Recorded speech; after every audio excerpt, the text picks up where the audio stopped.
demonstrator to this kind of occasion. Another child who's not been named is still critically ill in hospital after apparently contracting the same bacteria. Today, a hospital spokesman said investigations... Deirdre! I'm in here. No repeat of the infection. Oh, look at you! I knew you'd be stuck here.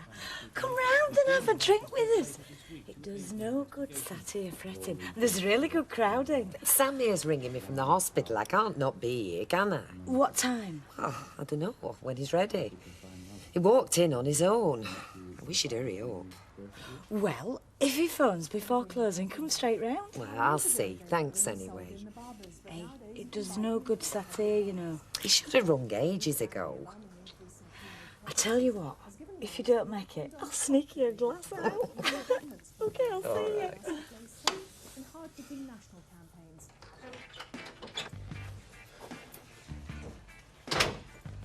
Did you see it? No. Oh dear, poor you. Well, don't start. Could have stayed there till closing. I could have gone to a club if I wanted to. So why didn't you then? Because I've come home to see you, haven't I? I wanted you home an hour ago. Oh, we'll go and put your rollers in then. Get the rolling pin out. And talk about cliched housewife. I wanted you home an hour ago. I was nearly attacked in here the other day. He won't come again. Oh, and who cares anyway, eh? Vicky's much more important. Look, I've got to see Vicky. That's not fine. Oh, get off. Stink of beer. Was hit by an aerial tornado jet over Dovehill Farm at Carlton, near to Oh, hello. Good evening. We're looking for a Mrs. Rashid. Yes. Is she in? Well, that's me. Mrs. Deirdre Rashid. Yes. Could we come in for a moment? Yes, of course.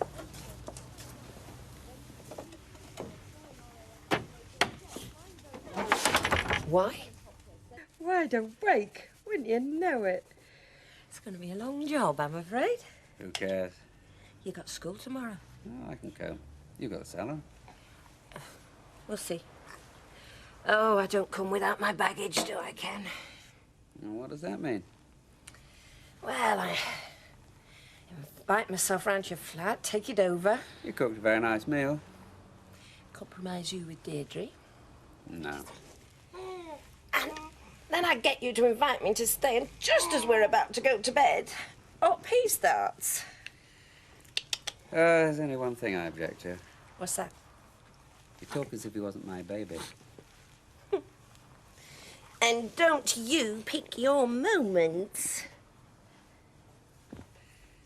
Hey, I don't mind if you want to give Deirdre a ring. No, she's probably in bed. Anything. What is it? What is it? Oh, pub chucking out. Yeah. Do you wish you were with them? Oh. Hey, who's this? Oh, don't make me spill it. This is for Deirdre. Compliments of Mr. O.B.E. Yeah, well, don't flipping spill it. It costs nearly £4 a glass, that stuff. Hey, it's gone flat and all out. Couldn't you have got long life? Oh, Which tea for OBE, eh? Oh, don't tell him. Hey, Jim, a police car just pulled off from your house. Oh, I told you to pay that telling. Come on, you're driving. Oh, you're flipping right. You've been at it all night. Oh, sure, it can't be your car. The police still there. What are you talking about? What's that supposed to mean? Oh, an Allegro! Oh, an Allegro! Hey, oh, an I could Allegro! sack you for your lousy voice and your cheek. Hey, Jill, when do you think about it? If you're Mr. Alf Roberts, OBE, then I must be Mrs. Alf Roberts, OBE. I mean, I must be, mustn't I? No, you're not, love. Well, what would I be then? Well, what you've always been. Look, keep your voice down. You'll wake the flipping street up. Joe, all the best, all the best. Slow as you are! This time we got a new car, actually, Alpha. Well, let's go and see Dad. You'll not fit in this in your top hat, will it? Do you know, I'm glad you can see the funny side of this Allegro business. Because, I mean, after all, it's only money, isn't it? And when it comes to it, well, the ex-money. Anyway, look, it's time to sober up, okay? Oh, no, let's not. Okay. No, I don't want to. Well, all right, fair play. And And face it, she needs a very good time. We're home. We're home. Ta-da, champagne. Ha Oh, Oh, she went to bed. well, she must have done. But the lights are on. Well, we can have a wee jar now in peace. Well, I may as well have this because she won't want it if she's in bed, will she? Eh? Good thinking. I'll tell you something else. The fridge is full of beer. I'm just going to the loo. Mm-hmm. And then I'll be down in a sec. Do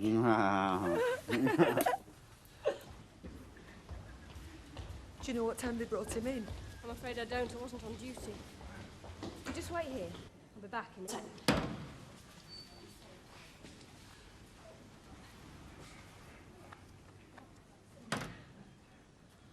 Come in, Mrs. Rashid.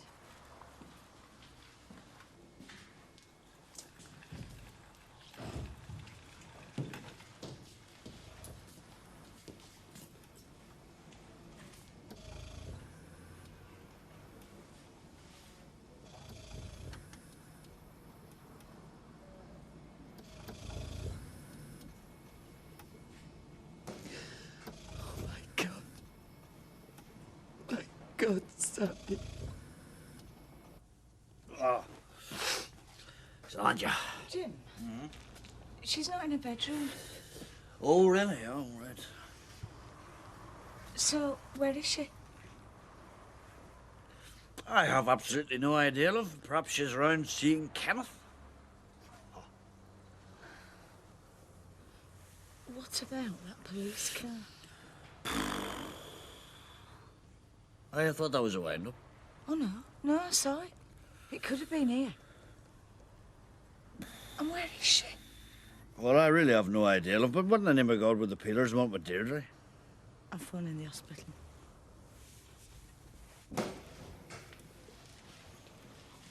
We've very few details. The police will know more than we do. It just said somebody had found him down by the canal. Yes, that's what we heard. He's had a terribly severe blow to the head. The skull's fractured, and there's a blood clot. We've tried to keep the swelling to a minimum, but... What does it mean? Does it mean somebody's hit him? I've no idea. Either he was hit or he fell. I really couldn't say. He's gonna be all right, isn't he? He's gonna live.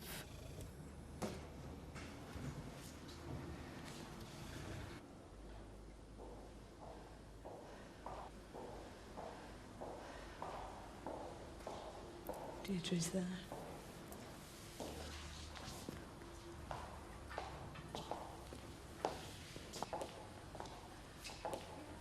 Deirdre, how is he?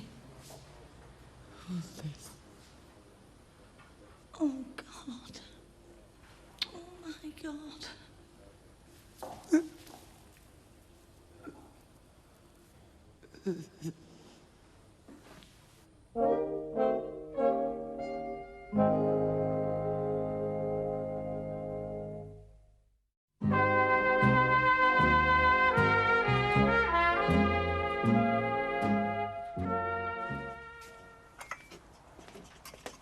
Hi, off already?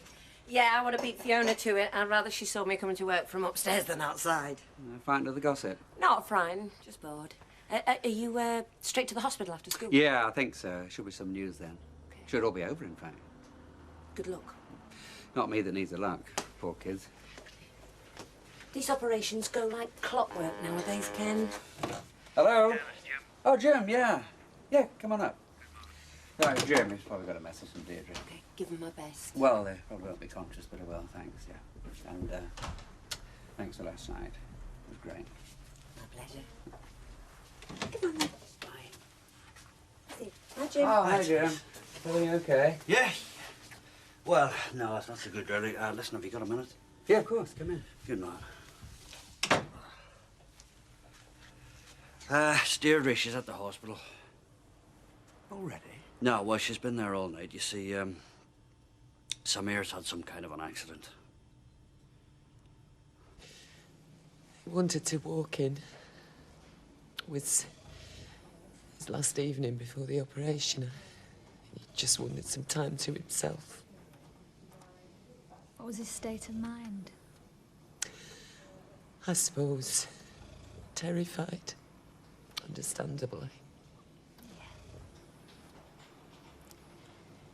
He was found around 9:30 by a gentleman walking his dog. What was the last time you saw him? Must have been 7. And he just said he wanted to walk in. Somebody must have hit him, mustn't they? I mean, you don't get a bash like this by accident. It's apparently very slippery around there, and in the dark, you know. Was it dark at 9:30? Have you ever known him to have a blackout, giddy spell? Oh, no, of course not. It must be a good sign, mustn't it? I mean, they wouldn't be keeping him going. They wouldn't be keeping him on this if they didn't think there was a chance. I'm sure. They're sure. They know.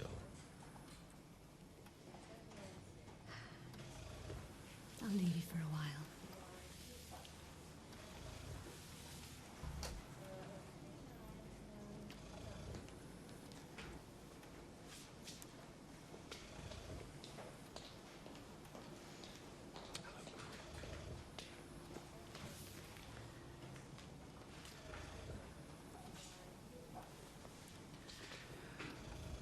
I can't tell you how sorry I am, Mrs. Rashid.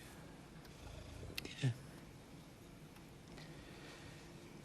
Can we assume still your consent to the use of his kidneys? Thank you. I wonder how you feel about his other organs. His heart, perhaps, liver, lungs, cornea. Thanks a lot, we'll see you later. Bye. Has Ken gone into hospital? He's going after school. Do you have any news? Not yet, no. They don't go on the slab till this afternoon. Please don't call it a slab. Eh? It's an operating table, not a slab. What's the difference? It just sounds callous. And you sound young. Yeah, right, I'm just a kid, I am. Old enough to run this place single-handed, I beg your pardon? Does it matter? Old enough to run this place single-handed, did you say? All right, then, yeah. Right. That's what I want to talk to you about. You've been doing really well. But? No buts. I'm very pleased with the way you've been coping. I dumped a lot on you recently, and you've managed very well. Considering. Considering what? How young you are. Will you just shut up? You are so patronising. Oh, hey, I'm only sending you up, Well, love. it's not funny. OK. I'd like you to take over from me. What? I want you to run this place. I mean, you proved you're good enough. And it's too much for me. I'm not enjoying either the salon or Daniel. I want to concentrate on what's important. I can't afford it. No. I'm not saying buy it. It'll still be mine. I'll still take an income from it. I might even do the odd hairdo if you're busy, but you'll run it. You make all the decisions, do the buying, hiring, firing, all of that. Like a manager? Yeah. Yeah, like a manager. What'd you say? What do you think? That's brilliant. Oh, thank you.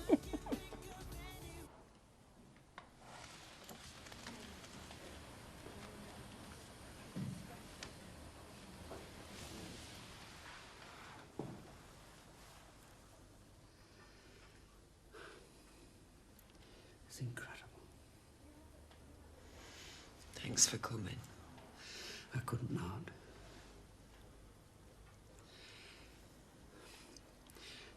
Is there no hope at all?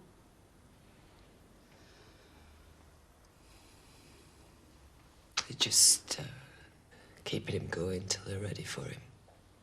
What does that mean? The organs.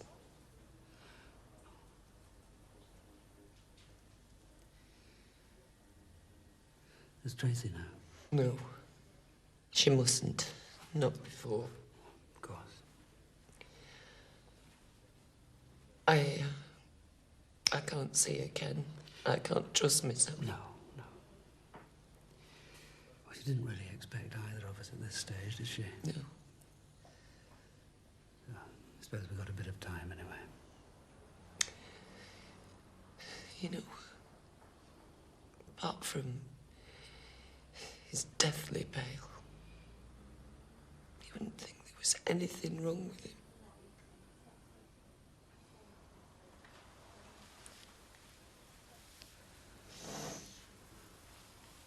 Will you hold me, Ken?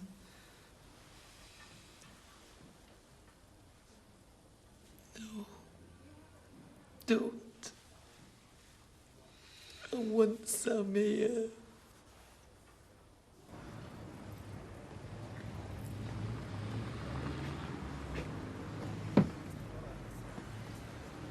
Steve McDonald.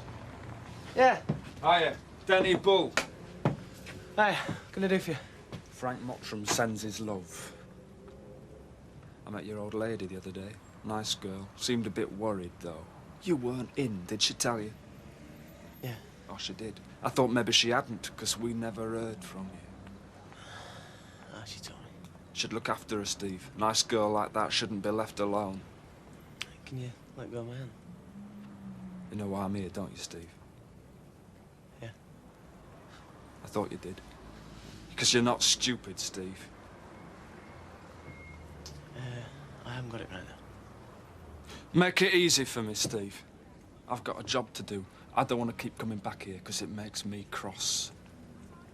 I'll get it. Yeah, but we've heard that before, Steve. Monday. Maybe Tuesday. I'll bring it round. Monday. Maybe Tuesday. That won't impress Frankie, Steve. Frankie wants it now. Oh, Billy. Oh, I'm exhausted. Oh, let me rest my legs. You ran me a dance. I thought you'd never stop. Oh, give out. Trying to keep up with you. Hey, I'm going to enjoy this tea. Right, I'll get some ordered. Okay. You know, Betty, I've been thinking. Oh, yeah? Well, I mean, we get on pretty well, don't we, you and me? Oh, yes, I should say so. Yeah. I mean, well, you say so if we don't. Well, I was wondering, I was wondering if you fancy, going away for the weekend somewhere. Where? Anywhere you fancy. Oh, I don't know. You've only just a second sprung it on me. The Netherlands is nice. The Netherlands? Isn't that abroad? It always used to be. The Netherlands? You mean Holland? Well, it floods. Floods? Well, what about Paris? Oh, that's worse. What? What about England? Come to think of it, what about Eaton Park? All right, Betty, I get the message. Oh, come on, Billy. It's a bit sudden, though. Sudden? It's 50 years. Oh, it's not. And don't you pretend you've been carrying a torch. No. No, I don't say that. But why can't we be sudden at our age? What's the point in waiting? What are we waiting for? And you know, I wouldn't take advantage or do our daft. We're going to have that cup of tea, Billy. I suppose so, if you won't even think about it. Oh, I will, love. I'll sleep on it. You promise? I promise. You didn't mind my asking? No. Good. But it won't be Paris. Yep, she told me today I've been doing a really good job while she's been away, so she decided to make it permanent. She wants me as manager, Mum, me. I know. Yeah, he knows now because he just walked in. Oh, I can do what I want. I can make all the decisions I do. All the buying, hire I want. I know, it's brilliant. Yeah, anyway, Mum, I'm going to have to go because Steve's here. All right, I will. See you later. Bye. Did you hear? What? Denise has made me manager.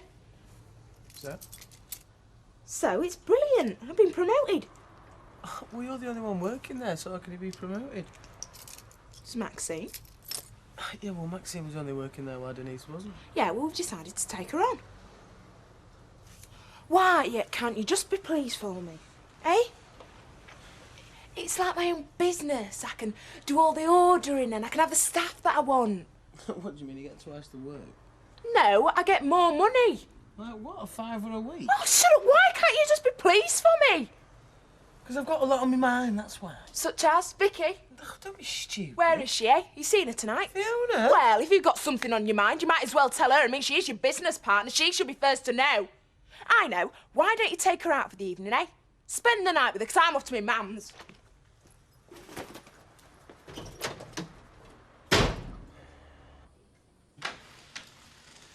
She seems fine. They've told her the delays are due to problems in the theatre.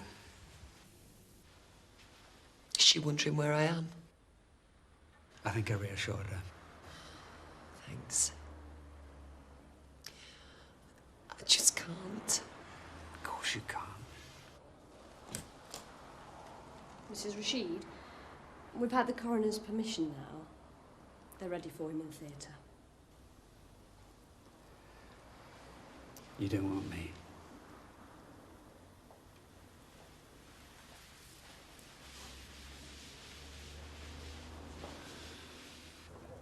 Oh, hi. Come in. Yeah? What a nice surprise. You must need some money. Don't send me up, Vicky. Oh, you mean you do? I thought I was joking. Are we going in here or what? Yeah, can do. Do you want a drink? No. Vicky, this is desperate. I need it now. I know I've been an idiot in the past, but, you know, if I can get this deal sorted, I can pay you back. How much? £5 grand. It's not much. Well, not to me it isn't. Exactly. But it is to you. Well, you know, a few good breaks and... Have you tried the bank? Vicky. Well, it would completely unbalance our working relationship, wouldn't it?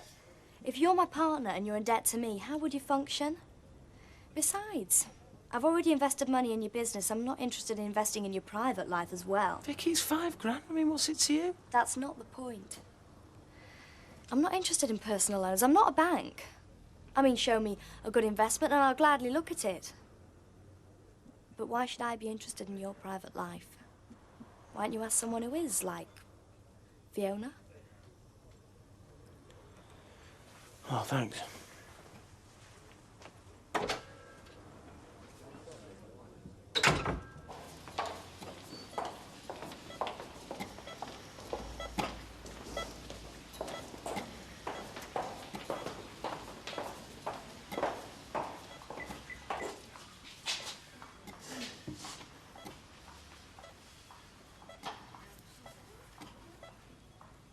Goodbye, Angel. Thank you. I love you so much.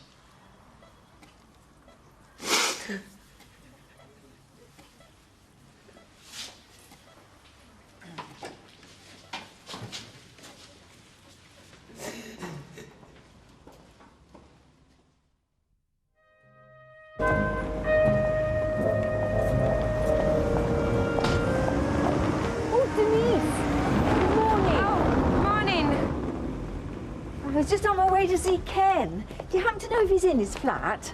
Yeah, actually he is. Oh. I just left him. Oh, I'm so sorry. I hope you don't think I was prying. No. I was just wondering how it had all gone yesterday at the hospital. Well, Ken's still in the flat, if you're quick. Right, you are. And I do apologise again for calling out. Don't worry. Bye. Oh, Ken!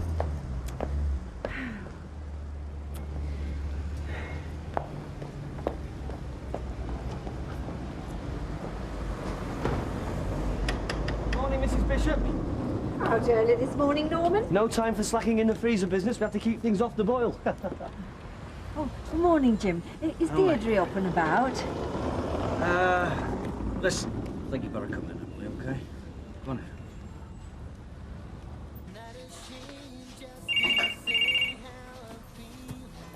Hello, Denise's Maxine speaking. for you. Hello? Where were you? Yeah, well, I came back again, didn't I? And you were out all night. Oh, yeah, sure. So where are you now? What are you doing there? Yeah, sure. And what's the name? I don't believe a word of it. Says he's in London. What for? Raising money or something. Who from? Who cares? All I know is that he thought I was out all night and he stayed out. Try dialing 1471. Hello? I don't believe you! Hey, you are, Emily. Hope that's how you take it, love. It's lovely, thank you. Liz is down the shop. She'll be back in a wee while. Deirdre's upstairs lying down. Gonna let her sleep for as long as we can. Jim, you seem... Has something happened? Yes, something has. Look, it's bad news, Emily. I don't know whether I'm the man to tell you, but I feel you've a right to know. Something went wrong. Yeah. Night before last, young Samir. He had an accident. He didn't survive. He's dead. What sort of accident? They found him down by the canal. He had a very serious head wound. He was attacked. Oh, they won't say that, so they won't. Oh no, he hasn't been robbed. Is life extraordinary? A young man like that with everything to live for. And here's me. Doesn't it make you rage? Oh, yes, I used to have a go at these, you know. They never sold, though. They were still on the shelf after the sell-by date. And they've that in common with me. Yeah, mind you, I never stack them that way on. Well, that's not my job. I can't reach that high. And my word, these have shot up. Do you sell many at this price? Alf, when I see the price on them, I ring it up on the till, but I seldom notice what it is. You're not what they call a natural-born shopkeeper, are you, Maud? Well, it gets me out of the house. Yeah, well, with me, you see, it's an art and a science. Oh, well, I suppose there is some point in it. I mean, if I'm sat here, I can't be weaving baskets somewhere, can I? Yeah. I suppose I should. Suppose what? Well, do something, you know. I mean, there's Audrey down at the cafe. She'll be sat there gassing now. So why can't you set her gas in here? Well, if I'm not in the way. No, it's quiet enough here. Get through there and put kettle on. Well, if you're quite sure that I'm not under your feet. Oh, get on with it. It's my privilege. What do you mean by that? Well, it's an honour. You're the nearest we've got to royalty round here. Oh, not you and all. What's the matter? Is there not nobody she hasn't told? You know, you'd think it was her getting her gong, not me. She'd got no more idea of keeping a secret than a kiddie. It's like being married to a 6-year-old. Are you saying that you're getting a gong? Well, yes, I am. It's supposed to be a secret, though, till after the honours list comes out. My word. What gong are you getting then? Well, the OBE. You mean to say you didn't know? No, I didn't. But now you've told me, I'll keep it under my hat. And I won't tell anybody else who hasn't heard before. Yeah, right. Mind you, it's all her fault anyway. She's told just about everybody. Get in there and get that tea on. Well, if you're quite sure I'm not in your way. Of course you're not in my way. It was an honour when I thought it was an ex-mayor I was entertaining. But now it's an OBE who knows how to stack. I think I heard her. She coming down? She's moving anyway. What the hell do we say, Liz? I haven't a clue. I've just no idea. I don't know what to say and I don't know what to think, but I'll tell you one thing. If there's a God, he's no friend of mine. Oh, Deirdre, you're up. Hiya. Did you sleep? Sort of. Do you want a cup of coffee or something, love? Yeah, thanks, Jim. Cup of coffee would be great. Deirdre. Look, I just want to say that I don't really know what to say. I couldn't think of a worse thing that happened to anybody, honest to God. And I wish there was something I could say to make everything all right, but there isn't. I'm really very sorry. And just because I can't think of anything to say, I don't want you to think I'm not here for you, because I am. Nothing to say, is there? Thanks, though, Jim. Right, I'll get you a coffee, eh?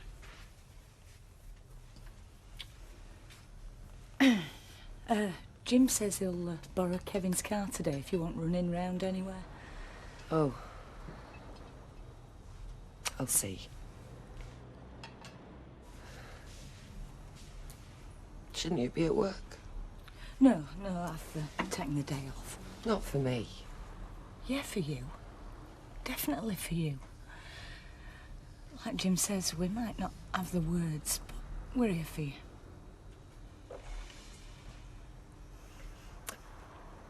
I don't know what to do.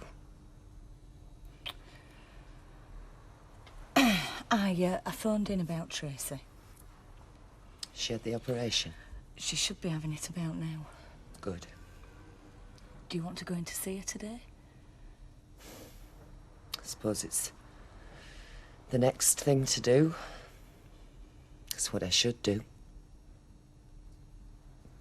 Oh, miss. I don't think I can.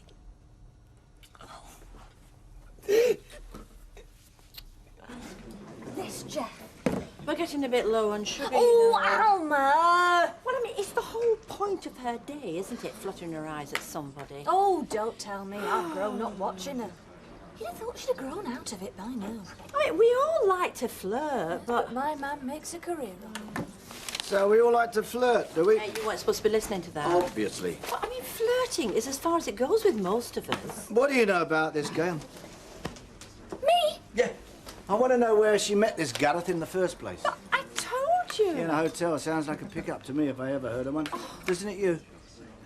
Sounds like a business opportunity to me. An opportunity taken. Well, mark my words, sweetheart. Whatever business he wants you for, it ain't catering.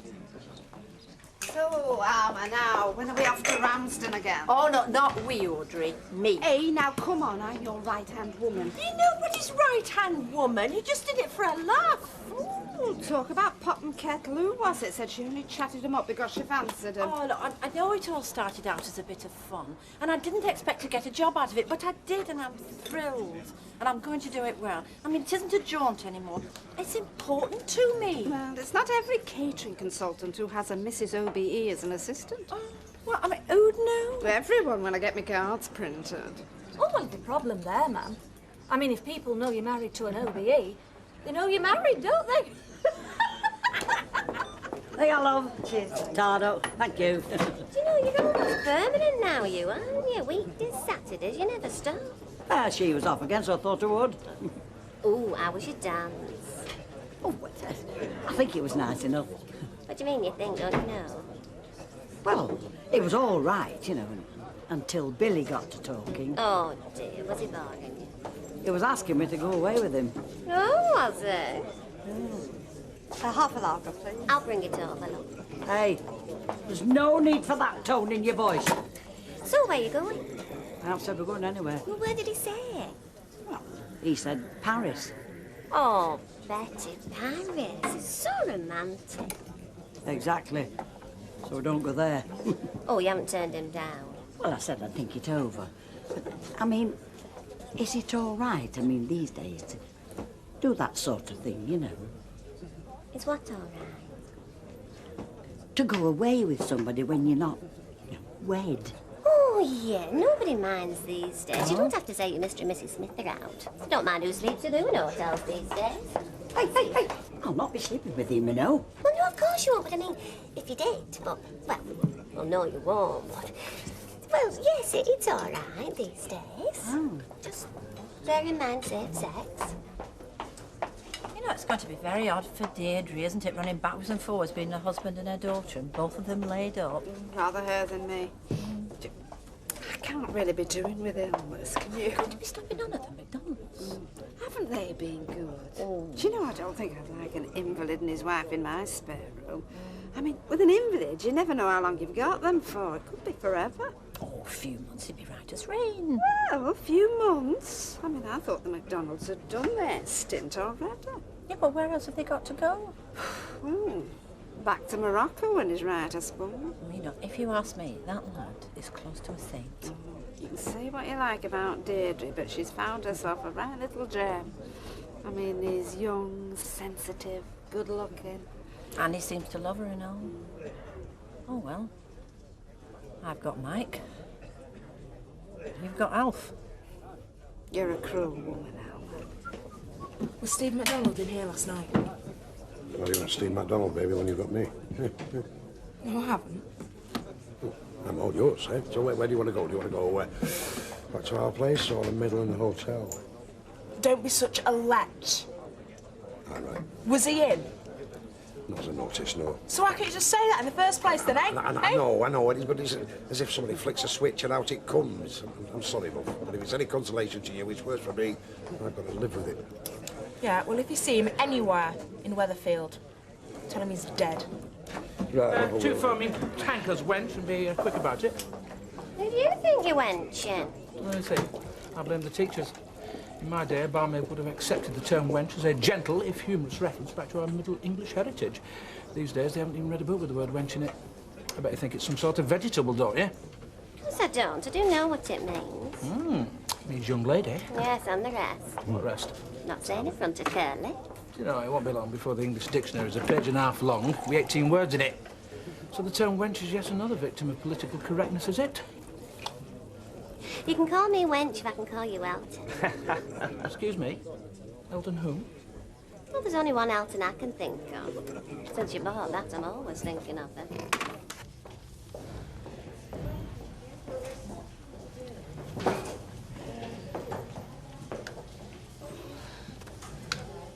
Am I all right?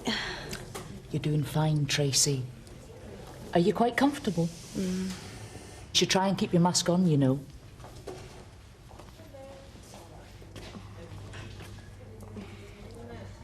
It feels like I can't breathe when I've got it on. I know, but do try, eh? And don't you be suffering any pain. Remember your morphine. Is my mum here?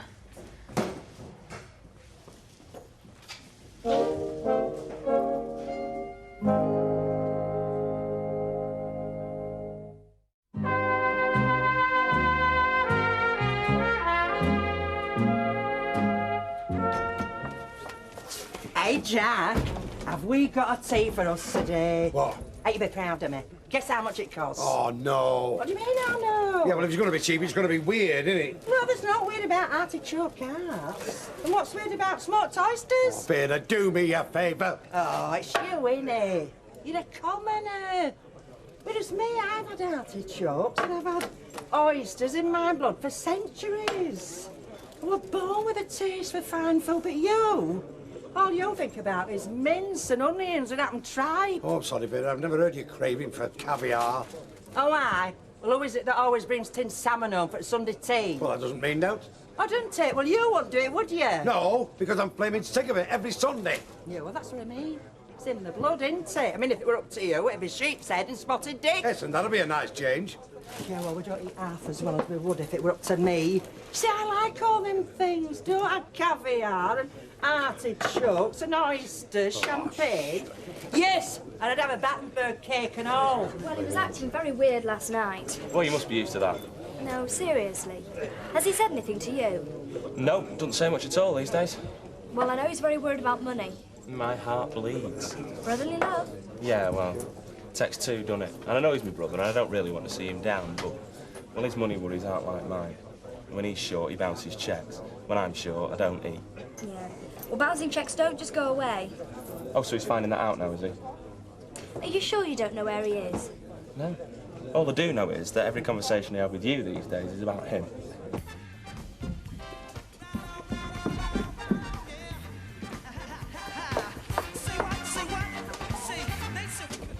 Thank you. Right. I'm just slipping out for a minute. Is there anything we need? Yep, you can find me a new fella. You all right? You look washed out.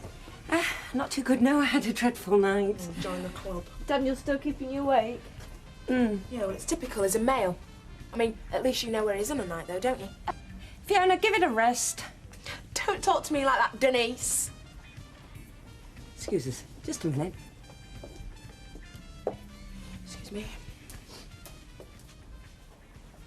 Fiona, I made you manager yesterday. Yes, and today you are treating me like a child. Yeah, because customers don't want to listen to you whinging on about your boyfriend or moaning about anything, in fact. It's up to you to set the tone of the place. I mean, You can moan to me if it makes you feel better, but you do it in private, not a busy salon.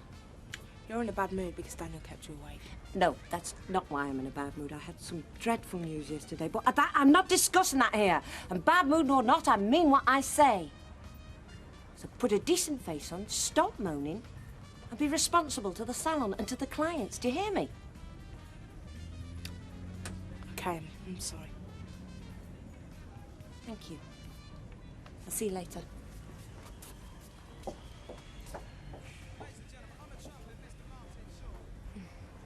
I'm looking for Steve. So why looking here? Well, I thought you might know where he was. What, you mean you don't? Well, obviously. Well, if he hasn't told you, then he obviously doesn't want you to know. Busy. Excuse me.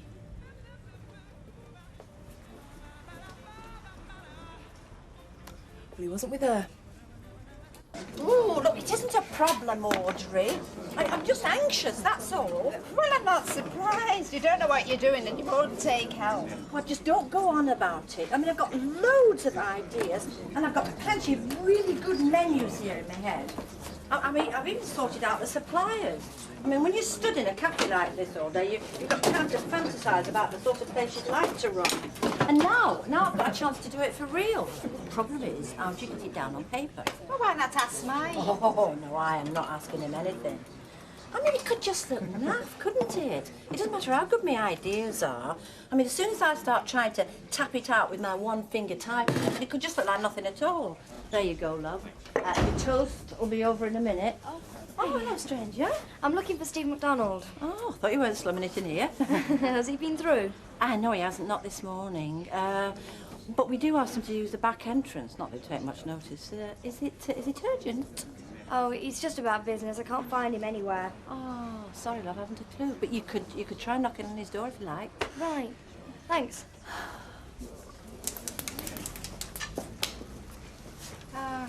Something to be said for getting older. I mean, Steve MacDonald was just the kind of lad I'd have been chasing after at her age. Get to our age, you know it's not worth a light. Ah, well, she'll learn. That's what she's up to, isn't it? What? Well, I mean, she's doing a business course, isn't she? She'll be learning about publicity and presentation. Get her to help you. Audrey, I think you've just said something useful. Thanks a bunch. Oh, no, look, love. No. Well, why don't you sit down and have a cup of tea with us? Well, I'm not sure that I... Oh, yes, you are, because Audrey thinks she might be able to help me out with something. Oh, well, I... Well, there'll be a few bob in it for you. Ah, well, that's different then.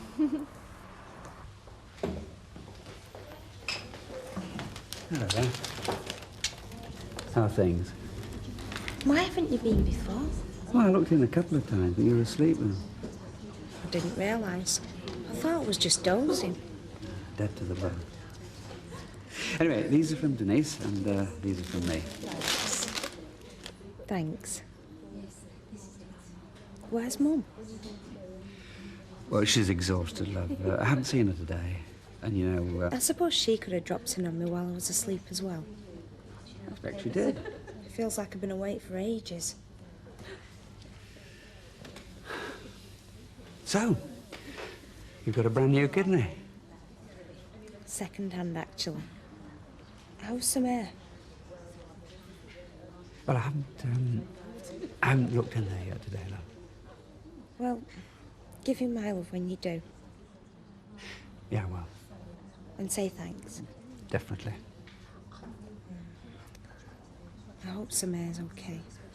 It's supposed to be worse for the donor, isn't it?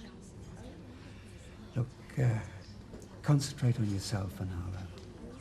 Get yourself fit, that's the most important thing.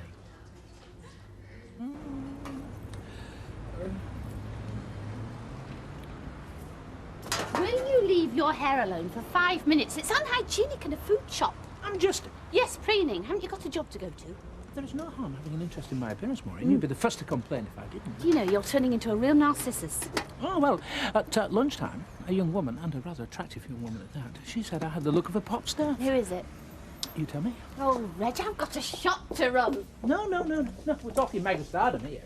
Reg, I am far too busy and Mother's got to be picked up from Dial-A-Ride. You'll get yourself. Well, I will then. Hey, surname John. Well, whoever told you that is Catty, because you look nothing like her. Do you remember the pants she wore in Greece?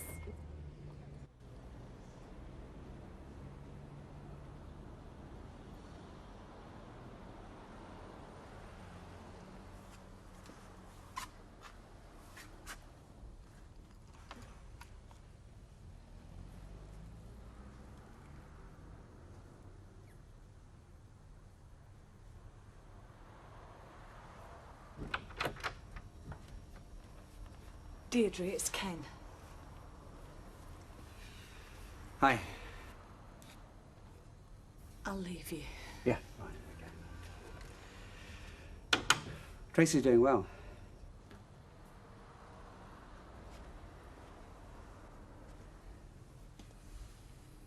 Ken, how am I going to tell his family? Well, An old woman comes to their country, takes their son away and gets him killed. No, Deirdre. What else? Well, for a start, you're not an old woman. I'm nearly twice his age. Look, anyone who saw you together knew what you felt for each other. They must have seen. They must were have known. against it from the start. They were right. Look, dude, you've got to get that out of your head. We don't know what happened, but whatever it was could have happened anywhere. If he'd slipped and fallen on something, then he could have slipped anywhere.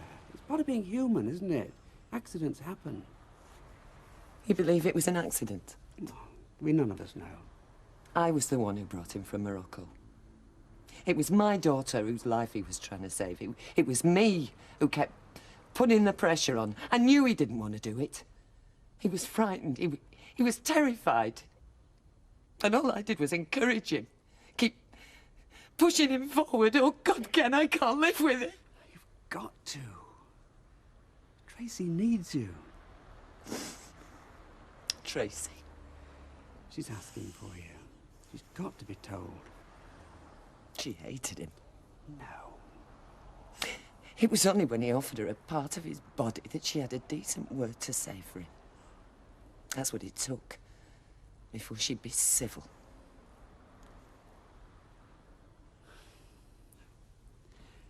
She needs us.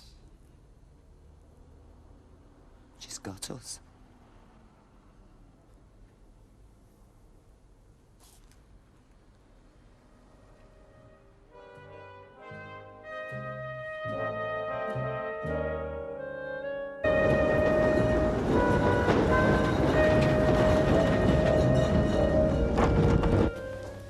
Nice to see someone enjoying our grub, isn't it, Chai?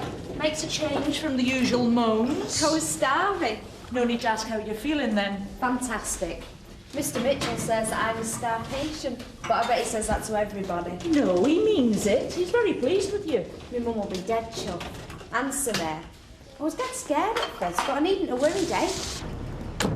You don't want to risk losing your job, love, you know? She was up sobbing half the night, Jim. I can't leave her, can I? You're a wee gem, so you are, eh? Give us a kiss. Morning. Morning. Hey, Ken. Hi, Yeah, Ken. go on in, mate, all right? Okay, Jim. See you. Bye. Listen, see you. See you later, love. How is she? Oh, hanging on by a fingernail. She's... I'll put the kettle on, make you both a drink. No, I'll do that. You get off to work. Oh, well, I was going to pop over and ask Des for the morning off. No, there's no need. I'll be out most of the day anyway. When do you want to leave? Well, first off, I'm going to go and see the police, see if they found out anything else. Well, they said they'd let you know when there's any new development. Ken, she needs to be out doing things. Oh, yes, of course, right. So, when should I pick you up? Thanks, Ken, but I think I'd rather do this on my own. Oh, it's no problem. I can wait outside, and then we can go on to the hospital together and tell Tracy. I've told you, Ken, I don't want you there. But I should be with you. For both your sakes. Ken, let her do it her way. Okay, if you think that's best. I'll call in later.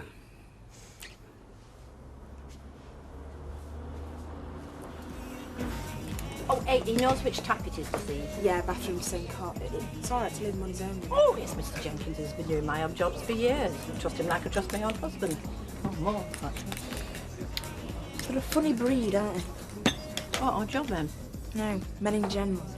You've been having trouble with your Steve, have you? No. No, we're fine. He's in London. Oh, yeah. In business. Well, like I said before, he gets more like my husband every day. I don't know whether that's a comfort or a warning. Young fella like you cooking for yourself, it's all wrong. You should find yourself a nice young woman. Well, that's a very politically incorrect remark, Mrs. Grimes. Oh, never mind about that. You should shape yourself before all the good ones get snapped up. Well, they already are, or they just don't want to know. Bunk. You want to put yourself about a bit. Unless, of course, you're the other way inclined. Mother?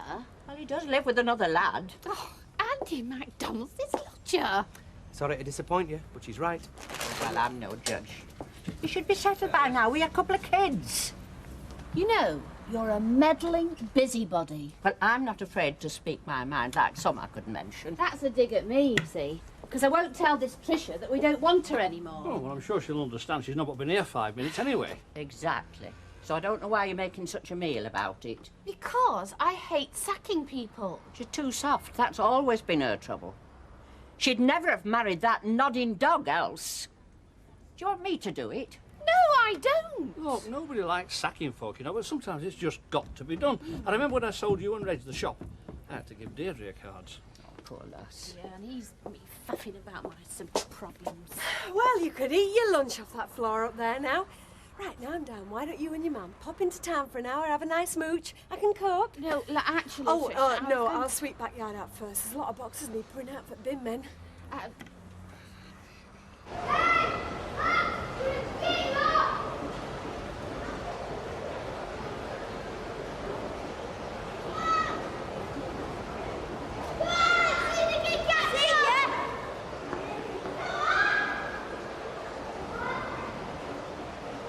The fashion show's in the restaurant, so we'll be able to have cream cakes and shop at the same time. It's this new American designer. And they say her stuff is really sexy, but elegant. Just like us, eh? Oh, look, I'm sorry, Audrey. I have to cry off. You'll have to have somebody else. Oh, come on, Alma. This was booked weeks ago. In fact, it was you said we should get the ticket. Yes, I know, but there's an urgent appointment to come up since. What urgent appointment? Well, business.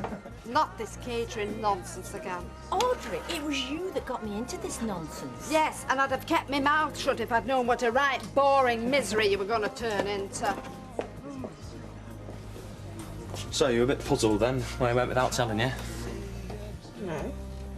I mean, we don't live in each other's pockets. I want to tell me for that in dinner. You make excuses, Fiona. I mean, first of all, you told him you were going, and secondly, you weren't living together at the time.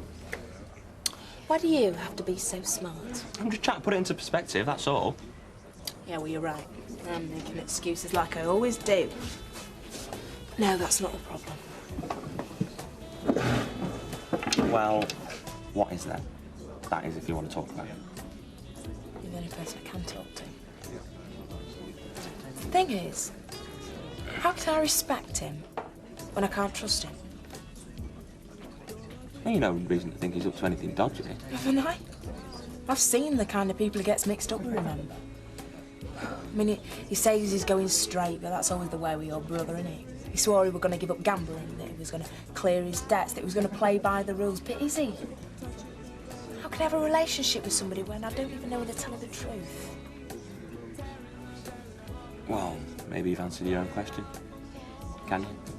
I'm not ready to face that one yet. The thing is, I still love this stupid little boy. They said you'd been here. I'm looking for Steve.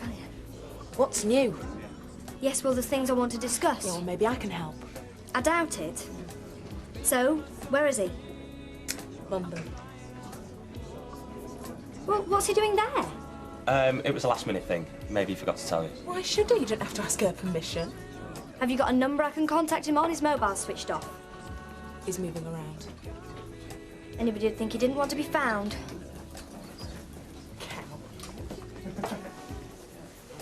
So, are we still on for this afternoon? Yes, I'll see you in the print shop about 3 o'clock. Right, see you then. Bye, darling. Urgent business appointment. She's helping me out with her presentation. She's printing it out on their computer. And before you say anything, that were your idea and all. Yes, but I thought you'd just give it to her and let her get on with it. Well, I'm not. I mean, if Gareth has got that much faith in me, I can't let him down, can I? You'd rather let me down. Oh, no, it's all right, Audrey. Alma. If you would rather spend the afternoon in a dirty old print shop, that is fine by me, lovely. Just don't expect me to make any arrangements with you in the future.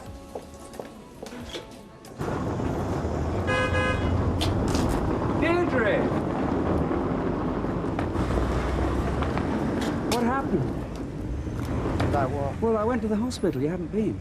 No, I had somewhere else. No, I didn't go. But I saw the transplant coordinator. They're very concerned that we haven't told Tracy yet. And if she finds out from somebody else, it could seriously set her back. Right now, that is the least of my worries. Deirdre, love, it's not Tracy's fault that Samir was hurt. It's because of her he was there. Well, that's hardly fair, is it? It was his decision to walk down the toper. Yeah, to its death. Oh, God knows I wish it wasn't. We all do. But you can't blame Tracy for that. You can't. Why not? It was all down to her. We'd still be in Morocco. Together. Happy. It just simply isn't as clear-cut as that. It is to me. One night of so-called fun, and she ruins everybody's lives. I've lost a wonderful man. I've yet to tell his mum that she's lost her son and she worshipped him. Yeah, but look, Tracy couldn't know this was going to happen. Nobody could. She knew what she was doing when she took that filthy muck. But for that, I'd still have a husband. He was worth 10 of her. If somebody had to die, it should have been her. You don't mean that. Oh, God. I'm so tired. I just want to go home. Not that I've got a home anymore. I've got nothing. Nothing. You have to go and see her, love. Come on. I'll come with you. I don't know if I can ever forgive her. But the way I feel right now, I can't even bear to see her face.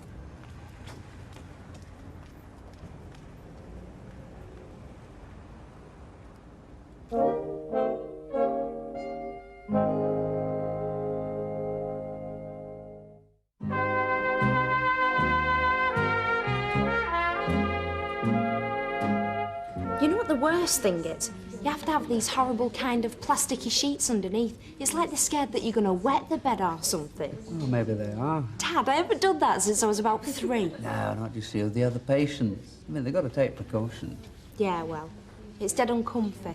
The food's not as bad as they all said, though. A bit stodgy. I'll have to watch that I don't get fat. I'm not getting any exercise, and people fetch you chocolates and stuff. Oh, that reminds me. Would you get me a box for Samir? What?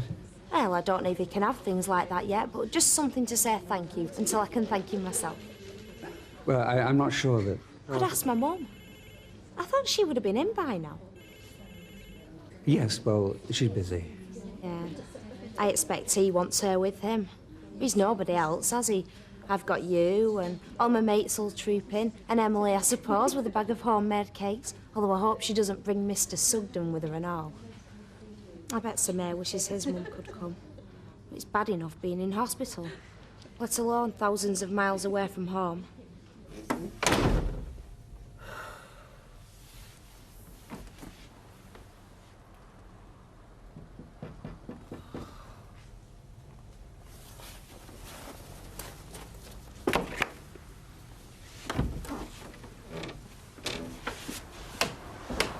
So you come in. If you want me to naff off, just say. I won't be offended. Right now, there's a lot of people I'd tell to naff off, but you're not one of them, Rita. There's nothing I can say to you, love, that hasn't already been said. Or won't be said again countless times. Or not been said at all. People get very embarrassed when it comes to death, don't they? They talk about anything but. When all you want to talk about is him. Of course. You've been through it. Well, the difference is I knew when I married Ted we didn't have long. You and Samir had every reason to think you'd a lifetime. That's why I feel so cheated, Rita. I mean, how do you even get up in the morning knowing that now there's nothing but an empty space? Well, you can't hide from the pain, love. You have to go through it. It's true, it does get easier with time, but the sense of loss never goes. What's the point then? What's left? Happy memories. Good friends. You're still here. I don't want to be. I wish I'd died with him. 2 lives gone instead of 1. Where's the sense in that? We were going to stop here, you know. It was his idea.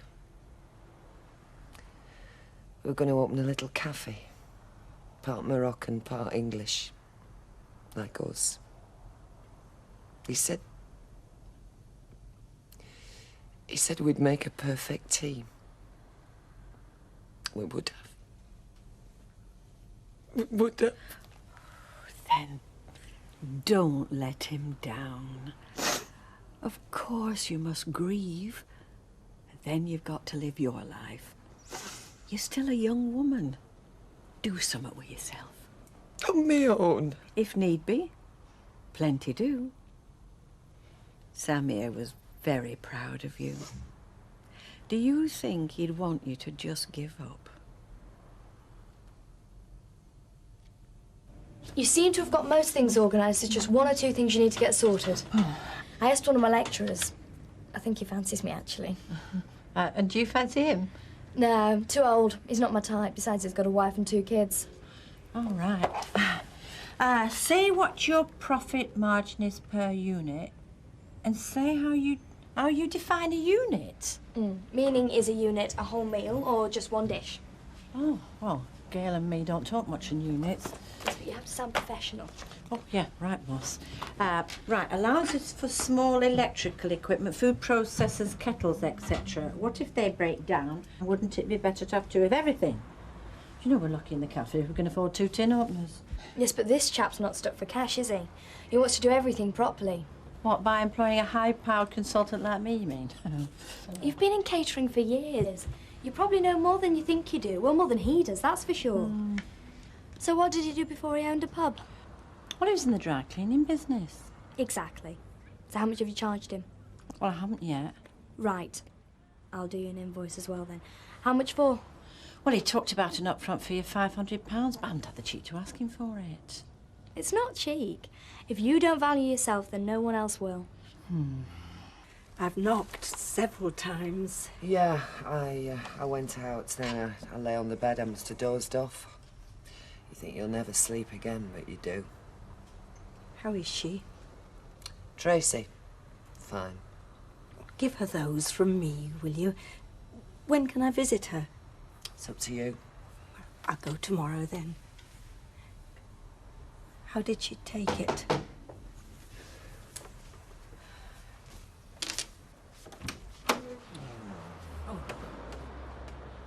Any news? The police are carrying on with their inquiries, but I doubt if they'll find anything. I don't think they'll even try. He was just a stupid foreigner. Sure, they'll do everything they can to find out exactly how the accident happened. If it was an accident. Yeah, well, there's a lot of rum people about, you know, these druggies. Anyway, what I wanted to say was if there's anything I can do to help, you know. Have they said when you can have the... Funeral. It's all right, Alf, you can say the word. No, they said we can go ahead, there's no problems. Oh, well, if there's anything I can do to help with the arrangements, you know, just let me know. Thanks, Alf, but it's all in hand. I'm taking him home. Home? Yeah, to Morocco. His home. I've spoke to his mum, it's what she wants. Well, like I say, if I can help with the formalities... Funnily enough, it's all pretty straightforward.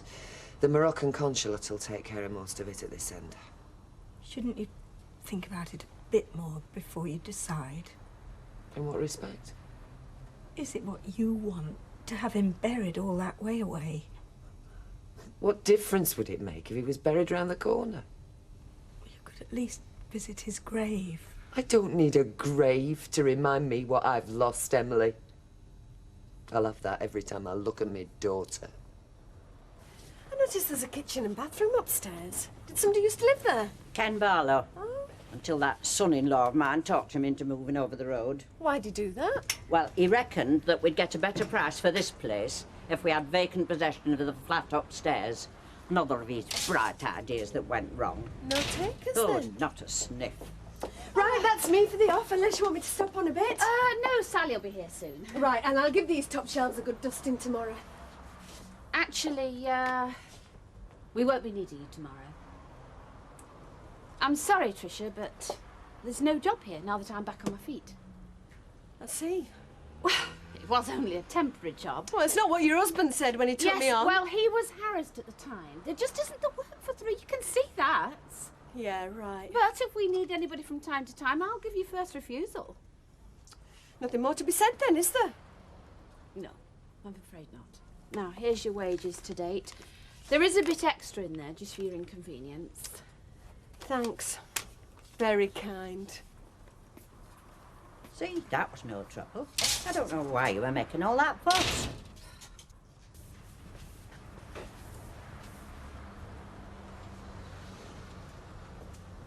Has he phoned? What's it got to do with you? We are business partners. He's supposed to be here, working on the Dublin order, not swanning around Lord knows where. London. So he says. Look, Vic. If Steve wants to talk to you, he will, right? But maybe he's trying to say something. Or vice versa. Meaning? You obviously haven't a clue where he is. It doesn't say an awful lot about your relationship now, does it?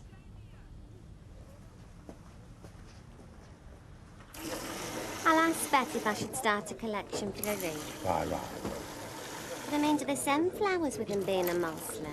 I don't know, love. I'm not too clued up on Muslim funerals. It's a right bummer all the same, though, isn't it? I mean, if it had been me, I'd expect something bad to happen if it was in hospital, but not on the flippy way there. How did you take it? Oh, surprisingly well. I didn't like doing it, though. She is a single mother. Yes, well, there's no room for sentiment in business. Hope you made yourself plain. I said we won't be needing her anymore. I couldn't be plainer than that now, could I? No. Well, with all due respect, you do have a tendency to shilly-shally, my love. I mean, yours isn't exactly what you would call a decisive steel trap of the mind, finally honed on the grindstone of upper management, is it? If you mean like yours, where you can sack people without a tremor, then I'm glad it isn't. Well, no, I'd have done. Chucks a can of eggs over her. I mean, you do know they've used it as a convenience. Oh, I do. But I might be about to do the same to them. There's the makings of a very cosy little flat over that shop. Why? Hey, Ken Barlow had that, you know, and Bet Gilroy. Together? Well, hardly. Hey, but you're right, you know, you and young Jamie could be snug as a bug in a rug in there. My thoughts exactly, Vera. How did his mum take it? It's not sunk in yet. Same's with me. Listen, dear, are you sure you're doing the right thing flying back out there? What, you mean I shouldn't bother going to my own husband's funeral? No, Jim's concerned that you'll be out there on your own with all of his family. All of them hating me guts. Well, I shall just have to cope with that, shan't I? None of them could hate me as much as I hate myself at the moment. It wasn't your fault. Well, if I hadn't written all those stupid letters in the first place, if I hadn't carried the whole thing on when I came back from holiday, I'd never gone to flaming Agadir in the first place. You'd rather you'd never have met him? Is that what you're saying? No, of course not. It's Ken. Are you feeling any better? I don't expect to feel better for a long time, Ken, if ever. No, I meant about Tracy. Look, believe me, I do understand how you feel, but, well, she's asking questions and I can't stall her for much longer. She still doesn't know. No, Deirdre didn't feel up to it earlier on. I'm going tonight. Alf's giving me a lift. No need, I can run you. Thanks, Ken, but I still feel it's something I want to do on my own. Oh, sure. Tell you what, Des. I'm getting pig sick of being Mr. Nice Guy. Shouldn't be such a good listener. Yeah. No, I don't mind listening. It's just that, well, every woman that I do fancy tends to look at me as some sort of good or reliable big brother. You know, I've never had a problem like that. Yeah, do you mind, Jack? It's a private Look, conversation. son, as far as women are concerned, men fall into two categories. Them they want to take the clothes off, and them they want to talk to. Now, there's no prizes for guessing which one I fall into. But you lads. Hi, Jack. Hi. There's a pint, please, Raquel. How's Deirdre bearing up? Well, like you'd expect, you know. The latest thing is she's away off to Morocco. Apparently they're burying him over there, so there. Do you know, I think it's awful. I don't know how she can bear it. Here, you can borrow this, lovely. It's a bit mucky, though. Cheers. Good night, Maureen. Good night. Guilty as she feels, better with chances. You need a break. You're going to crack up if you're not careful. No, I'm okay. It's Deirdre who's going through hell. But you're getting all the backlash and the worry about Tracy. Yeah, well, I'm just scared that it's going to affect her recovery. I mean, how does anybody deal with a thing like that? Finding out somebody's died so you can live. Tracy's a very strong young lady. And a very selfish one. I was going to say self-absorbed. I mean, they all are at that age. I certainly was. All the same, I should be there. I'm sure Deirdre will do it sensibly, my love. I mean, she knows Tracy best. She's a mother, after all. Mrs. Rashid, Tracy's doing very well. Good. I was so sorry about...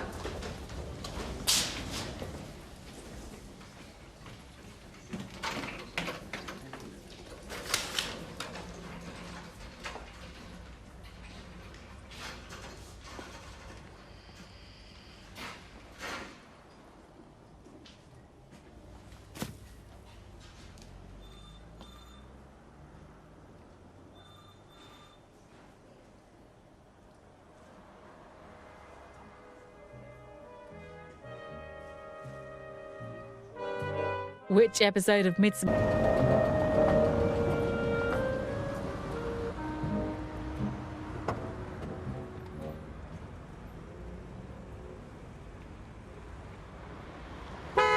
Yeah, well, listen, I've had an idea. You know, like they've done dirty on you at a corner shop, seeing as how they'd only use you as a net. Yeah? Well, I can get you the job at Better Buys. Can you? Of course I can. Well, I'm not straight away. I mean, I can tell them that I've got a friend hanging on for a vacancy coming up, you know. And will they, you know, take notice of you? Well, I should hope so. I've been there 6 years. Oh, I'm a woman of influence, me. I mean, get a recommendation off me, and it's better than having one from chairman. Yeah, great.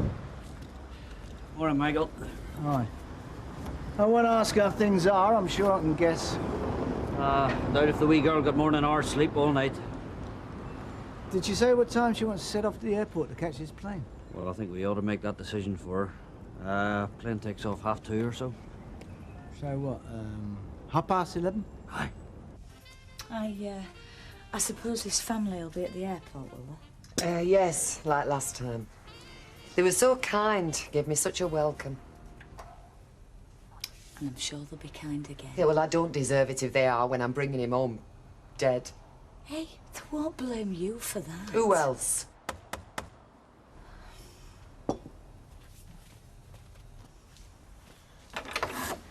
Oh, hi, Ken. Come on in. Hi, I just wonder if we have a quick word. Yeah, go on through. Well, difficult day for you.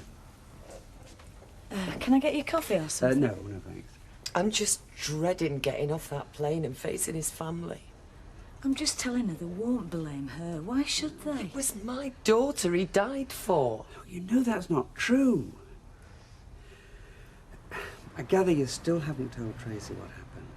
The hospital rang. They're concerned that she's going to find out by accident. You said she was asleep. I know. I should have waited till she woke up, but I just didn't know what I might say. I didn't trust myself. We understand. In fact, I was glad when she was asleep, so I wouldn't have to talk to her. I'll tell her, shall I? Somebody's got to, and I think the sooner the better.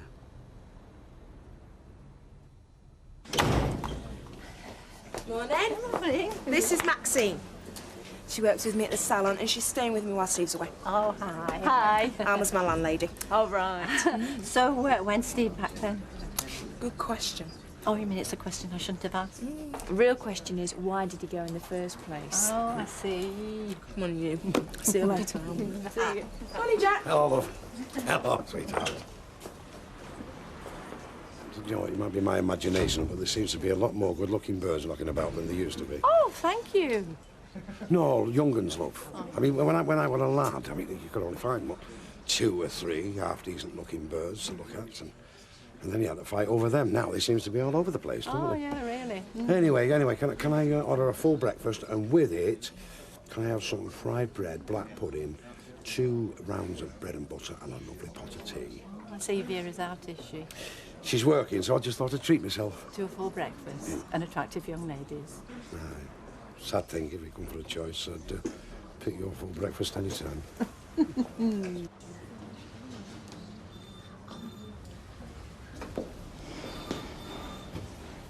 Hello. And how are you this morning?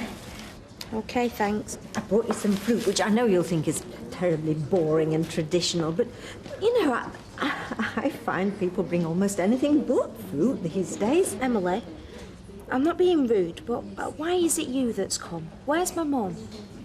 Well, right now, I'm not sure. I'm not just talking about now. She hasn't been to see me at all, not since my operation. Oh, I gather she actually did come to see you yesterday, and you were asleep. What time? Oh, I don't know. I can ask the nurse. And anyway, why didn't she stop until I woke up? I suppose she didn't know when that would be. And she's been visiting Samir, has she? Who's right here in this very same hospital, probably only a few doors away. So never mind I was asleep. Why hasn't she called in here to see me when she must have been spending hours and hours visiting him? I imagine... Oh, I'm sorry. Being fair, am I? I'm going on at you about my mum not coming, when you're the one who has come.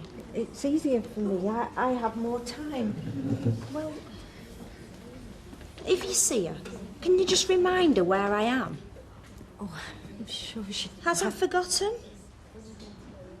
Well, it should be easy for her to pop in again, shouldn't it? This time when I'm awake. I'll get these, Mike. Oh, right, cheers.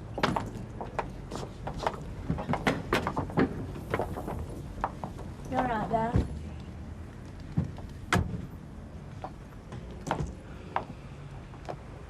Hey, I know I've been ignoring you. Ach, well. Sure you should. She couldn't have got through this without you, you know. Yeah, but I couldn't have got through it without you. Well, I intend to make it up to you now. We've got more time to ourselves. Right, you ready then? Oh, yeah, sorry. Liz, listen. I love you, you know that.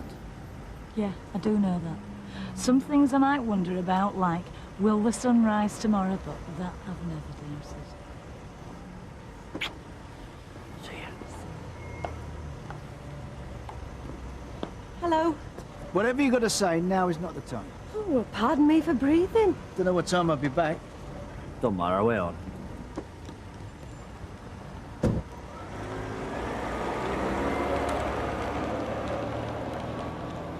What? Nothing. Hello. Don't worry, I haven't come to ask for my job back. Don't say it like that. You make it sound as though I've taken your job away from you. Well, did you not? No! There was never a job here in the first place, not a permanent one. You understood that, didn't you? Well, I understand that now. It weren't what I understood before. Anyway, what it is, during the short time I was working here, I noticed that you've got a flat upstairs. And I was wondering whether you fancied having me as a tenant.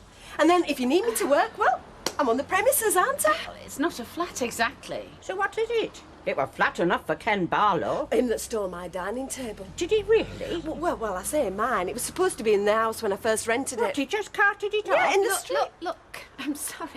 There used to be a flat upstairs, but now it's a storeroom. It's got a kitchen and bathroom. It has. But it's not used as such anymore.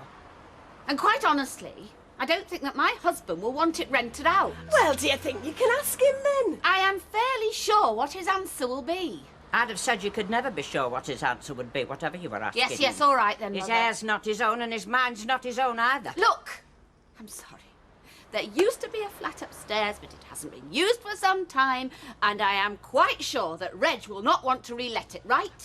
Right. So it's no job yesterday, no flat today. And I suppose if I come in for a pint of milk tomorrow, there'll be none of them either.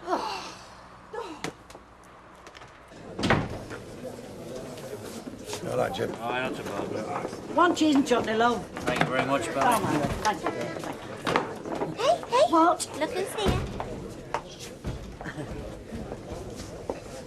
I do, Betty. Hello, love. A pint, is it? Oh, yes, please. Right. Are you going to stand there all day with that daft grin on your face? Oh, cramping your style, Emma.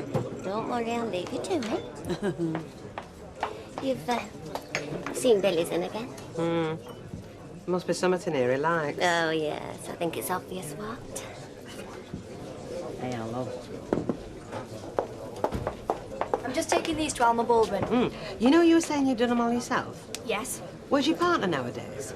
I don't seem to have noticed him about much. Apparently he's away in London. Ah, well, we've all been that at some time or another. Well, this is a typical Steve McDonald trick, and I intend to have words with him about it when he gets back.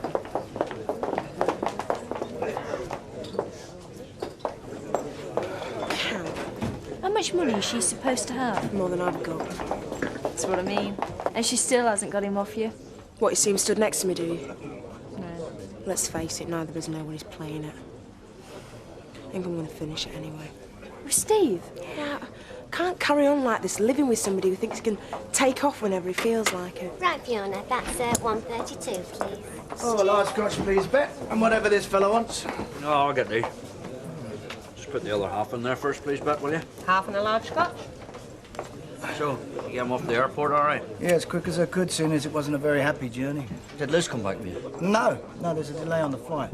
She didn't want to leave Deirdre by herself. 264? She is. Listen, I told her the phone when Deirdre's on her way, so if you want, you can take the car, nip over and bring her back. Thanks, mate. You're a gentleman. I wouldn't say that.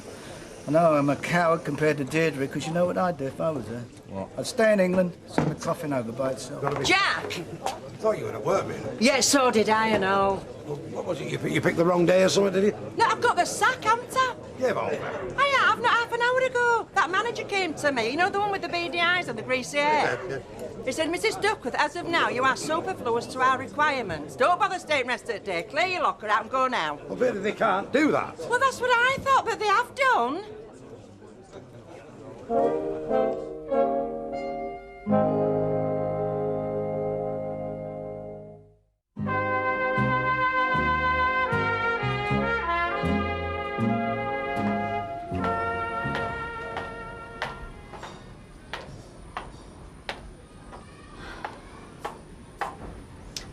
Do you know, the last time I was leaving here, I thought I might never see England again.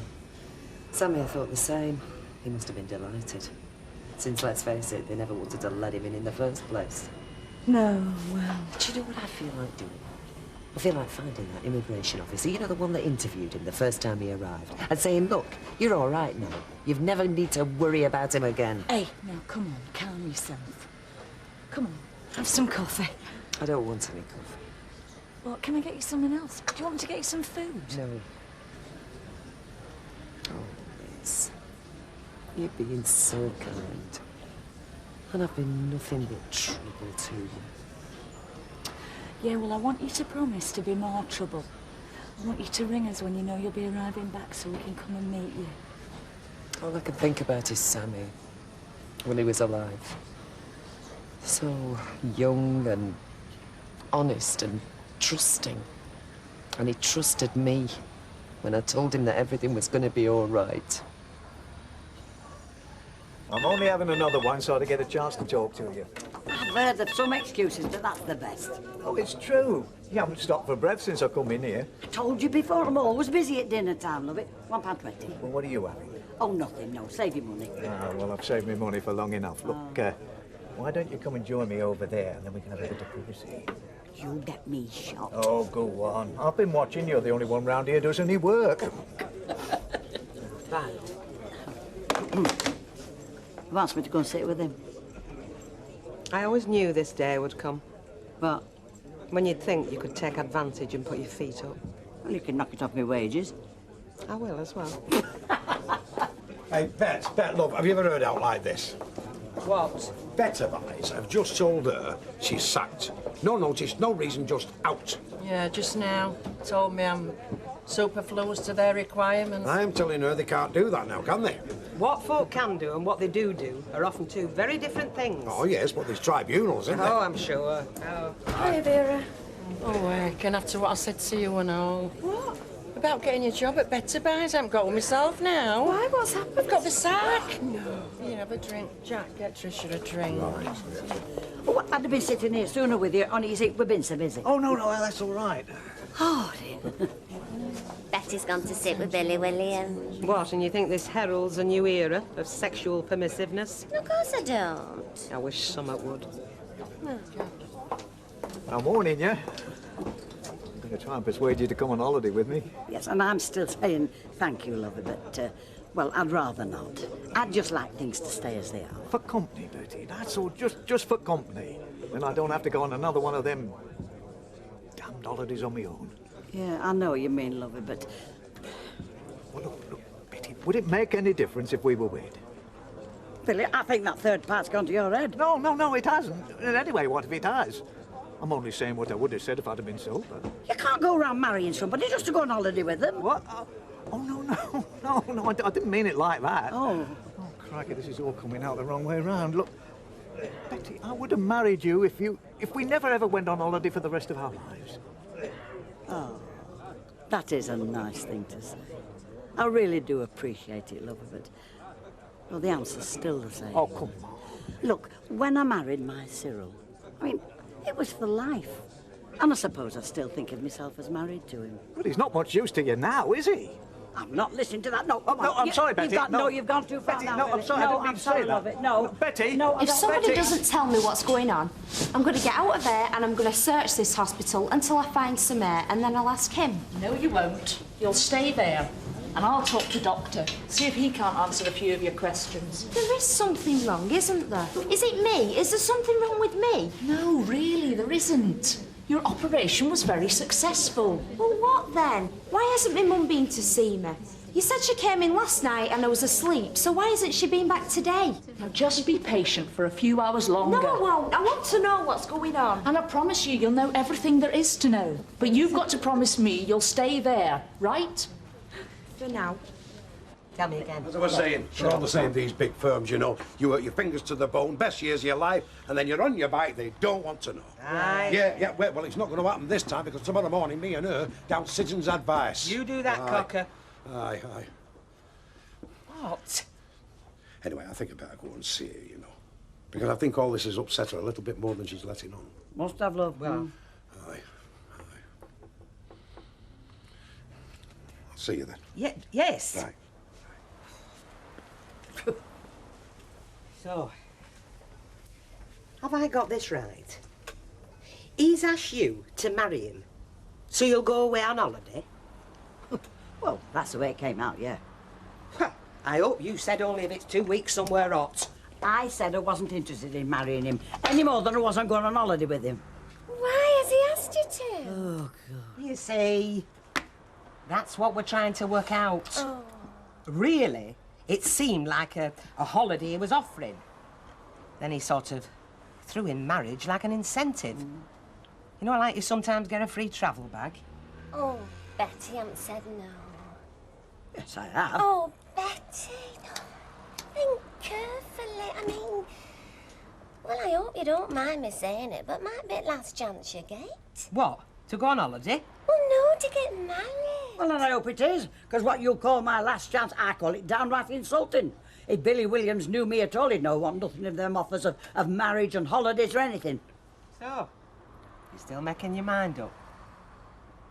And how long have you worked there? 6 years.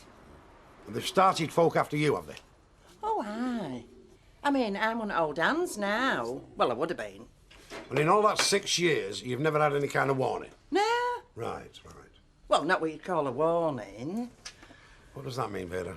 Well, I've been told, you know, don't do that again, or I've noticed you were late twice this week. But, I mean, not official. Right, well, as far as you knew, they were perfectly satisfied with your work. Yeah. Right. Because these are the kind of things they're going to ask you at the tribunal, you see. Listen, I've done nothing that warrants sacking for. Right. So what have you done, then? Nothing that other folk haven't done. I don't know why they're picking on me. Vera, what are we talking about here when you say, no, what other folk haven't done? Well, you know. No, tell me. Well, it's them damaged tins, you know, them with dents in that you get half price. Well, you should do it. You've been living off them for the last 18 months. Yes, but you said that was all right as long as you're showing them the tins. Well, it is. Well, Only sometimes there aren't any. Well, not that you like. You know how finicky you are with your food. yeah, but Vera, well, what do you do when there aren't any? Well, what you do is you look and you see what you want, you know. And then you give them a good bashing on the trolley and you put your own dint in. And this is what they caught you doing? Yeah, but only because they were watching me. Oh, Vera. Hey, now, listen, don't you be picking on me. I only did it so I could fill your belly. Oh, so it's all my fault now, is it? It is, yeah. When you stood there first thing on a morning going, oh, can I have another one of them tins of meat and potato pie or tins of peaches? I mean, you won't have all damaged natural, will you? Oh, no, you'll what you're ordering. Yes, but I didn't know you were going round damaging the damn things on purpose. Well, you do now. Yes, and so do better buys, and that's why they've sacked you. And you know what? I can't say as I blame them. Well, that's loyalty for you, isn't it? Well, that's all I'd have expected from you. Is it? Well, it doesn't really matter what you get from me, does it? What matters is you can go to every tribunal in the land and they'll laugh in your face. I'll just get your handbag for you. Yeah, well, it's nice of you to let me know. Meaning that when you're in a serious relationship with someone, you don't expect him to disappear off without a word. Yeah, I know you rang. That was afterwards. I'd already been worried after death by then. Who's that she's talking to? I think it must be a boyfriend. Oh, dear. She loves him, really. All right, we'll talk when you get back. Of course, I still want to see you. I just don't want to feel like I'm living with somebody who thinks he can just get up and go whenever it suits him. Yeah, OK. See you later. I thought you were going to leave him. I still might. Yeah, when you're 50. 50's not very old. They might as well pack it in now if they're only going to last till she's 50. Yeah, well, it's coming back tomorrow. I'm going to explain everything then.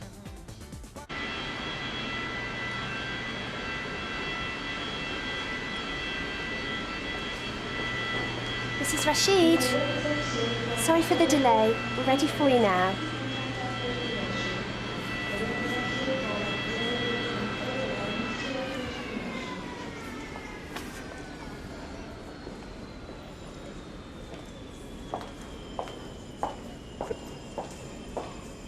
Right, I'm going out. Where? Where I you don't going? know. Anywhere. Jack! Jack! What? Isn't it bad enough that I've lost my job without my husband shouting at me? Shouting at? Oh, dear me. Was I shouting at you? Yes, you was. Well, I shouldn't have shouted at you. I mean, there's no cause, is there?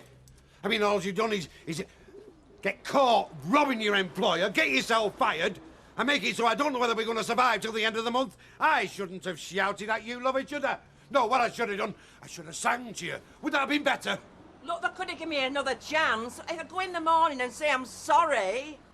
Vera, save your bus fare. Look, they might give me my job back. Will you face the truth, woman? You've been caught denting tins, damaging Better Buy's property. They wouldn't give you your job back if you went on your hands and knees. Well, they did before. I beg your pardon. Well, I didn't mean to say that. They've caught you at it before. Only once. Please tell me, what have I done to deserve this? What terrible crime have I committed that I am married to a woman who can't stop lying to me? Getting me to marry you! That was a terrible crime! Self-inflicted! Oh, I only don't tell you because I know that you don't want to know. Oh, thank you. That's very kind. That is very thoughtful of you. Look, just get out, will you? Go on, get Yes, out. I will. Yes, and don't bother coming back here when you're hungry, because there's nothing to eat. Well, I'll have to get myself something while I'm out, won't I? Because let's not forget, I am still employed.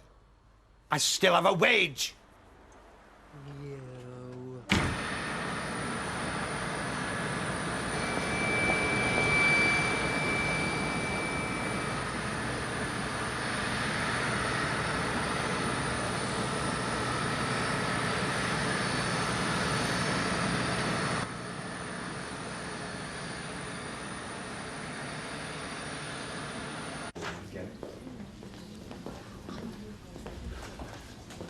Betty?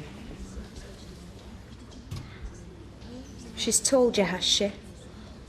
Who's told me what? That nurse. Told you that I'm fed up with people coming in there and grinning at me like I'm some kind of an idiot, all hoping that I won't notice that my mum hasn't been there.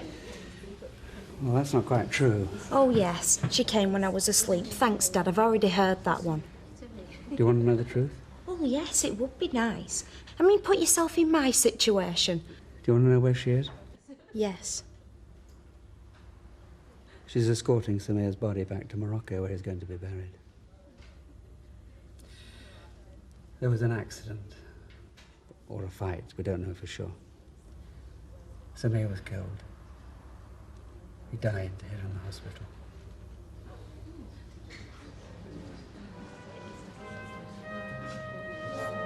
We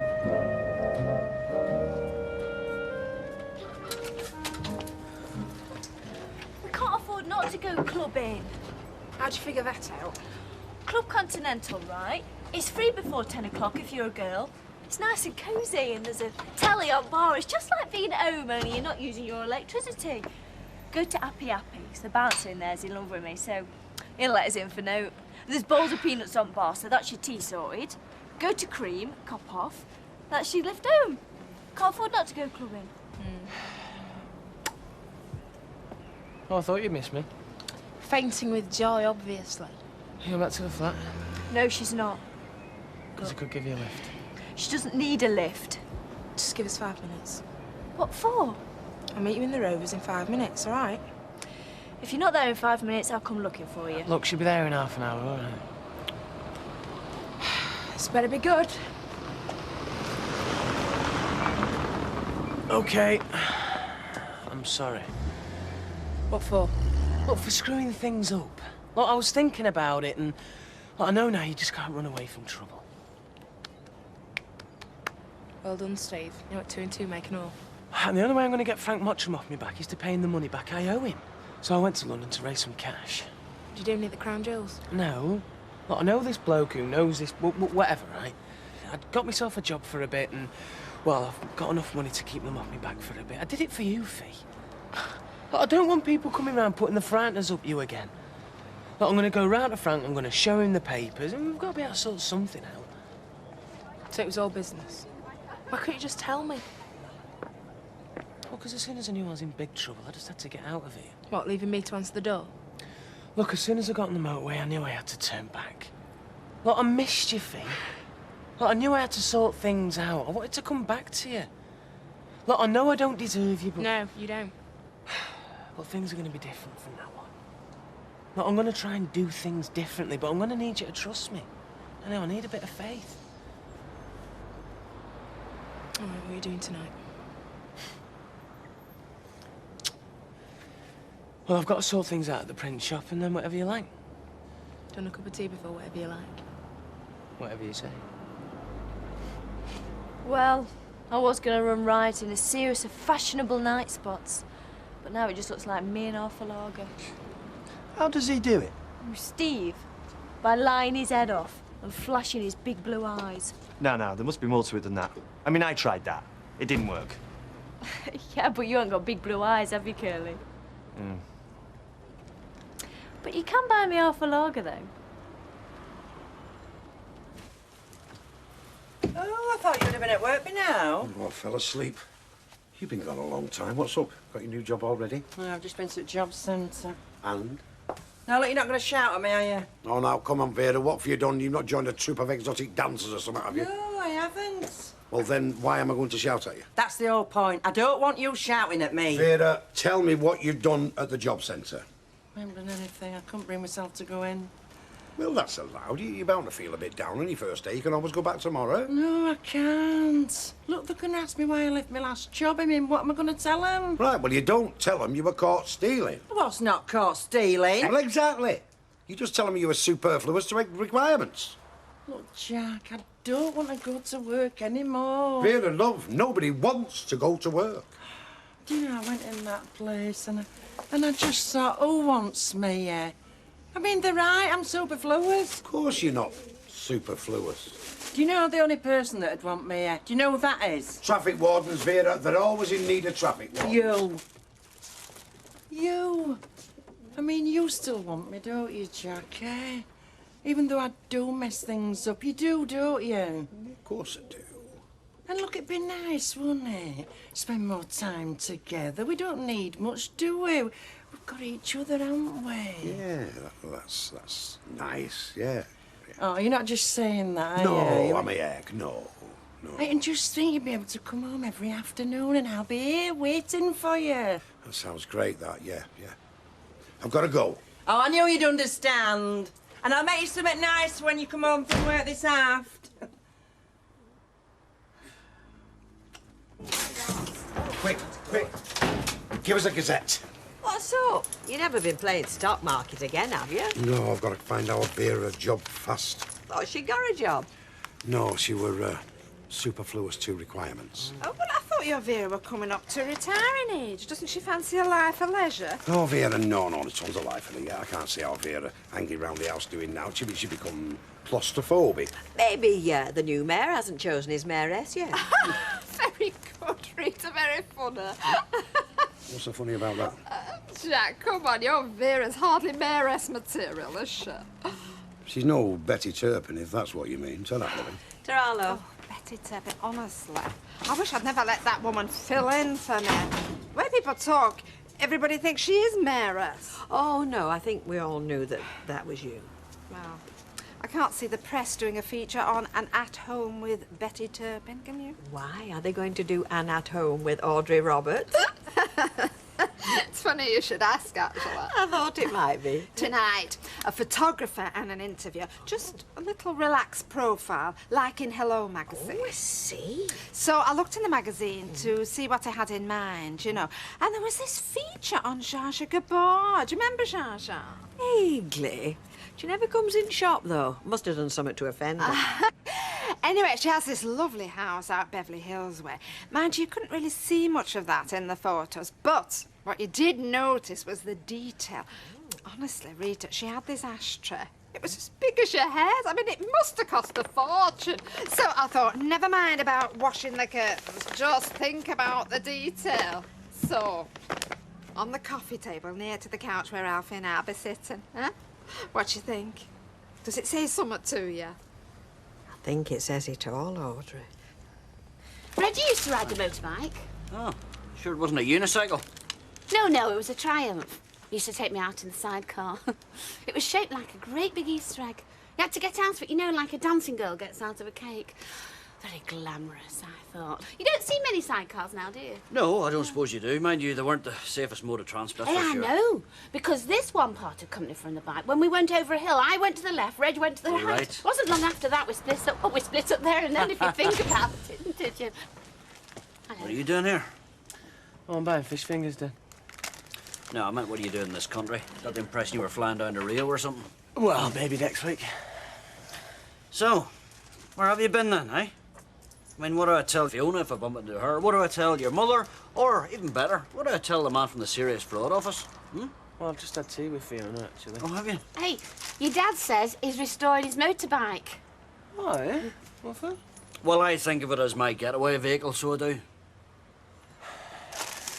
What have you been doing this time then, Stephen, eh? Studying watercolours or distributing food to the poor wee homeless? Oh, no, you know.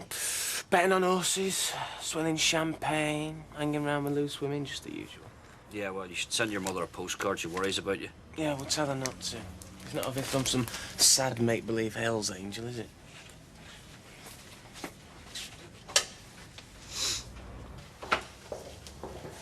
Your mother arrived safely.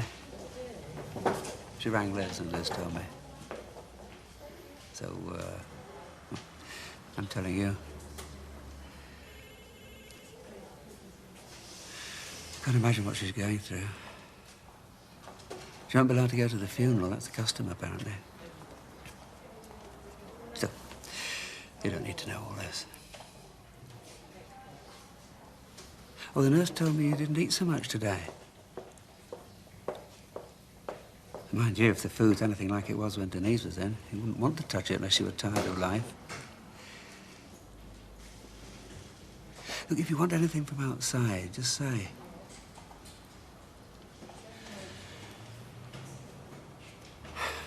Well, marking to do.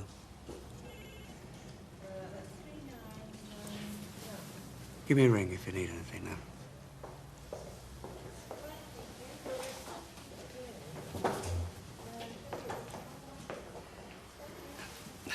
Tracy, you're bound to blame yourself for what's happened, but it won't help. You've been given a second chance. You're very lucky. The best way you can repay your mother and Samir, well, the only way you can repay them is to take that chance. Really make something of yourself. Something worthwhile. Actually, I don't blame myself. I blame you. It's for the photograph. I thought if we put it on the coffee table kind of discreetly, well, it might kind of say something. What do you think? Oh, definitely. Oh, yeah, especially if it was empty, because then it'd say that they'd drunk it all and they'd be too smashed to tidy up. Oh, I should put something in it, Alma, obviously. Oh, I think it's nice. Yeah, so do I, Mum. And I think you look very nice too. And when they print the photograph, I'm going to order a copy and put it on my sideboard.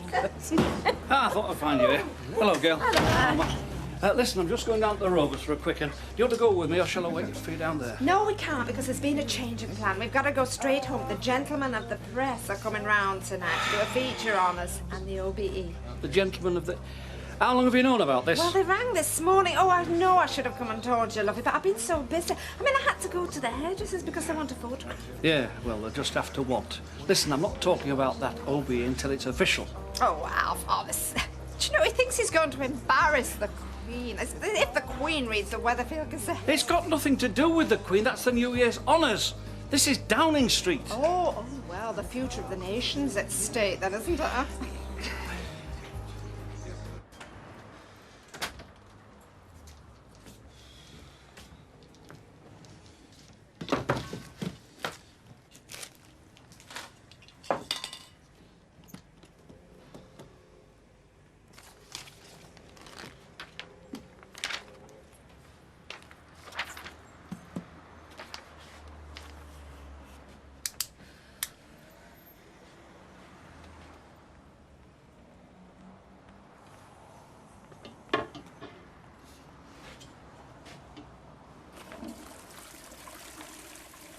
Okay?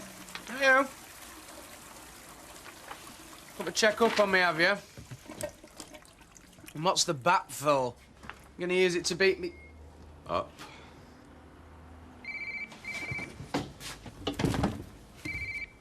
Oh, the fair Maxine. You are one of nature's greatest hits. Oh, aren't you nice? Well, it could be nice all day long, but it won't do me any good. See, I've not been sprayed with Evolution's aftershave. What about him? Des, thingy. Was he naturally selected? Well, that's an interesting question. Whereas I've a great deal of trouble getting women, he has no bother at all. The thing is, when he's got them, he can't keep them. Maybe he's just not found the right one. Or maybe he's got a hideous personal habit. Right, what you having? No, I'll get these. I'm not one of these girls who just hangs around with fellas for the free drinks. Anyway, she was superfluous to requirements, you know what I mean? What? Superfluous. Vera. Aye. Any chance of a job at your place for her? Oh, come on now, Jack. You don't want her behind the counter every time you go and place a bet, do you? Oh, God, what was I thinking? What can I do for you, lovey? Hold on a minute. I'll just see how much I've got. It's all right. I'll get you a drink. What do you want? Oh, nice. I'll have a white wine spritzer, please. And Curly'll have a pint. A pint, please, and a white wine spritzer, Jack. Don't tell Kelly I got the drink from him. Probably choke him. Save me the job, then. In here yet? Oh, I wanted to keep him waiting. No, he isn't. Oh, by the way, when he's finished work, we're going out for a meal, so sorry, no clubbing. Fine. Now can you get lost? I'm working. On Des? He's old enough to be your dad. Well, I've got to find something to do in my evenings now that old Blue Eyes is back, haven't I? There you go, darling. Oh, thanks. Fee, could you take this over to Curly? I think I'll stay here and give my ears a rest. Here you go, Curly. Never known Maxine buy a drink for a bloke before. You must have the touch. Oh, definitely. She's waiting for Steve. I'd never wait for a bloke. The last bloke I waited for was Father Christmas. And I wouldn't have waited for him if I'd have known. Known what? Well, I asked for a bike, and he bought me a flaming jigsaw. Just think about blokes. They always let you down. I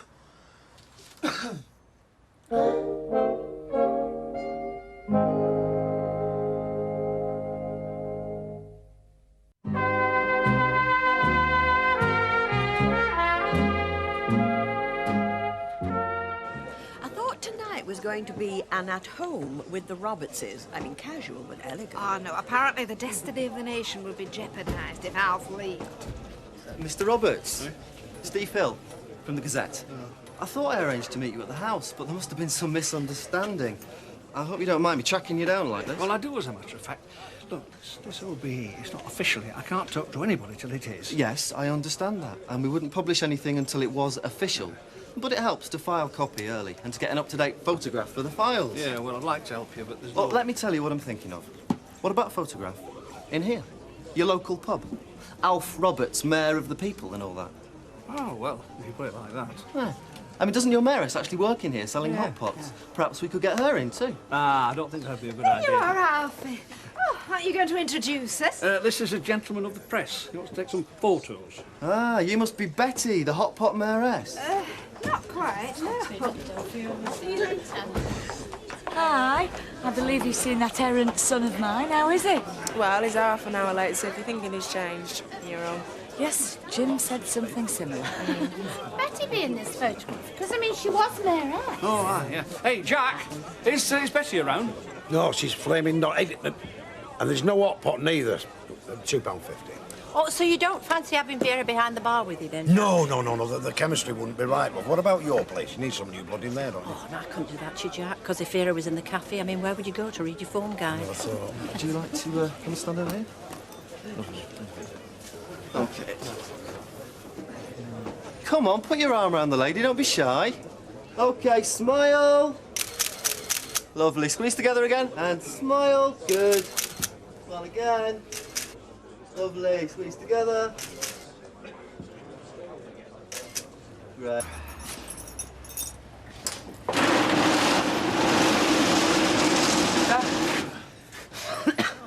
What in the name of God's happened to you? Oh, sorry. Hey, look, shut up. Just stay there, all right? Just hang fire. Right, look, just hang on. I'll get a taxi to take you to Casualty, all right? No, I just want to get... Oh, wait, will you shut up? Put your hand on there, please. Put it on there. Now, just stay there. Keep your head back. I'll be back in a second. Jim's late as well now. He's only supposed to be spending an hour working on this bike of his. Like father, like son, eh? Hey, could they be together? I think the chance of Steve and Jim doing a bit of male bonding is very, very slim. You could be right. Can I get you anything, ladies? Yes, please. We'd like one male McDonald each, please. Are you missing Steve? Oh, no, he's back, but he was supposed to be in here an hour ago. You don't know where he is by any chance, Steve? I'm sorry, my relationship with Steve is purely business. And, well, I don't discuss business outside office hours. What's that supposed to mean? Means I'm going. I'll see you later. Now, you see, that's your love line. It's like a dotted line. It means you can get women, obviously, but not keep them. You might have a point there. Come on, let's get changed. We're off. Off where? Happy, Club Continental, and whatever other one walk. Come on. I'm sorry about this, but I did say you could get a woman and not keep her, didn't I? In the saloon bar of a backstreet boozer. Oh, what a decant. Audrey, you're just working yourself up for nothing. No, I'm not working myself up, Alma. I'm just disappointed. I mean, life married to Alf has very few compensations. That was going to be one. Relaxed, but... Oh, I can't remember. Elegant. Well, that's what you did look like. Relaxed, but elegant. And the Rover's written. Do you know what it looked like? You know those photographs of the Queen when she goes, you know, walkabout? Walkabout? Yeah, well, you know, when she shakes hands with all the common folk like me. Well, that's what it looked like. Did I? Oh, Alma, thank you. Do you know, you're a really true friend, you. Vicky, do you know where Steve is? Oh, has it still not arrived? You know very well he hasn't. Look, If Steve decided to stand his girlfriend up, it's hardly my fault. He's probably bored of her. Hey, and who can blame him? That is it. That is the end of me and Steve McDonald. I don't know why you let her get to you. She don't really know where he is. Yeah, but if he didn't string her along, she wouldn't even be able to pretend she did. I just wish you'd tell her where to go. Hi, Fiona. I said hello, Fiona. Hi. Steve, trouble. You've got all this to look forward to, Danny boy. Oh, don't say that. It's bound to happen. How old will you be when he's 16? Yeah, and don't talk to me about 16 or 17 or any teens. Sorry. You know, she said she blamed us. I don't know, I think if that... You said not to talk about it. Yeah, I know, but I can think about it, can't I? I mean, if Deirdre and I... There'd be no Danny. Maybe we'd better not talk about it. Maybe you're right. Look at that. No lights on or anything. Bet he never went near the place.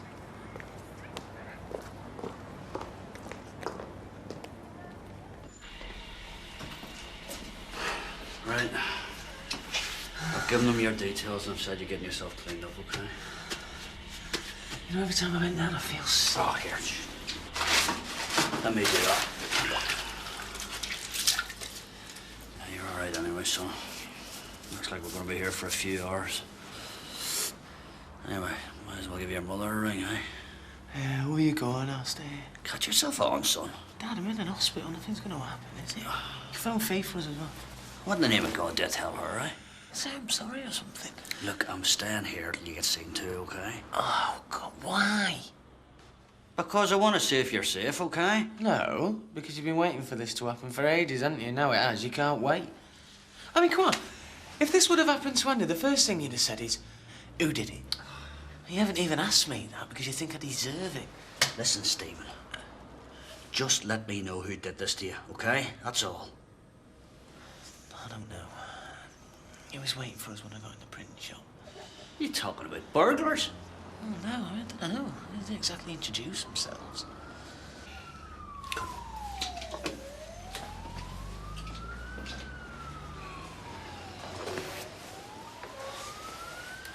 Look, Dad, I don't want you coming to casualty with me. Stephen, I'm not leaving you, all right? Yeah, of course not. Yeah, you've been waiting for this, haven't you? Shit. Well, you know, sat there with all the druggies and the losers and the winos. Yeah, you've been waiting for this for a long time, haven't you?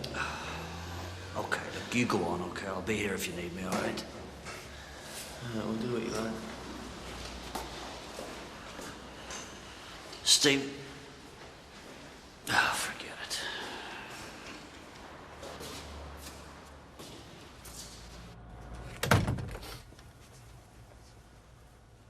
Jack! Jack! I'm here. I'm waiting for you. I was just going to have a cup of... I've had all day to think about how good you were about me retiring. And I just wanted to say thank you.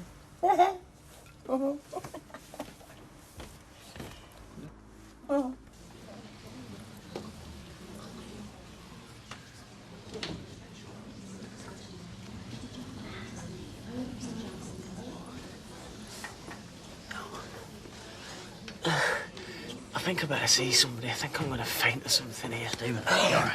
Look. Ow! Oh, come here, son. Oh! Come here.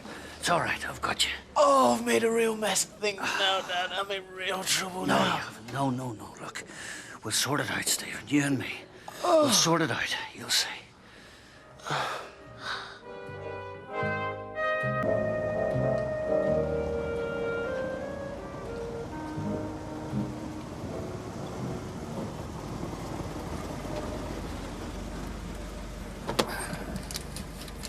Thanks, man. Thanks very much. Listen, sure you're not going to come in? Won't take you more than 5 minutes to make the bed up. No, I'm all right, thanks, Dad. Fiona's back. Be on for now. All right, well, as long as you're sure you're all right.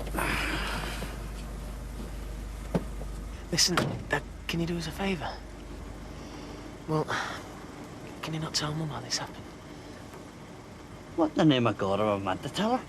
Well, I don't know anything. Just say somebody broke into the print shop or something. Look, I just don't want her to get worried, that's all. Very noble, Stephen, very noble. Look, please, Dad. Yeah, look, all right, look. Have you got those painkillers the doctor gave you? Yeah. I'll look in on you tomorrow, see how you are, okay? All right. See you. Cheers, Dad.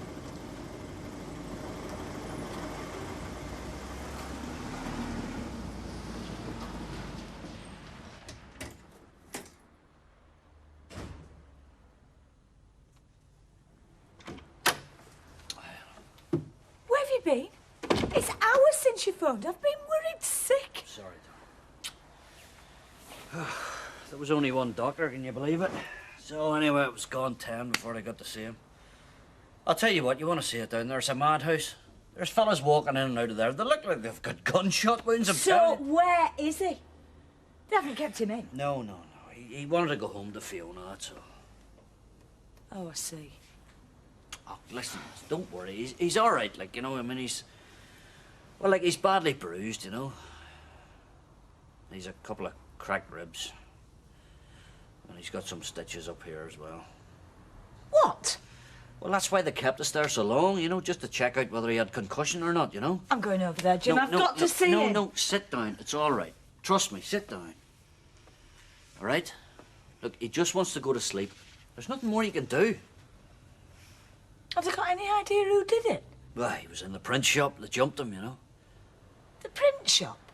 Yeah, he reckons they were probably after Vicky's new computer, you know. You mean it was a burglar? Yeah, I was a burglar, yeah. Fiona.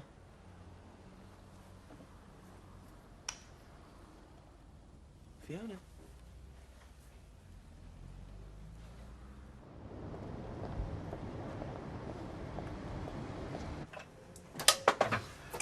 Hi. Huh? Right. Yeah? Oh, I don't know. All those years of hard slog, eh? Working weekends, working nights, coming home to study. And what for, eh? Well, I thought they'd be crying out for nurses. Yeah, well, not this nurse, they're not. I mean, maybe it's me. Maybe I'm not putting myself over right in interviews. I'm sure you do. Yeah, well, I'm definitely doing something wrong, Maureen. I mean, I can't even get agency work. Here. I know how you can put your skills to good use. Oh, I? Just pop through to the back room and have a look at my throat for me. I'm sure it's infected. I'm taking you to see Dr. Irvin about that. I told you. Yeah, you're probably better off to go and see your own GP anyway, Maud. I don't like him. He has you in and out like a shot. Anyway, Mrs. Miller told me he prescribed her the wrong tablets. He had her as high as a kite. Oh, come on, Martin. At least you could give me a second opinion. You haven't even had a first opinion yet. Oh, well, you know what I mean. Come on, it won't take a minute. Oh. Oh, go on, then. It's nice work when you can get it. Yeah. It's 8 o'clock in the morning. Shut up. I gathered they were out all night. Here we are, girls. 2 breakfasts. Thanks. There is absolutely no way that I can eat that. Do you know that fatty food turns straight to cellulite the minute that you swallow it? It's funny, but no matter what I eat, I never put on weight. I've been 8 stone once since I was 16. Cream cakes, chocolate, fish and chips. I can eat them all till they come out my ears. It makes no difference. You shouldn't have done it, you know. Of course we should have. I had a brilliant time. Anyway, it's not the first time you stayed out all night. It is when I've got work first thing in the morning. Oh, shut the shut up then. You're the boss. Well, I won't be boss for long if that's skiving. This is the hangover talking. Oh, don't mind me. Tell you what you want to do. Get that down you. Oh, I've told you. I can't face it. Well, force yourself then. Then nip upstairs, have a shower, clean knickers, you'll be right as rain. I really don't think so. Anyway, you can have 40 winks on some bed when we're free. Oh, you're not feeling guilty about Steve, are you? Why should I? Just thought you might be wondering what he did when he got in and you weren't there with his pipe and his slippers. Oh, no, but we should have phoned. I mean, we're out all night. He stood you up. He's got no right to expect anything. You're right. So finish your breakfast and in your own good time you go over there, guns blazing, you hear? Guns blazing. I mean it, Fee. Don't let him put you on the defensive. You're right. He's hardly Mr. Reliable, is he? site foreman. What's this? High-class escorts. Maybe not. What's that, my love? Nothing, my love. I'm just having a little look at the jobs page, you see. Well, not for me, I hope, because I'm retiring. Oh, come on, Vera, you are not serious. Why not? If anybody's entitled to early pension, I am. All hard graft I've done. Do you know, it saddens me to hear you talk like this, Vera. I always thought you was a woman with energy and drive. What, being married to you for 38 years? You must be joking. No. What I mean is all this talk of drawing pensions, it could affect your mind. You'd start to vegetate. Ava. Hey, talking about Maud Grimes, she still goes out to work, doesn't she? Hey, just to get her out of the house before she goes do lally. You know, I never thought of that. Hey, now then, look at this here. Experienced machinist wanted for expanding clothing firm.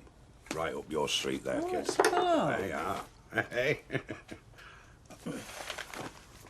Full and part-time workers wanted. Good rates of pay. Ring Janice Epplethwaite for an interview. Hey, just like your days at the factory. Now, you always said them were happy days. Shall I give them a ring, V? Well, they were. You know, with Ida and Ivor. Ivy. But hang on a minute, Jack. It says here Burnley. That's 30 mile away. We could always get the bus. Oh, aye, if I got up at 4 o'clock in the morning. I mean, I'd never be home. Yeah, but there might be somebody who works there that drives in from here. Oh, Right? no. No, go on, give him a ring, V. No, I'm retiring. Vera, you're not retiring. I've already told you. We're hard up enough as it is. Don't worry, you won't starve. Well, if the tin opener goes missing. Steve? You here? You back then? Yeah, I'm back. And before you say any... Oh, my God, what's happened to you? Well, you won't believe me if I said I walked into a lamp post, would you? Steve? Yeah, let me have... No, I'm all right, thank you. So, where'd you get to? Oh, just out with Maxine. Oh, yeah? Where to? Just coming. All right. Oh, and it didn't cross your mind for a minute that there might be a bit of trouble here then, did it not? Steve, when you go missing, I try not to think about where you are or what you're up to. Stop trying to change the subject. Who's done this to you? Was that guy who came here while you were in Ireland, wasn't it? Well, I won't take him off the short list, no. The what? Look, Feet, the only reason I don't know who's done this is because it could have been anyone. Like who? Well, I owe money to two bookies, a casino in Manchester, a casino in Leeds. I owe money to a loan shark. I owe money to practically everybody who lends it. Oh, hey, Gare. Oh, I don't believe it, Gare. Look at this. It's a cheque for £500 with the compliments of Gareth Jenkins. Here's hoping our professional paths will cross again soon. Isn't that nice? £500? Yeah, it's the work I did for him. Let's have a look. 500 quid? Yes, well, that's what we agreed. You never told me. Hey, what's going on? Have you come into money, what? Yeah, well, you could say that, Vera. Oh, just a little sideline I've been developing, Vera. Nothing for you to worry about. Set yourself up as a catering consultant. With my help. Oh, what's a catering consultant when it's at home? Well, as far as I can tell, Vera, she tells pub managers what to lay on and whether to call them chips or French fries. There's a little bit more to it than that, Gail. I'm sorry, I'll leave. She also tells them what colour doilies to put on the table. Gail. Hey, hang on. Do you mean they give you £500 just for doing that? Well, no, it was the client suggested £500, not me. The client, Arcata. Do you know it's true what they say, you know? Money makes money. Here, there's another 50 pence to put to your fortune. But I tell you what, don't bring you happiness, you know.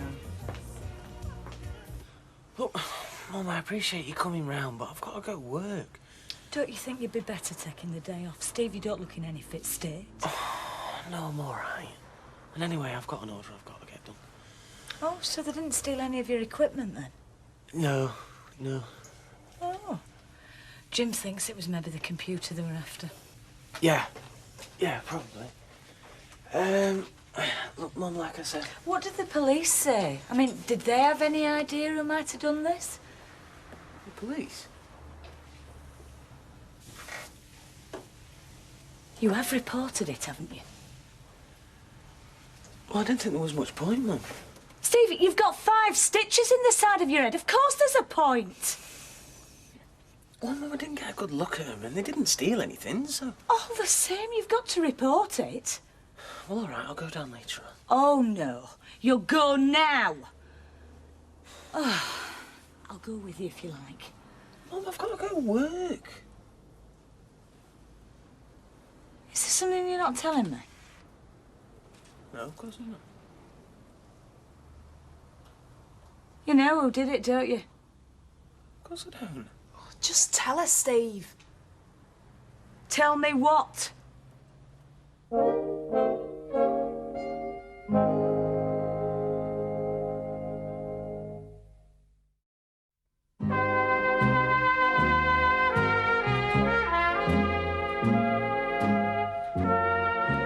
It started off as a joke, and now it's become a fully blown delusion. He actually believes that he's Scott of the Antarctic and that the Weatherfield branch of Furman's Freezers is the good ship Discovery. Who's this? Ridge! He sees icebergs and fjords where me and you would see a plain old chest freezer. When he talks about opening the shop, we're setting sail. When he talks about closing the shop, we're dropping anchor. Did you know what he said to me today when he was going out for his lunch? He said, Norman, I'm going out now, and maybe some time. He's bonkers. Yeah, I want 20 quid. Yeah, I'd take for Don's as well. Yeah, go and have a pint, please. Hey, cool. There's not many chance of a job at your place without Vera, is it? I doubt it, Jack. Why? Well, she just might be looking for another job, you know. No, in fact, she's definitely on the lookout for another job.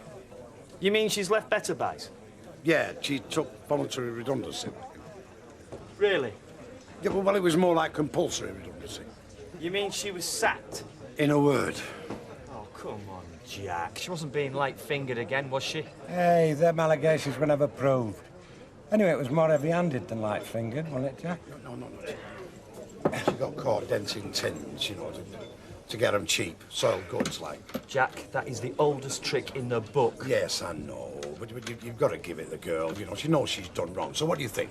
I'm sorry, Jack, there's an outgoing. And even if there were, you know, the old Better Buy system of patronage, well, it holds no sway with Eric Furman, take it home, mate.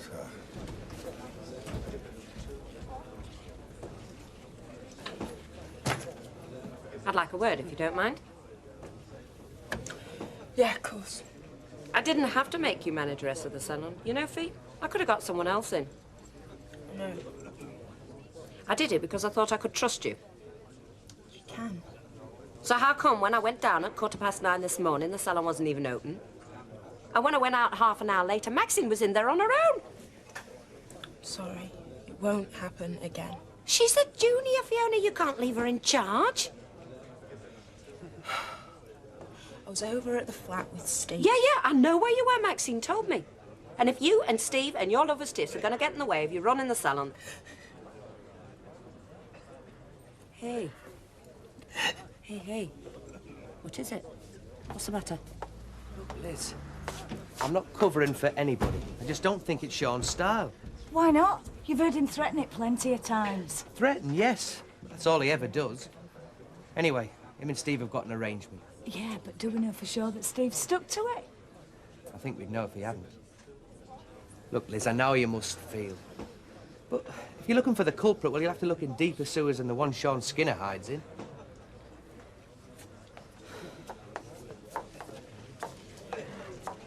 Hello, all right? What are you having? Gin. Big one. Jacko, large gin and tonic and one for me. By the way, Steve's over in the print shop if you want to go over for one of your cosy little chats. Hey? What's the big idea, Jim? My son is so deep in debt it's getting duffed up in the street, and you think I should be kept in the dark about it?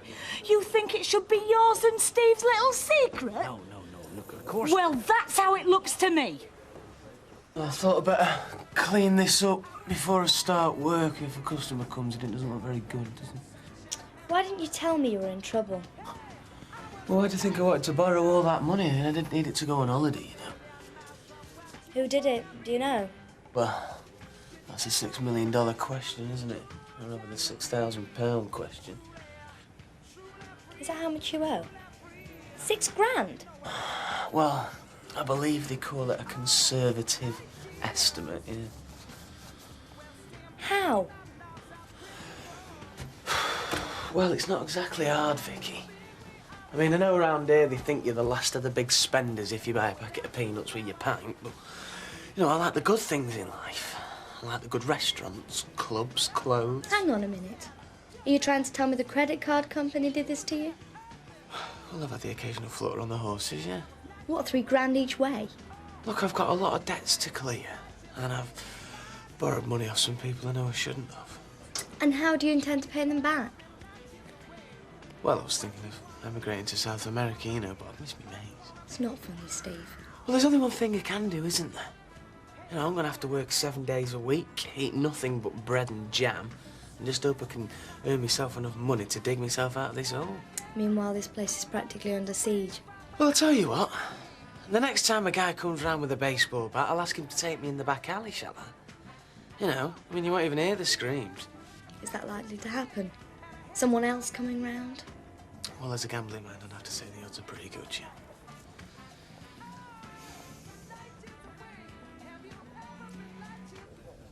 No, I can't leave him. He's at rock bottom. So you get out now before he drags you down with him. I can't do it. I'm all he's got. I'm the only one that can pull him back, make him change. Oh, Fee. How many times have I heard those words? Steve MacDonald is up to his eyeballs in debt. By the sound of it, he's a very likely candidate for Gamblers Anonymous. What makes you think that you're going to sort him out? I love him. I love him and I won't leave him. All right. But you remember this. You are 20. You're not married. There's no kids to think about. If you want to cut loose, you can. And no one will blame you for it.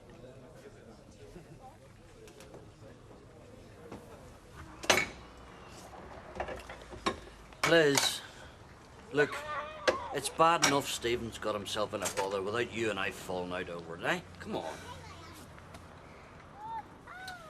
Do you know, to tell you the truth, I'm more annoyed with myself than anybody else. How could I be so gullible as to actually believe he'd cleaned up his act? How could I be so stupid? Come on, look, he fooled us all, didn't he? I mean, he fooled himself. Anyway, let's just hope maybe he's learned his lesson out of it. I don't know, maybe he's learned his lesson. Oh, of course, he's been beaten up, I'd forgotten. That's bound to do him some good, isn't it? Well, let's face it, darling. I mean, we haven't done any good, have we? Never mind the police, never mind the probation service, never mind us, hey? Come here. Come here. Oh. Look. Let's just hope he's wised up, okay? Do you really believe that? Well, I have to, don't I? I mean, God help him if I'm wrong. What sort of a state is that house of yours in? Immaculate, same as it always is. Good, I've got a couple of potential buyers coming Saturday. I want it to be spotless. Oh, that's charming, that is. Does that husband of yours get a kick out of being insensitive? Have you only just noticed?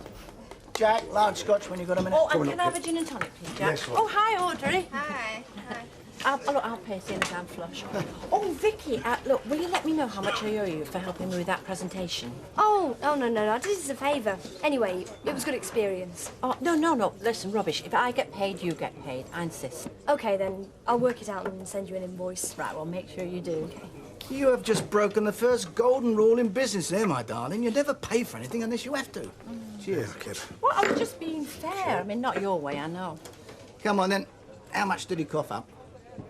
£500, as a matter of fact. 500? No wonder this country's going down the pan if someone's willing to pay 500 notes just for a conversation. You know, I'm sick of people taking the mickey. I mean, that job involved a great deal more than just having a conversation. Ah, now we're getting somewhere, aren't we? Well, she's quick enough to dole out the money to Vicky. Not so much as a thank you to the driving force behind the whole thing. What are you going on about now? I worked really hard on that job. You conned the bloke. There's no way you're going to get away with it twice. I did not con him. I just told a little white lie to begin with. I did an extremely good job, even though I say it myself. I mean, Gareth said he hoped our professional paths would cross again in the future. I reckon he fancied you. Help her, listen, I introduced... It was me that put the idea in her head. Oh. Well, say something. Oh, no. I'm not appreciated. I won't force it. Maybe I've discovered talents that I didn't know I had. What talents? Well, like knowing what people want to see when they come into a restaurant, like, you know, how to put together a good menu. And what's your idea of a good menu, eh? Steak pie and chips, bacon rolls. You run a greasy spoon. I do now, but who knows where I'll be in 5 years' time. Just order me another drink with you. I want a quick word with Audrey. Audrey, I just wanted to say thank you, you know, for all the help you gave me with the catering job. Don't mention it. And I didn't know what to get you, so I thought I'd, well, let you choose to yourself. Oh, Alma. You shouldn't have. Oh.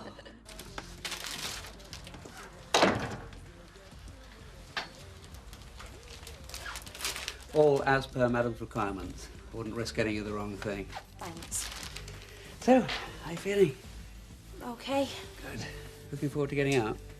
I suppose so. Well, the flat's all ready. And now that I'm spending more time with Daniel and Denise, you'll practically have the place to yourself. Great. Tracy, we need to talk. I'm not in the mood to talk. Look, I understand that you'll feel some resentment towards me. I feel that I've let you down. Look, forget it. I didn't mean it. You know we should be celebrating now, don't you? You are? No, I mean it. You've gone through a terrible ordeal, and all the signs are that you're going to lead a perfectly normal life. That's something to celebrate, isn't it? If you say so. And I know that, well, Samir's tragic death, it really was a tragedy, but the two things are completely separate. Try telling that to my mum. Yeah, well, your mum naturally has got very confused feelings at the moment. She's not confused about her feelings towards me. She hates me. No, Tracy, she doesn't. She wouldn't come to see me after my operation. Look, maybe there's part of her that blames you, but that's completely irrational. And in time, she'll realise that. No, she won't. She's going to resent me for the rest of her life. No, Tracy, that's wrong. Every time she looks at me, she'll remember him. Every time. And she'll hate me. She'll hate me.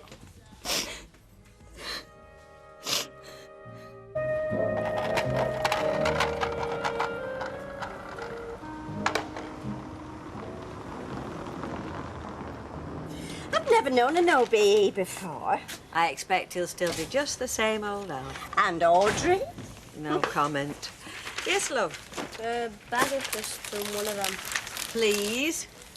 Now, what's this? This your 11s is? No, breakfast. My mum's still in bed. I'm off to work. Thank you.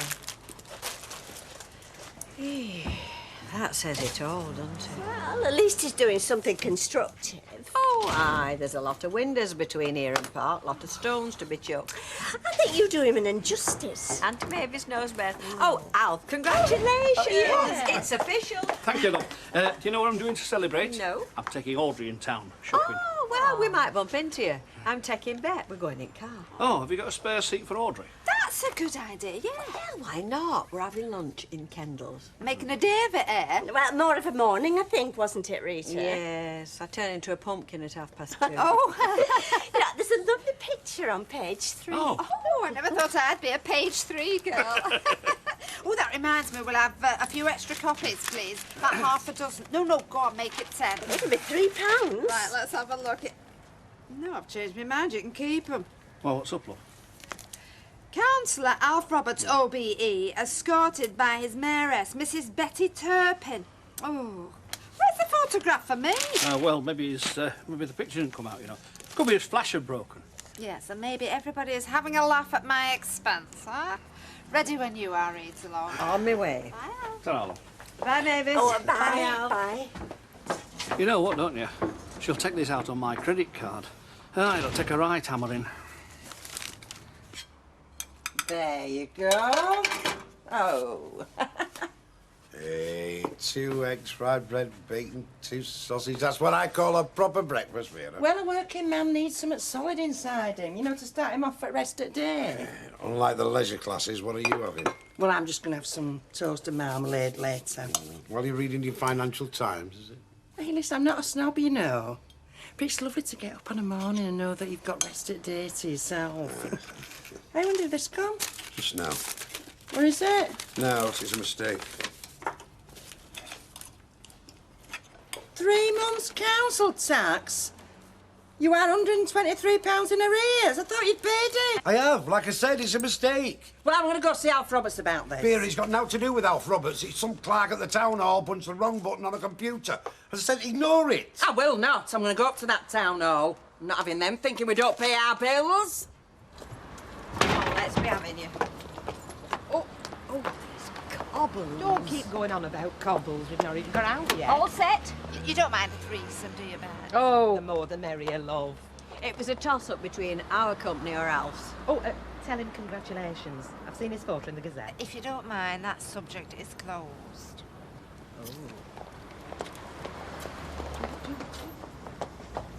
Seaside? Shopping. Don't spend all your money.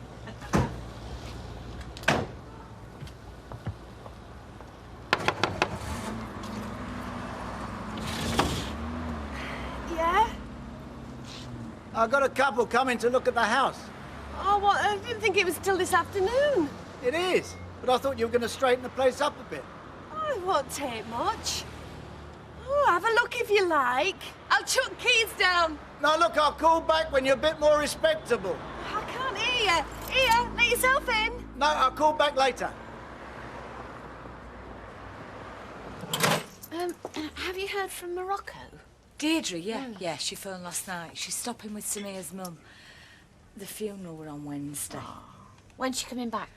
Well, she didn't know yet because they have like a period of mourning. But she's coming back, isn't she?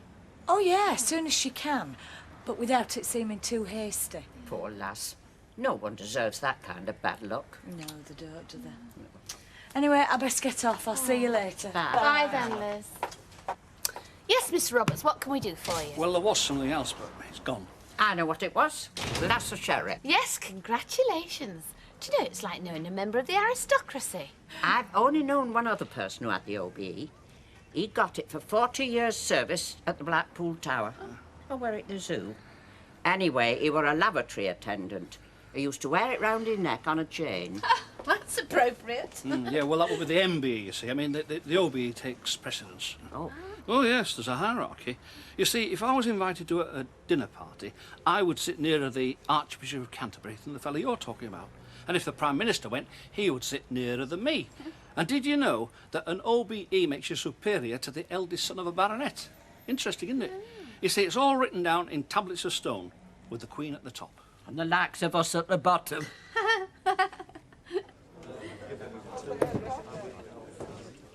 Yes! Good job, Josie. Hey, sort of a misspent youth, that, isn't it, Jack? So how come I'm not world champion then? Hey, she was telling me. She used to play for ladies' darts, too. Do you know, I'm useless. Will you show us how to throw? Yeah. Look, just hold it so it's comfortable. Relax your hand and your wrist and just let it go. Don, do you know your council tax? Do you pay yours regular, like? Well, I think I signed a form. They take it out of your bank account every month. Why? Nothing.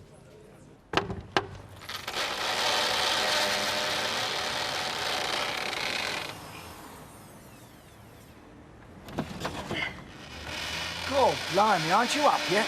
Tired off, lying straight back to sleep. I don't know how anyone could sleep through that racket. Hope the place is nice and tidy. They'll be here in a couple of hours. Oh, don't tell me I'm hopeless, aren't I? Look, I'll call back in 10 minutes. No, hang on, stop there. So it's OK with Maureen, then?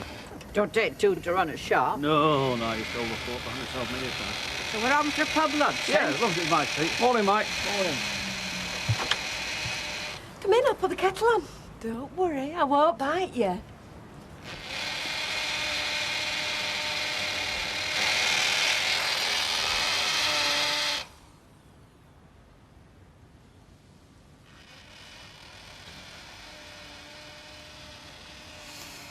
Aye, aye. about you, Michael? Must be the day for the rant, eh, son?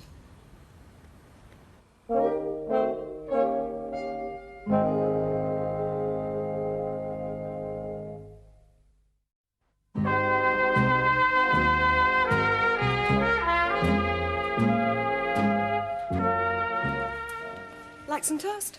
No, thanks. I had my breakfast 4 hours ago. Aren't you the early bird? I thought you said you were going to clean this place up. Oh, not take me 10 minutes once I set my mind to it.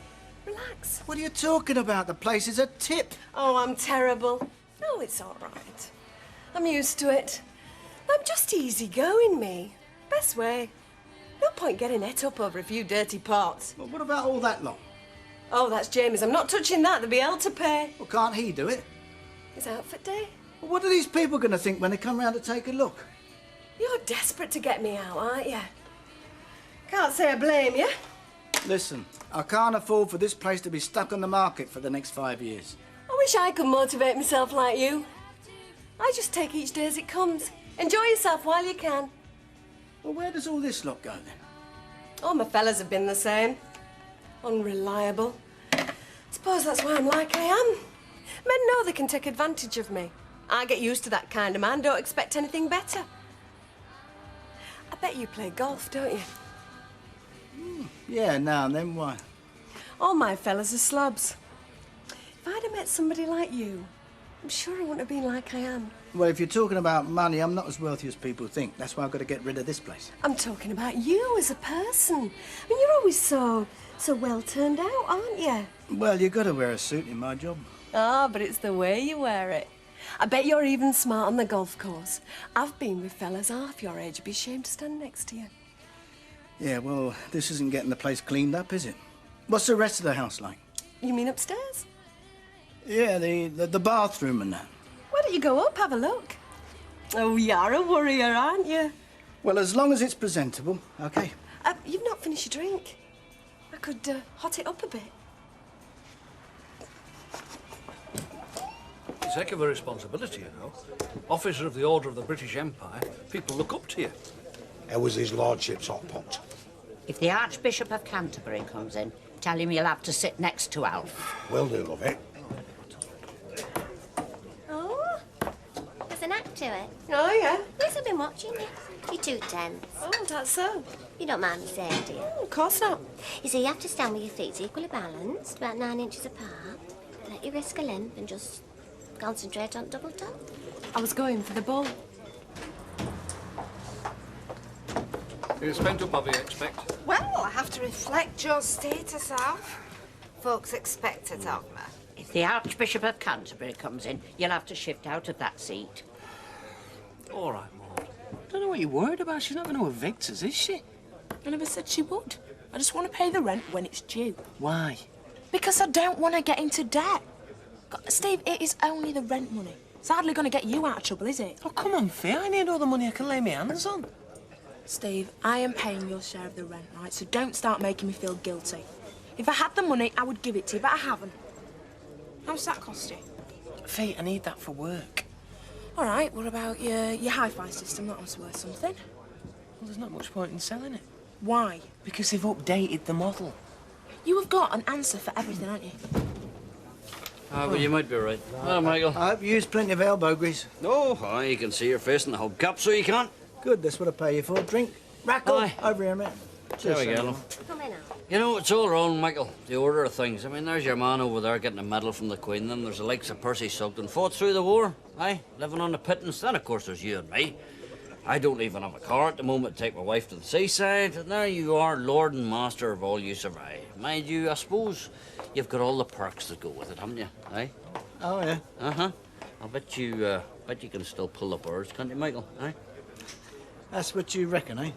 Oh, listen, oh, for God's sake, look, hey, your secret's safe with me, you know what I mean? Tricia.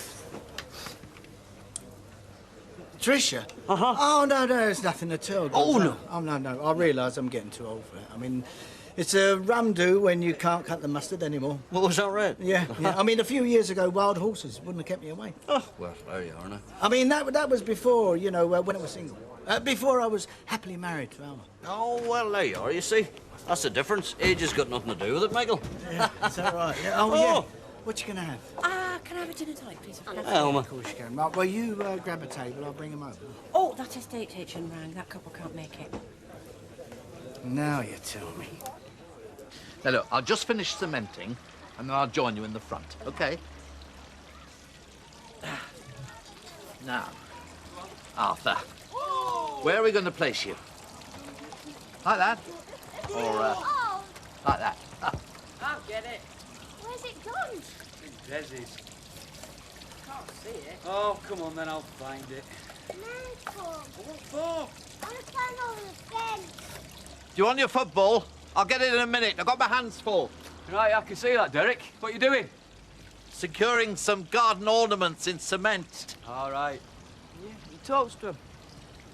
You don't talk to him. Yeah, he You does. don't talk to him, do you, Derek? He does, one of them's called Arthur. Arthur, is that right? Well, hello, Arthur. I'm Martin. I'm Sarah Louise. So, what's the other one called, then? Oh, the other one's called Guinevere. Guinevere? Arthur and Guinevere. So, are they married then, Derek, or are they just living over the brush? Look, I'll get your football. Here. Ta. Thanks, Derek, and sorry about that. Bye, Arthur. Bye, Mrs. Guinea Pig. It's Guinevere, not guinea pig.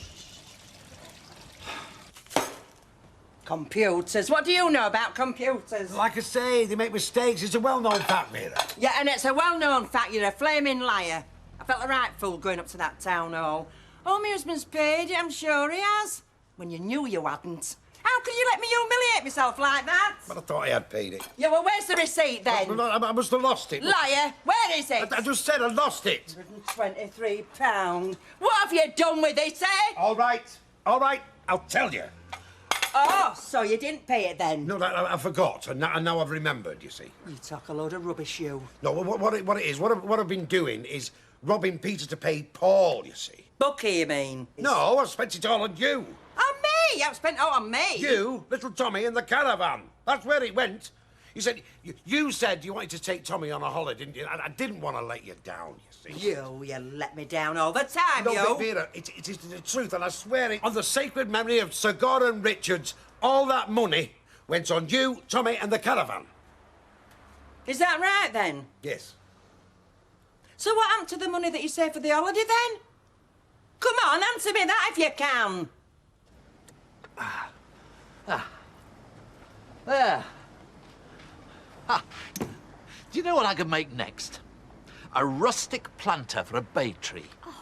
Well, if it takes as long as it did to mix that cement, I think we're looking at next year. No, nonsense. An hour's job at most. Oh. Very nice, Derek. Petunias. It's nothing like a few hanging baskets to add a bit of class to our side of the street. Well done. Keep it up.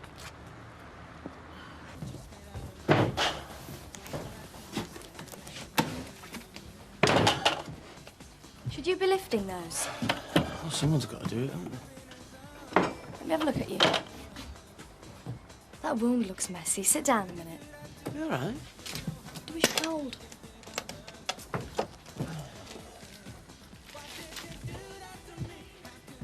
So, was she having a go at you in the pub?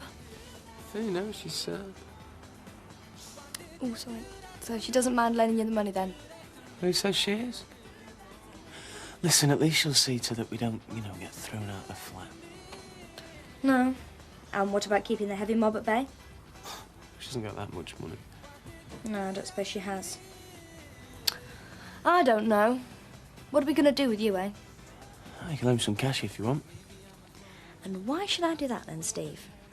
Because you're my business partner. And it's in your best interest to keep me out of hospital. How much do you need? About £1,000. Call it 500. There you go. It's better, isn't it?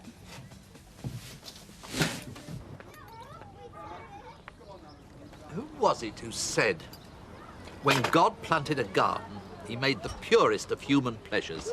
Honestly, I haven't got a clue. It was Bacon, I think. Well, in that case, it was probably Shakespeare. No, I don't think Shakespeare was into gardening, or if he was, he kept quiet about it. Oh, look at me, I'm perspiring.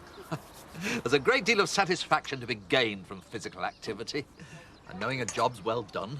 Will it be set yet? Oh, I should think so in this weather. Arthur! He's gone again! And he's left a note. You mean whoever's stolen him's left a note? I'm not so sure. In case you wonder why I've went, I'll not be stuck down in cement. Write them down then. Why? Because if I'm going to lend you £500, I think I'm entitled to know how you're going to spend it. Mottram? Who's that? It's a loan shark. What's that? Bookies? £850? What's that leisure company? It's a club casino. Well, those three will want paying. Yeah, tell me about it. Well, they'll want some sort of repayment straight away, so I'll go to the bank on Monday and get cash. Listen, Vicky, £500 between them isn't going to go far, you know. Have you thought about selling your car? You are joking. What makes you think I'm joking, Steve? Vicky, I need my car. I need my car for the business. I need it for deliveries, I need it for picking up materials. Have you ever thought about public transport? Vicky, who's going to want to do business with someone if they think they can't even afford to run a car? But you can't. And it's about time you faced up to that. Look, can't you just lend me another 500? No, Steve, I can't. Well, of course, they're not real footprints. Stranger things have happened. Perhaps we should contact Arthur C. Clarke. Yes, and have our photographs all over the Sunday newspapers. Don't you dare. Just somebody having a practical joke. Those footprints are very lifelike. Well, whoever's done it's used some sort of a stencil. Or a doll's shoe. Possibly. Definitely. Leave this to me. Excuse me. I suppose you think this is all terribly funny. You what, me? Yes, you. With your daughter's help, perhaps. You nearly had me fooled, but not quite. You see, Arthur takes a size 2, whereas I think you'll find Barbie is a 1. Elementary. Case solved. You are? So if you don't mind, I'd be grateful if you let me have him back where he belongs.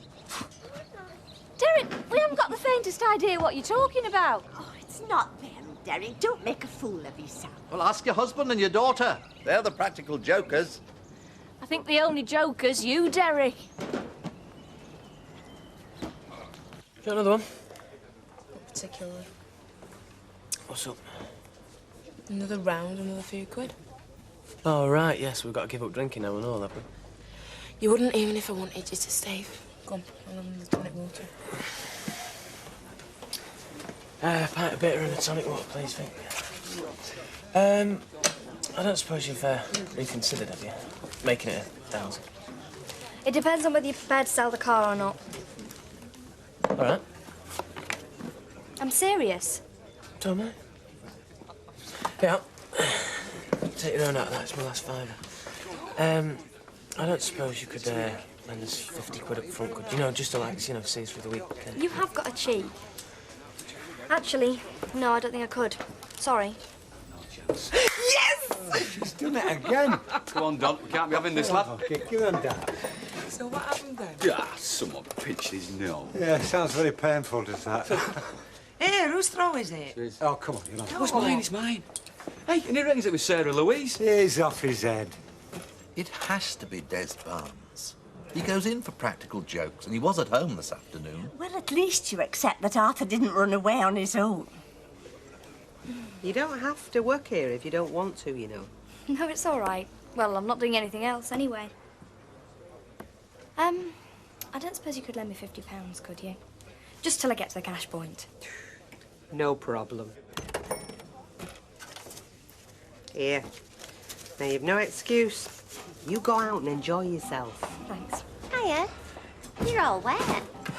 Just had a shower. Pint of orange squash, please, Raquel.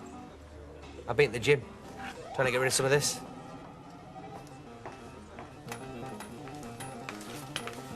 Do you want some crisps, Vic? Packet of crisps, please.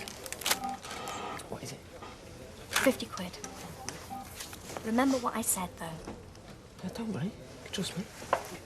Is anyone using this? No, you can take it. I've finished with it. Cheers, Vera.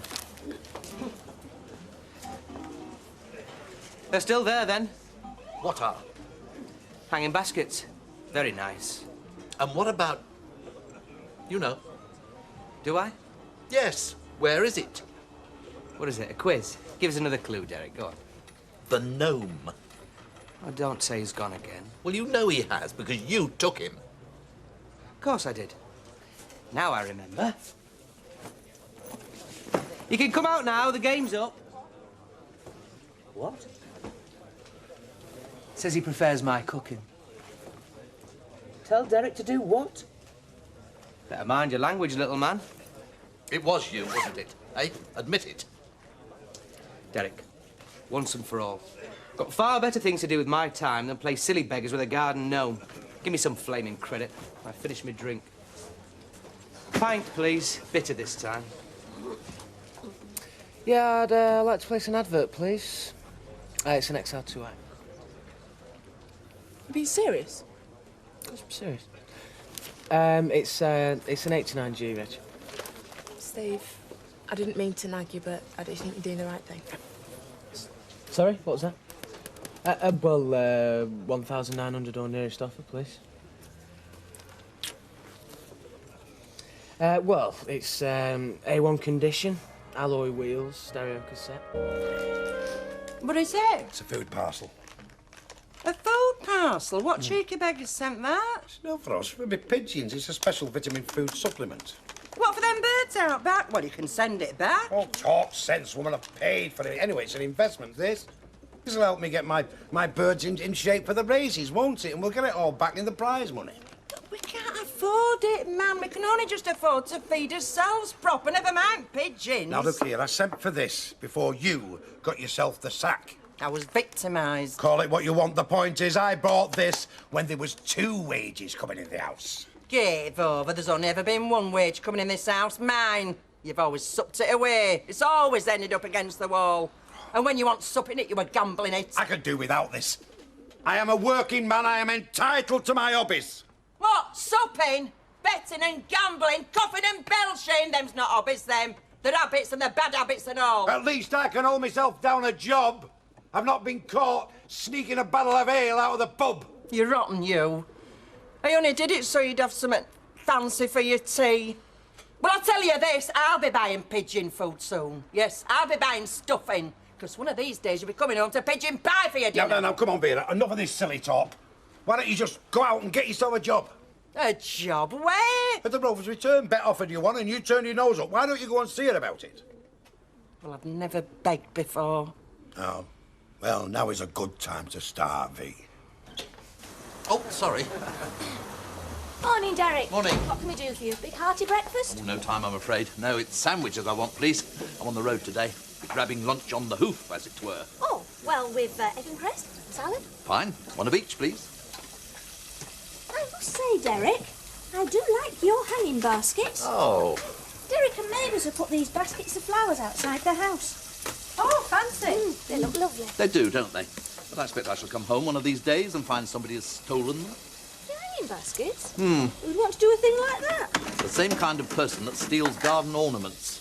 You know, one of our gnomes has gone missing again. So that's what you were on about the other day. Hmm.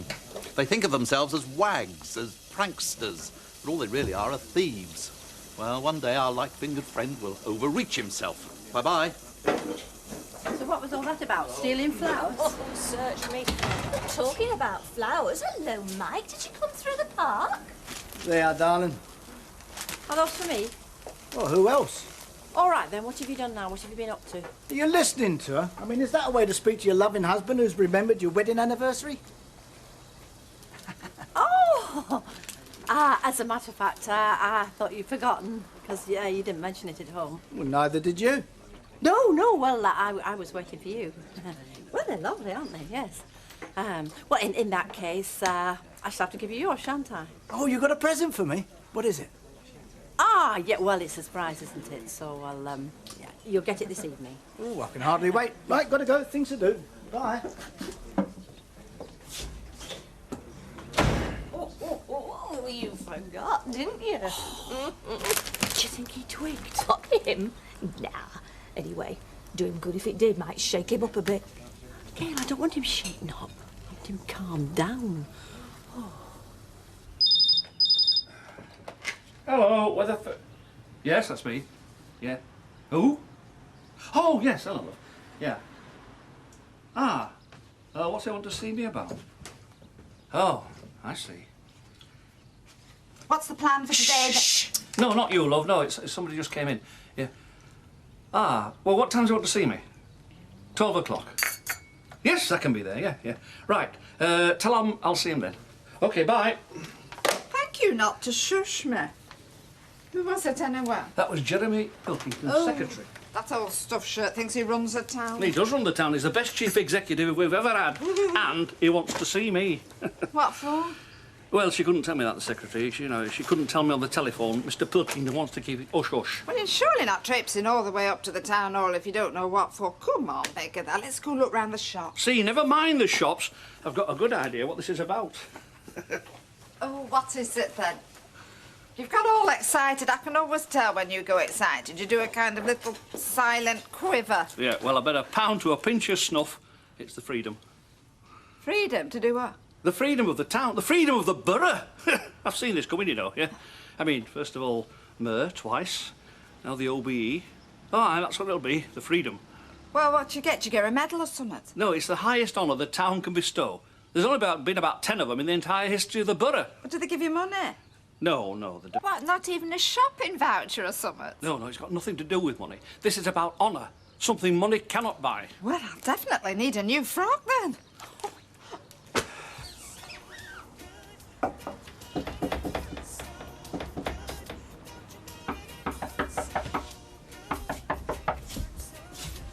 Who is it? It's me, Vicky. Hey. Being very careful. Yeah, well, there's strange people about, isn't there? Yeah, there are. And there's only one way to get rid of them. And that's pay them what you owe them.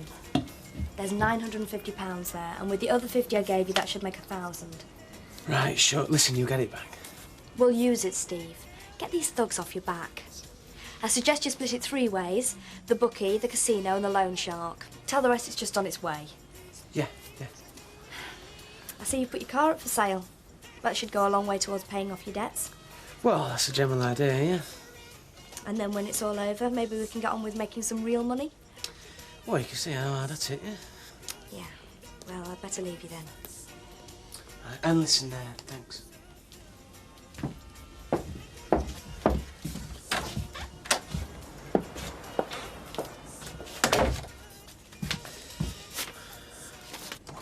Morning. Huh?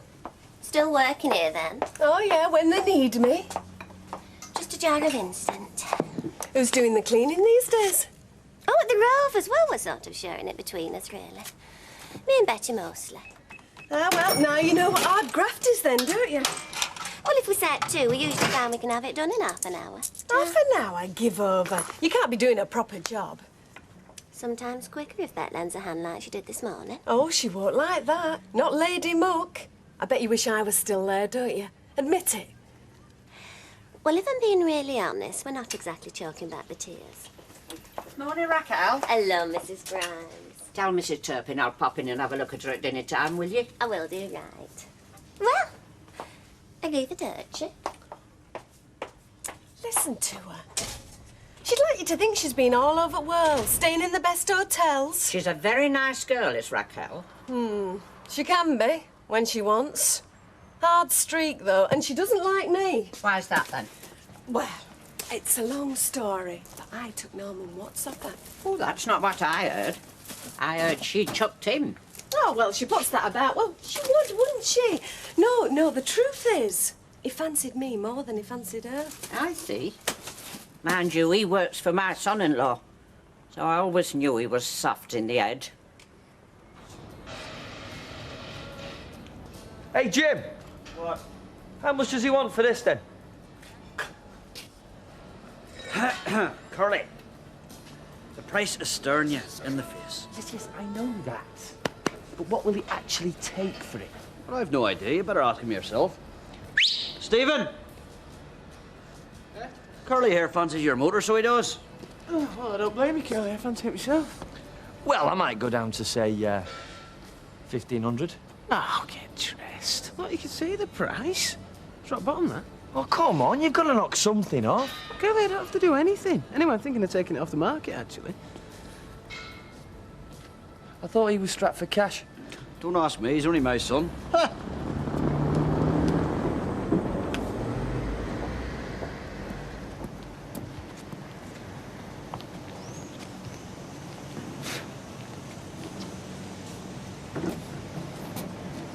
Hello. Hiya. You look beautiful. Well fit. Thank you. Brought that on. Well, I just thought I'd mention it. Listen, I know things at the moment haven't been much fun. Not much fun at all, really. So, I thought that maybe we could go out for a bit to eat and just have a laugh. Sounds all right with me. Yeah? Charles, have a seat, Councillor. Oh, hi. Miss Robbins, I'm sure you've plenty to be going on with.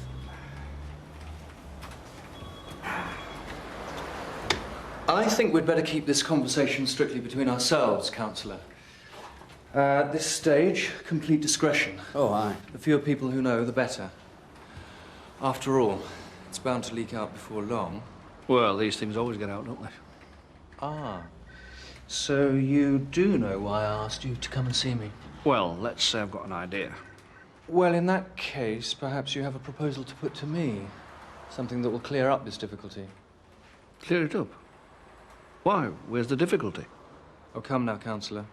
This sort of thing isn't so easily brushed under the carpet. No, hang on a minute. When money goes missing from a charitable fund, sooner or later, questions are asked and fingers are pointed. I think we're at cross purposes here, you know. What are you talking about? Money missing? The Mayor's charity fund. £7,000 missing. Now, what I need to know is where that money's gone to. Now, just a minute. What are you asking me for? Well, who else should I be asking? It was your fund and your responsibility. Now then, Councillor Roberts, I ask you again. Where is that money?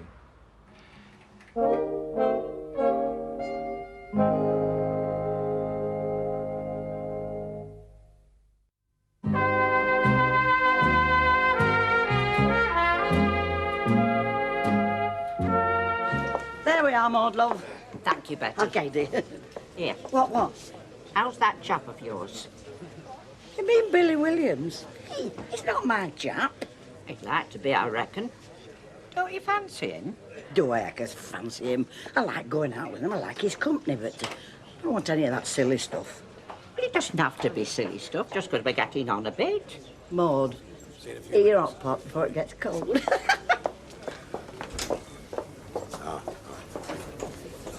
Have you said out to her? No, I've not had a chance yet, but think on, like I told you, box clever, watch your mouth. Yeah. Excuse me, boss. Could you have a word with the wife, please? Yes, Vera. Listen, I know for a fact that you're stuck for a cleaner. Who says I'm stuck?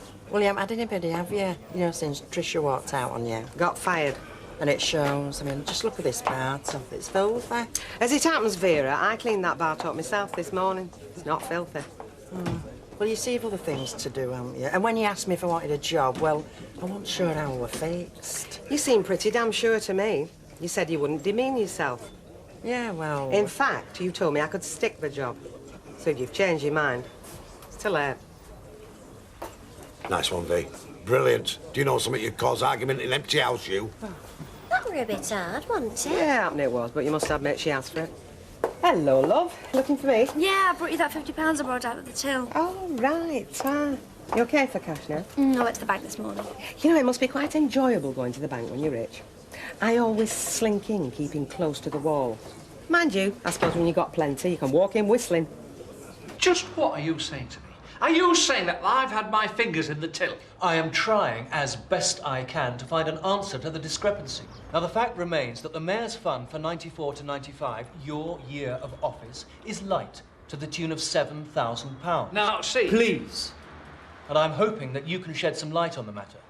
Because frankly, Councillor Roberts, there is no way this shortfall can be hushed up indefinitely. I don't want it hushing up. I want it sorting out. Now, correct me if I'm wrong, and believe me, I would wish to be wrong. But is it not the case that the mayor alone is authorised to sign cheques drawn on the mayor's fund? Well, yes. I mean, yeah, that's the way it is, yes. And these cheque stubs relate to cheques you signed, Councillor? Yeah, look. The way it works is I just sign what they put in front of me. I mean, I had a very busy year last year, you know. 122 official visits. Not to mention that trip to France. Because some of these payments are to associations or individuals that, quite frankly, nobody seems to have heard of. Eh?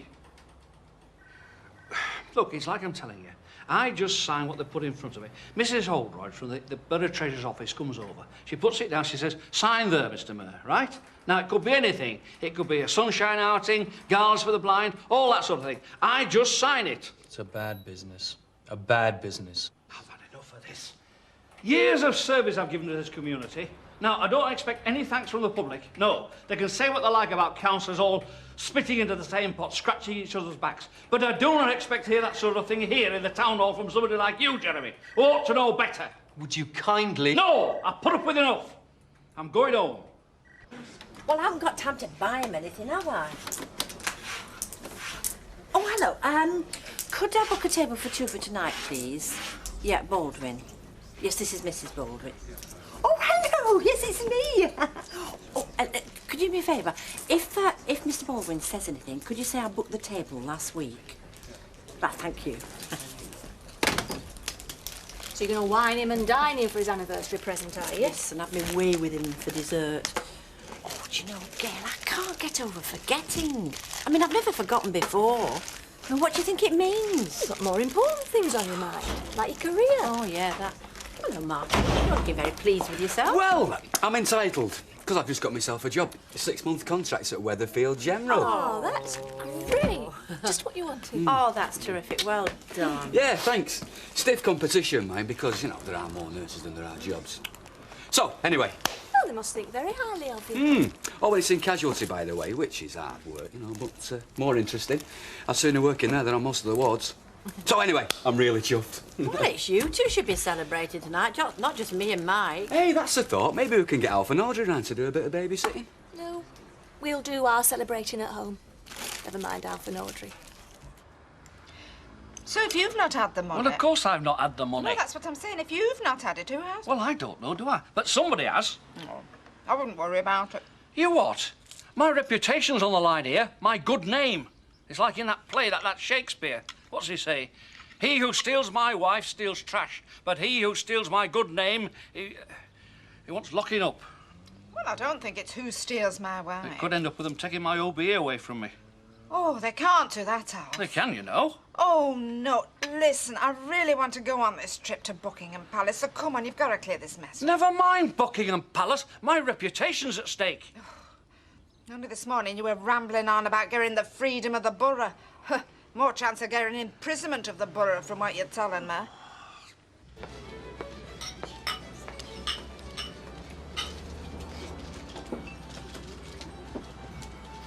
Well, this is very nice, isn't it? Happy anniversary. Do you know something? This morning, just for a moment, I thought you'd forgotten. How could I? I mean, it's engraved on my heart. Would you still marry me? Yeah. Would you still ask me? Yep. You wouldn't believe who's just walked in. He's supposed to be strapped for cash. Maybe he's had a windfall. Cheers. Can I have a bottle of Chardonnay? Si, signore. Cheers. Steve, what are we doing here? Eating, drinking, having a good laugh. When you said we were going out, I thought you meant for pizza. This place must cost a fortune. Relax. It's only money. You see, when you wait up, what sort of life you have, well, it's all down to money. Oh, aye, and your health. I mean, what's the point of having money, you know, if you haven't got your health? Hey, if you've got money, you can buy a lot of medicine. Oh, aye. You're right there. See, me and our Jack's never had much money. I mean, we do pools. Well, our Jack does, but most he's ever won is £2.90. I do lottery, me. Do you? I do. How do you pick your numbers? My numbers? Well, I just bung down what comes into me head. Oh, that's no good. You know, you've got to be scientific. You've got to have a system. Like me, I do number of this house, my birthday, Jack's birthday, little Tommy's birthday. How many years we've been married? Oh, I'm 44. Number at chalet we had in Skegness, eh? That were a lucky chalet, that. Oh, I see.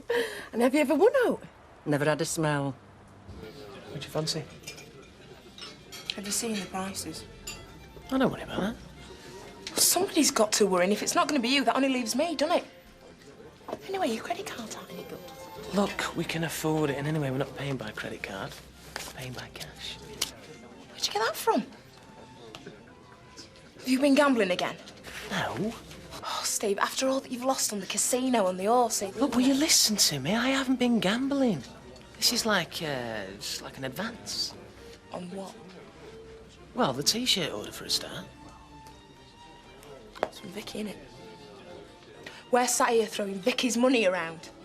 God, Steve, it wouldn't be so bad if you paid off your debts and got those thugs off your back. Look, I'll pay the thugs when I'm good and ready. And anyway, they're not going to be on me back. That stands to reason. Just sit back, enjoy yourself, right? I mean, what's the point in having all this money if we can't enjoy it? You think you're so clever, don't you? You think you're so bright. Well, I think I can use my head, yeah? Well, you're kidding yourself, Steve. Look at you. You've been done by the police twice. You owe thousands... Keep it down, will you? You owe thousands of pounds which you haven't got. You've been beaten up and you think you're smarter than everybody else. Well, you're kidding yourself, but you're not kidding me, not anymore. Look, just calm down. And the worst thing is that you've let Vicky Arden buy you off, because that's what it amounts to, you know. She thinks she has. Listen, Steve, you're not smart, you're thick. And the sooner that you realise... Ah, what's the use? Forget it. I've had enough. Fiona?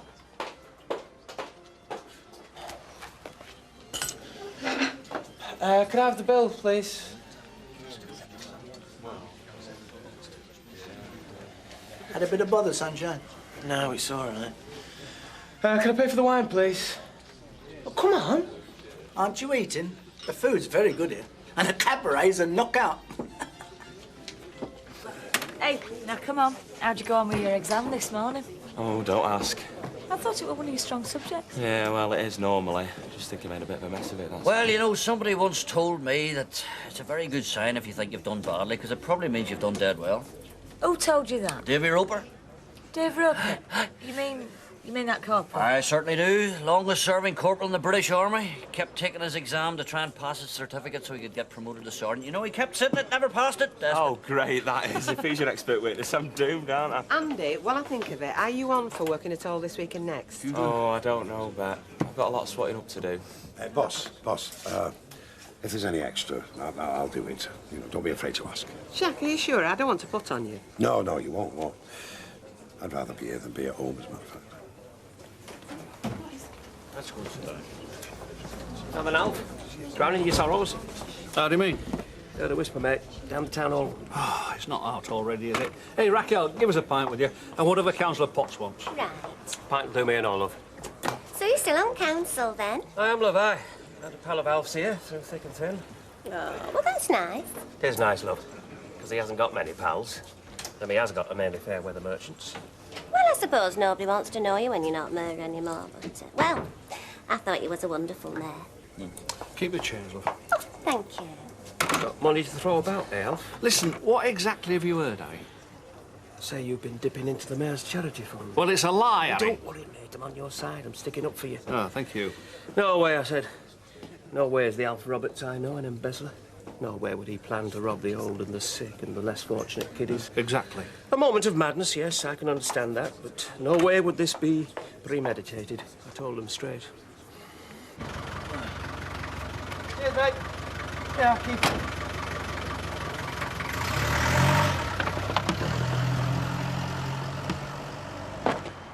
Fiona, what the hell are you doing? I'm throwing you out and your things with you. Come, you nearly killed me then. Who cares? Look, I'll come up, we'll talk about it. No, you won't. The door's bolted and it's staying bolted. And tomorrow I'm getting new locks. I've had it, Steve. Oh, look, you don't mean that. Oh, yes, I do. I've had enough of you.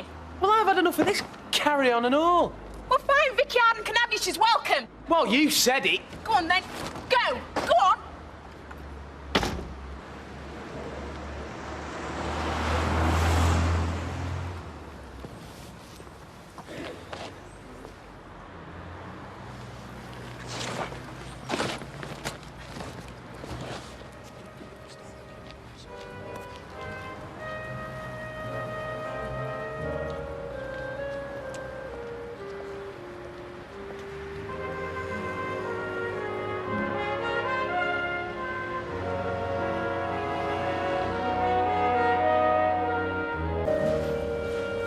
Second jar of coffee this week, is that? It'll be eaten into the profits. Who's counting?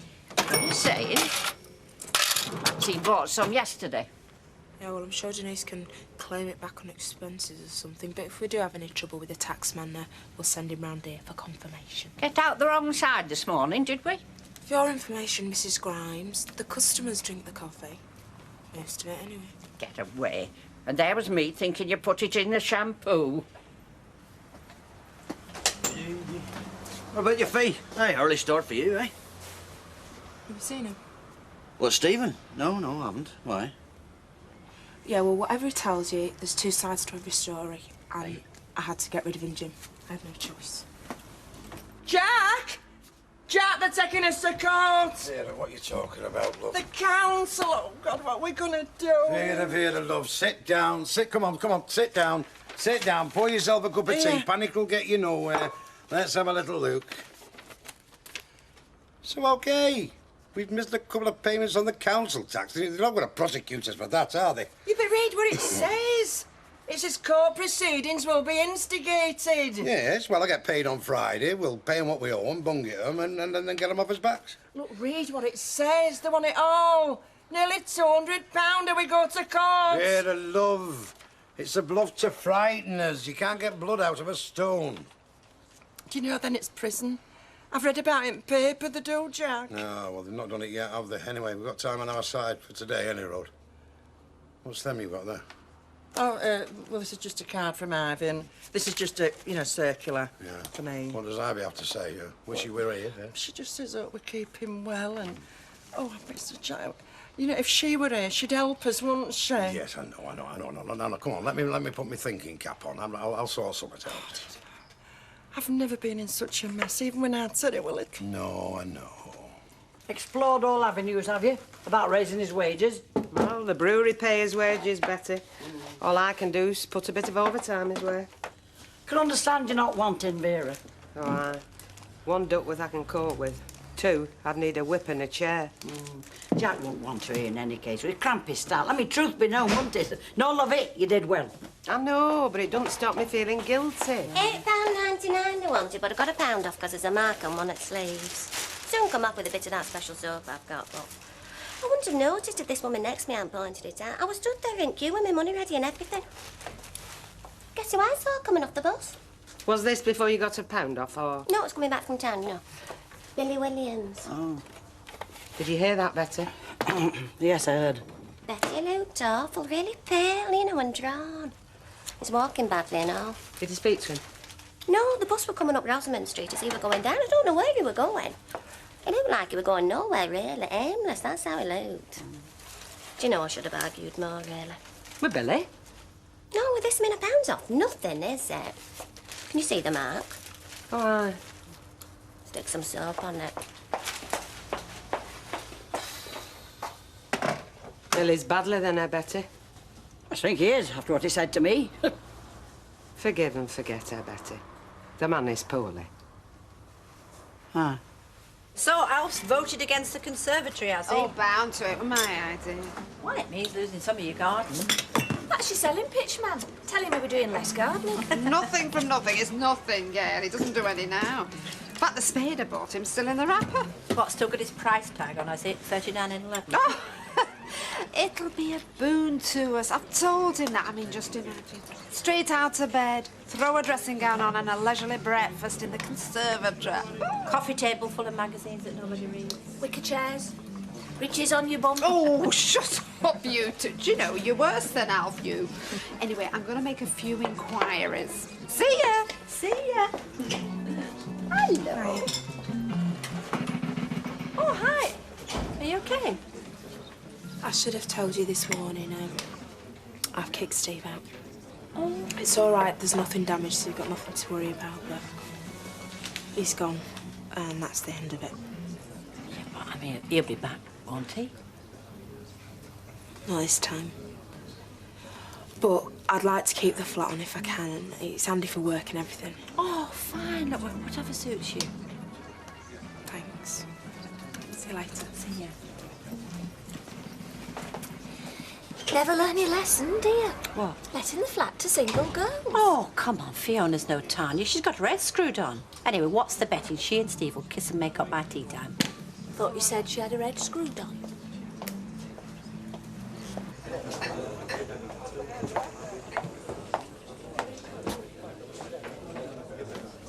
What are you doing here? I'm studying. Well, I'm trying to. Who studies in a pub? Well, you see, I'm killing two birds. If I'm studying, then I'm not eating. And if I'm eating, I'm not studying. So I'm just combining the two. I see. Have you seen Steve? No, why? What's he done now? Well, your dad seems to think that Fiona's chucked him out. I'm not interfering. I'm just asking if you've seen him. I haven't, no. Oh. I've looked in the print shop. He's not there. You know, when you sat down, I thought you were going to ask me how this morning's exam went. But I'm going to tell you anyway, it was fine, except there's a couple of questions I didn't. Andy, I would have got round to it. Right, well, come on then. You were saying about Steve. Alf, mate, can I have a quick word? What? It's about this here council tax. Oh, what about it? Well, if you pay it monthly and you miss a couple of payments, I mean, they can't ask you for a full amount, can you? You know, the lot. Well, they can ask you for the balance, they can, yeah. Yeah, they put you in court for it and all. Why, what's... No, not for me. I'm talking about a mate of mine, you know. Yeah, well, tell him to pay up pronto before they set the dogs loose. That's the best advice I can give him. Right. Yeah, because if you think the fox hunting's cruel, you've got to see the finance department in action. Can I have a pint, please, Betty, love? You can, love. You ready for another, Ken? Oh, no, thanks. I'm off very shortly. So, Alf, nice to be unchained at last. Yeah, well, I thought so until yesterday. What happened yesterday? Hey? Oh, nothing, love, nothing. No, it was just order, you know, going on about not getting a picture in the paper. Yeah. Well, someone to see the chief executive. The chief executive? Shh. Are you still here? Where else would I be? We heard what she said.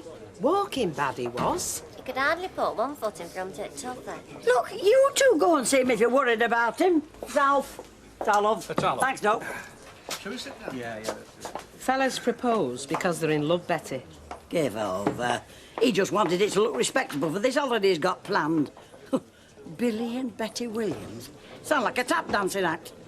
Whatever his reasons, you turned him down. It's bound to have hurt him, will that? I was a bit hurt myself, remember? Don't you think he knows that? No, you're right, Betty. Forget I spoke. You go your way, let him go ahead. Pity, though, isn't it? Why?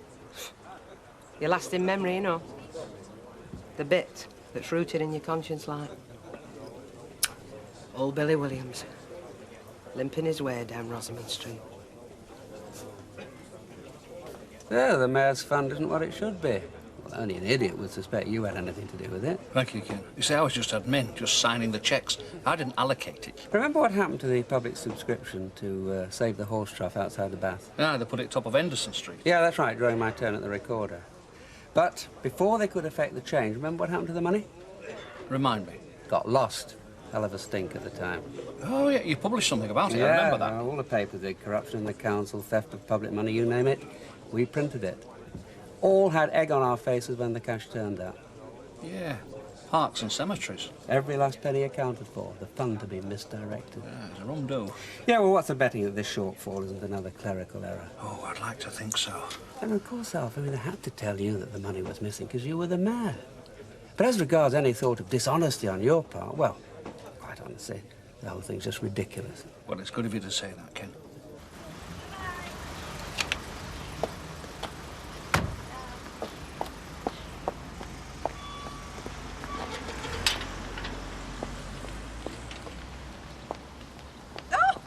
notice you work quick, you lot, don't you? Do we? But if you've come about the conservatory, I was only making inquiries. As I said in your offices, anything expensive's down to my husband. It's him I wanted to see, actually. We met last week. Steve Hill, Weatherfield Gazette. Yes, I know you now. Oh, it was you who put Betty Turpin's mug in the paper instead of mine. Well, if you've come to apologise, it's too late. I'd like a word with the councillor, if I may, Mrs. Roberts. It's about the missing cash from the Mayor's Fund. Well, what's it to do with it? Well, that's for him to tell me, isn't it? You cheeky... He's not here, so clear off. Can I make an appointment? No, you can't. And if you don't sling your hook, I'll call the police. Don't panic, I'm going. Oh, and good luck with the conservatory, by the way. Like you say, they're expensive. Let's hope the good councillor can come up with the necessary, eh?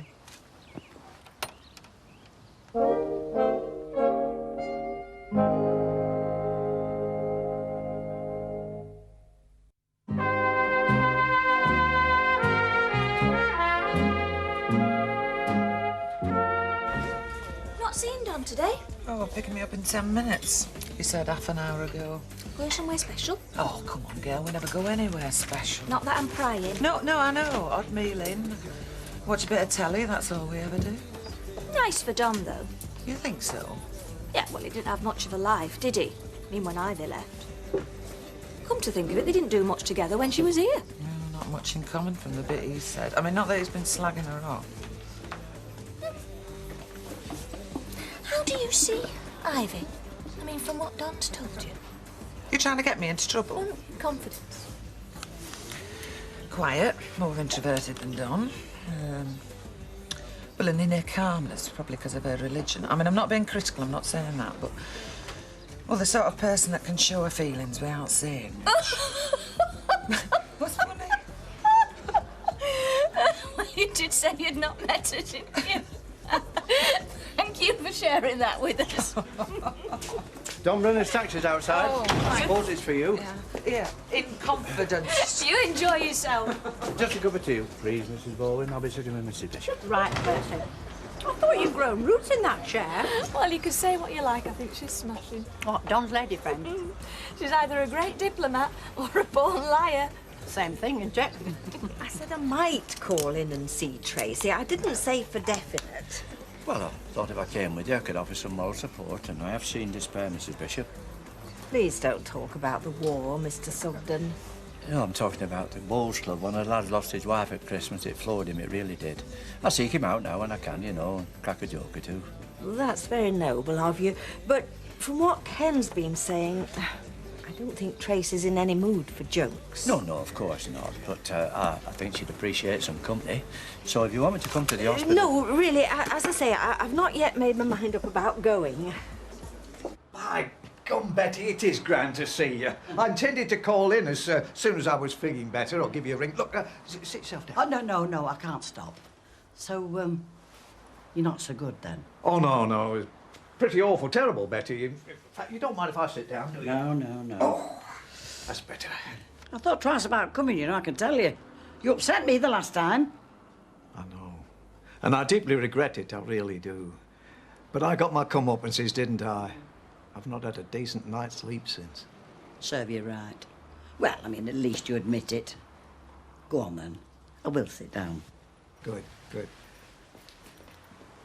You know, to lose the friendship of someone you love and respect over a few words that were spoken in haste.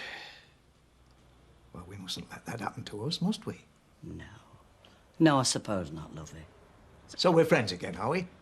Mates. Of course, right, you daft devil. It were Raquel that told me about you. She saw you off the bus in Rosamond Street. Near death's door, she said. Oh, well, very nearly. I were in great pain last night at the Carpenters. The Carpenters? Aye, you know. Pear Street, darts match. You see, this bunion... Bunion? Aye. Well, that'll be when Raquel saw me. Like, this morning, I went to the chiropodist. Look, there's me waffling. How about a nice hot cup of tea?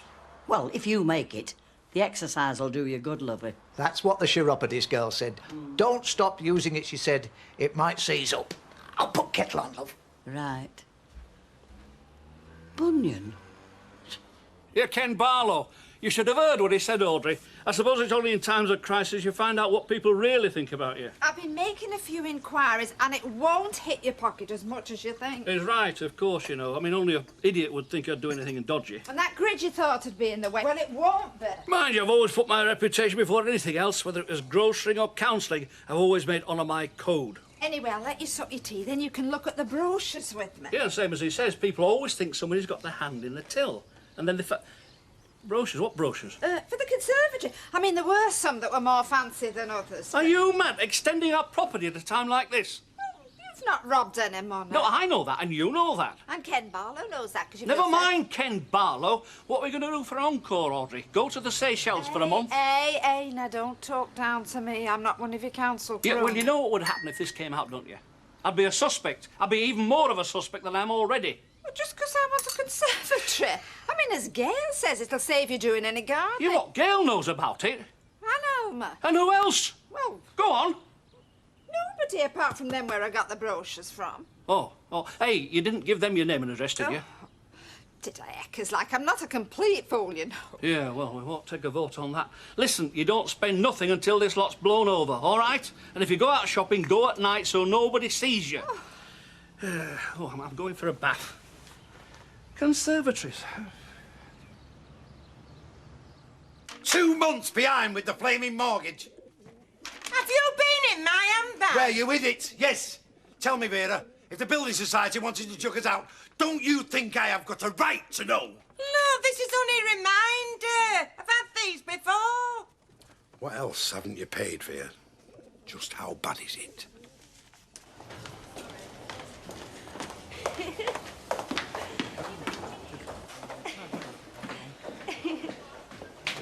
Hi, Emily. Hello. Oh, hello, Mrs. Bishop. I thought you said you weren't... How are you, Tracy? Okay. Getting fed up of them wrapping me up in cotton wool, but I'm okay. I'll go and get another chair. I always intended coming, honestly, but when Mr. Sugden... You don't have to explain. They wasn't going to let him in, not until I told them that he lived with my godmother. Oh. Your chair, Mr. Bishop. Thank you. Well, what were you talking about? Well, I've just been bringing Tracy up to date about news of the street. Last week, you know, when I told Jack Duckworth to give his pigeons a bath. It's a scream, that. I heard you laughing. It wasn't meant to be a joke, you know, because they're full of disease, birds are, you know. Yes, Mr. Sugden.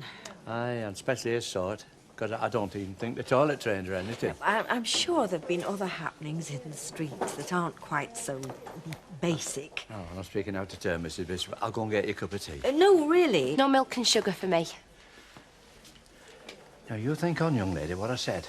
You can't alter the past, but you can ruin a perfectly good present by being worried about the future. I got this off a calendar, Mrs. Bishop. I'm sorry. Why? He's been great. What do you know about bills, eh? You've never paid a bill in your life. Neither of you by the look of this. It's only now that we're in a mess that you start. Vera, you must have spent it on summit. Yes, I did. Keeping us alive, Jack Duckworth, keeping you away from the stress that I've had. Oh, well, you've done a very good job, Vera. I'm as sick as a parrot. Do you think this is new, eh? Owing money to the building society? Well, I've got news for you, Jack. It isn't. Oh, now she tells me. It hasn't been the gas. It's the electric money. I've been robbing one to pay the other. I've been juggling money all my married life, even when I said it were little. Yeah, and just when you've got us into a right mess, you go and get the sack. Brilliant timing, Vera. Well, I'll tell you what. It didn't stop you scoffing all that food down I brought home, did it? And at Christmas, that brother of yours eating as if he'd never had a square meal in his life. Oh, now we're blaming our Cliff. And Christmas, feeding him. Presents for our Tommy. I was desperate, Jack. I had nobody to talk to. I wanted to tell you, but... Oh, what's the flaming use? Vera, what are you doing? V, where you going? I'm going out. Where? Anywhere.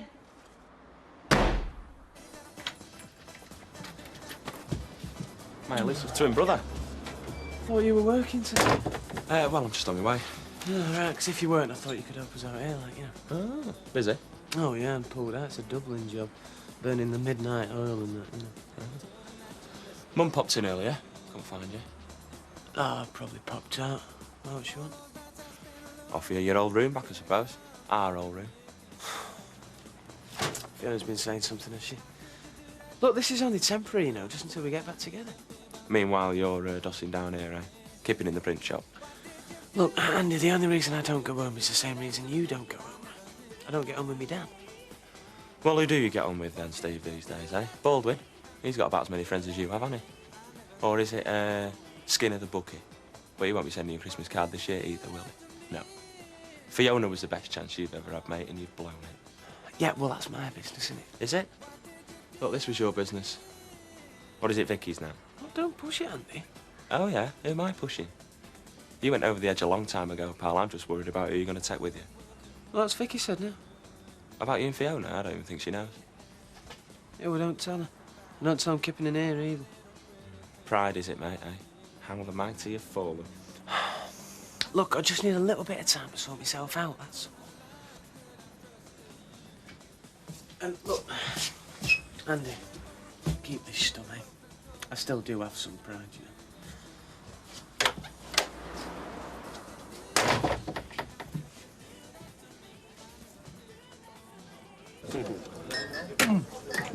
He's got his money, that's all he's worried about. You are late. I know, I'm sorry, but I've been studying. Number one, son, don't worry, all right? Have you seen him? Well, he's got a roof over his head, OK? Yes, mate. I take it that's Stephen he's referring to then, eh? Yeah, he must be okay if Andy says so. I've not interfered, Jim. Good. When he turns up proper, we'll talk about their 21st. Well, your horses. If I'm not mistaken, they just had an 18th. We're not going to have to go through all that again, honest to God. Nobody was more amazed than I was. But it certainly lifted Tracy's spirits. Oh, well done, Percy. Did she mention her mother at all? Not to me. And I don't think Mr. Sugden broached the subject before I arrived. He'd have mentioned it. It's an awful situation, Emily. One that only Tracy herself can come to terms with. Still, if Percy Sugden can get her smiling, well, perhaps there's hope after all. I've been trying to ring Steve, but I just keep getting the engaged tone. Maybe the phone's on the blink. Maybe it's off the hook. Shall I go and tell them? No need for that, no. I seen them earlier, said they were going to be out, so... Oh, right. I'll go and watch the TV then. Right. See you.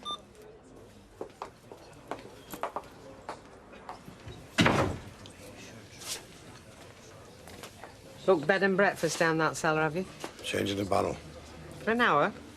Slippery, was it? Run away from you. Jack? You and Vera, how is it? Don't ask. I'm asking. Nip round, fetch her in, tell her I'll buy her a drink. She's not in. Don't ask me because I don't know where she is. Have you had her round? Aye. What about? What else?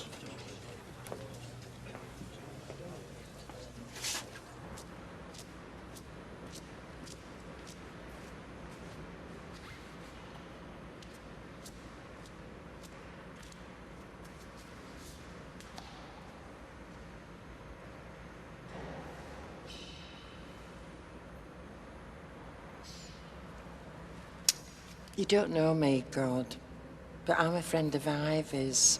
You know, Ivy Brennan. She used to come in here regular. And I know it's a sin, but can you send me some money? It's just, well, me and our Jack, we're arguing and bickering all the time, and it doesn't solve out, does it? And I know you don't like it. I wouldn't ask, really, but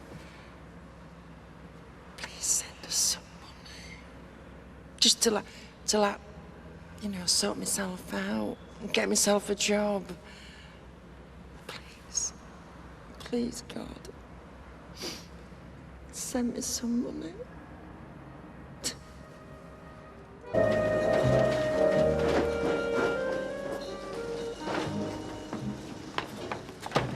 Morning, fellas. You all right? Hi, Raquel. You went to bed or what, Steve? Hey, you're not sleeping in there, are you? No. I've been staying at Craig Lawson's flat. Yeah. I've just come in early to finish the job. Oh, aye. He said British industry lost all his nuts.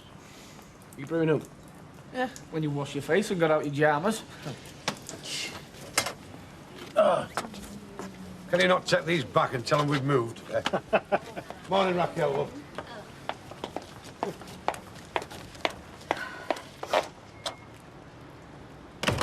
There you are. Don't blame me if you can't get into your jeans tomorrow. Thank you. I thought you were staying to cheer her up. I'd get my money back if I were you. Laugh a minute, Erin Armour. I don't have got any nerves sometimes. That makes 3 of us then. I'm gonna have to go home tonight. Well, she's obviously not made things up with Steve. Well, Fiver says they will.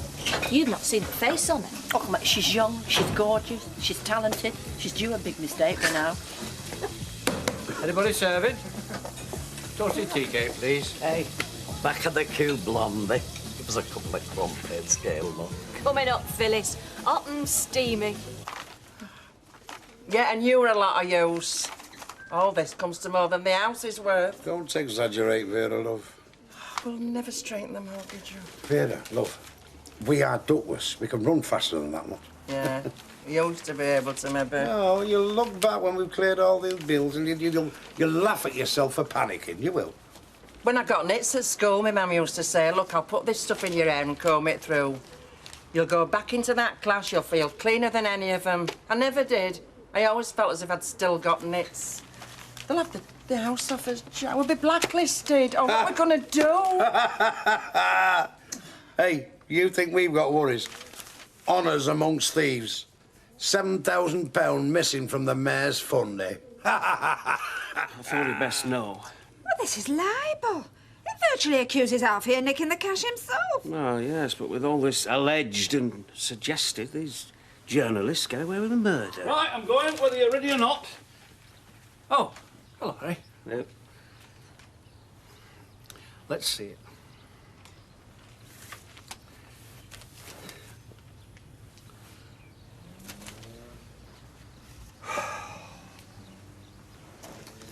That monies totalling £6,900 was systematically siphoned from the Mears Charity Fund. That'll be that court Audrey had on Friday. Oh, cut it out, you. I could be dragged into all this, you know. Sue 'em, Alf. They can't make accusations like that. No, Harry's right. They can twist it any way they like. Fatted calf. I mean, that's defamation. It's a matter of opinion. Huh? Journalist's opinion, Audrey. It's metaphorical. Well, I'd sue 'em anyway. Listen, tell them you want 10 grand. Now, that'll make them think twice. Yeah, I like this bit and all. He was not available for comment today. Yeah, nobody's asked me for my flaming comment. I mean, if I could put my side, I wouldn't look like such a blooming crook. I'm going to ring the editor. No, don't do that. Look, I've got the right to reply, surely. You'll only dig a hole for yourself. I'm innocent. Less said, less to be meddled with. Besides, it's not just you, is it? Yeah, Harry's right. It's my face they'll be looking at and all, isn't it? I mean, pointing at me. Oh, God help me with this lot around here. I meant the OBE. Rita, you're absolutely sure about this? You can change your mind. Oh, give over. Oh, isn't he good? He stores energy, I warn you. Oh, parents always say that. Well, I can spoil him rotten and hand him back to you at tea time. Yeah, well, we really are very grateful. Denise just nipped down to the chemist to get some baby dinners. Taking us somewhere nice. Quiet lunch would be a godsend. Anyway, nappies are in the bag and his dinner just need warming up. I shall feed him on pear drops and fizzy pop, and you won't know any different. Now, go on, get off, enjoy yourselves. Well, thanks again, Rita. OK, love. Bye. Ta-da. Oh, yes, Ken. Give us a gazette, Rita, love. Oh, now, if you've come to gloat, I shall be very annoyed. Hey, is it true, then? It's true it's in there, but you'd have to be a fool to believe Alf Roberts would get roped in with that. Hey, this is shocking. Like I say. Hey? 30 pence. Oh.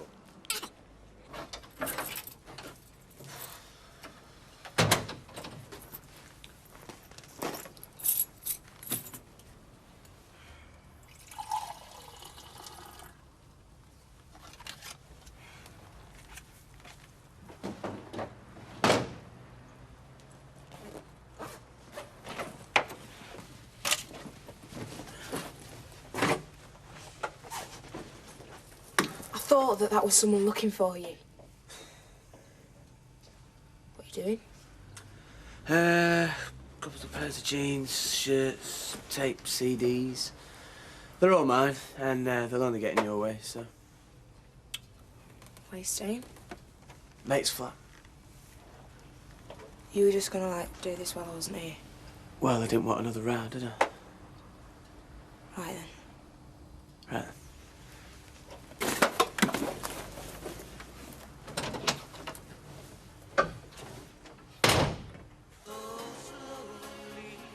Hiya. Aye. So, is that you finished from work then? Yeah, Des asked me to swap Thursday morning. Not that I'll feel the benefit. You know, I never see you in anything different, so how come I've got so much laundry? Oh, my God. What? This is not yours. It's Samir's. Oh. They were just in a carrier bag in the front room. I just thought you'd dumped him there. What should I do with it? Well, bung it back in the carrier bag and then take it upstairs to her room, eh? Well, yeah, but she wouldn't have wanted me to wash them, would she? She must have put them there for a reason. Well, it was an accident, Les. I mean, she'll have to understand that, won't she? What? Nothing at all. I was just wondering when we were going to get our lives back to normal, you know. There's Deirdre coming back tomorrow, and we're going to be walking about not knowing where to put ourselves at all, and that is not me being unsympathetic, you understand? Come on, Jim. We've no choice. Oh, all right, tell me about it. We've no choice. I mean, it's our lad's 21st birthday coming up. I mean, that there's supposed to be important. Oh, here. You know, young Stephen's sleeping in the print shop now? You kidding? No. Well, he knows he can come here if he's stuck. Aye, of course he knows that, but he's not going to admit it, is it, eh? I mean, little big man and all that. I wonder if he gets on my wick so much because he's like me. You reckon? Come on, I'll buy you a drink.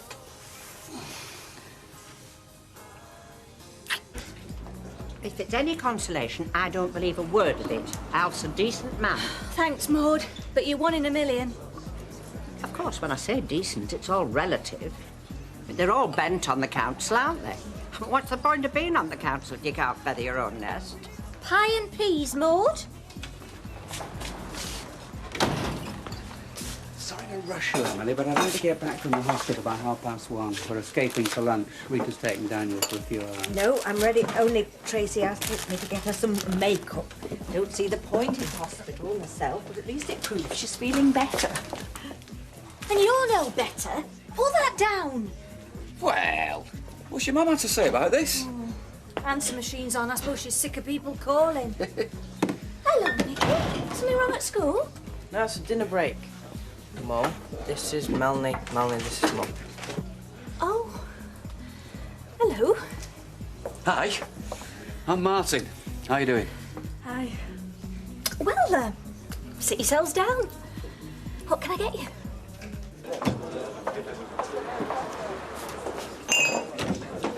I don't like this one. Listen, I've done nothing to be ashamed of, and I'm not hiding. Just keep your cool, keep smiling. All right. Evening. Could I have a pint of bitter, please, Raquel, love? Coming up. OK, one wrong word and I'll be on to our solicitors. Right?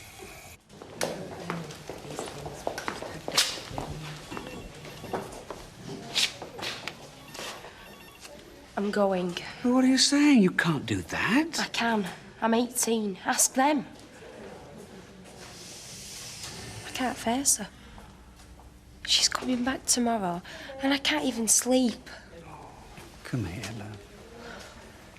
Tracy, whether you stay with your dad or with me, and you're very welcome if it makes things easier, you and your mum will have to talk sometime. I'm going to stay with Lorraine's brother. You've just had a major operation. You can't do that. He's working in Blackpool now, so I'll go and stay with him. Lorraine's picking me up this afternoon. I'm not staying, Dad.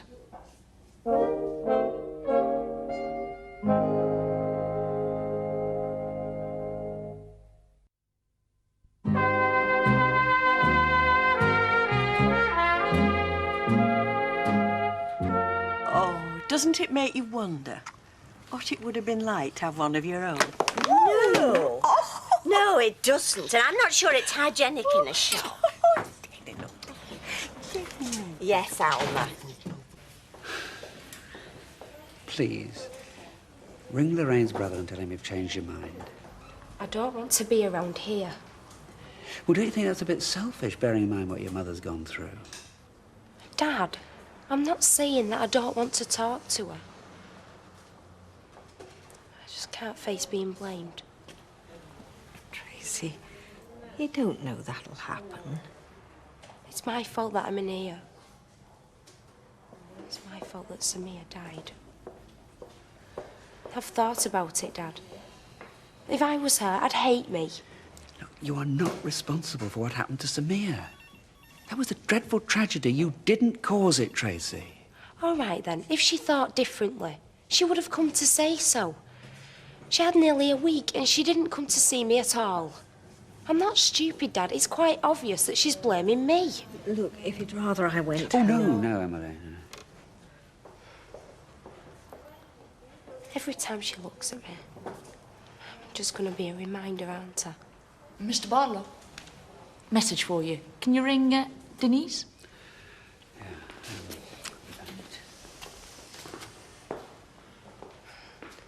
Emily, please tell him. It doesn't matter what he thinks. My mum won't see it that way. There's no smoke without fire. All right, ask Ken Barlow. He's had dealings with Weatherfield Council. Listen, it happens every other year, and it is always clerical error. OBE. One bent executive. Overboiled egg. Overbearing elephant. Only being helpful to myself. Poor Alf. Bail him out, Betty. Take him in back. Wonder they're screwing us for poll tax. They're screwing you because you've not paid it. Right. Any chance of me having a break? Aye, stick kettle on while you're in there, Carl. Hi, Betty. Can I have a bottle of lager, please, Raquel? Yeah, go on now. So have you declared your own bank holiday then, since Stephen's Day? No, So how come I was the only one working then? because I've been busy. Doing what? We've got bills to pay, you know. Well, I hope you're docking his wages. Well, subtract from nothing. Oh, I meant for Kippen in the print shop. If I was you, I'd charge him bed and board as well. How do you mean? Well, he's been dossing down there, hasn't he? Since Fiona kicked him out. No, we've talked it over and we've decided we're going to do something for your 21st.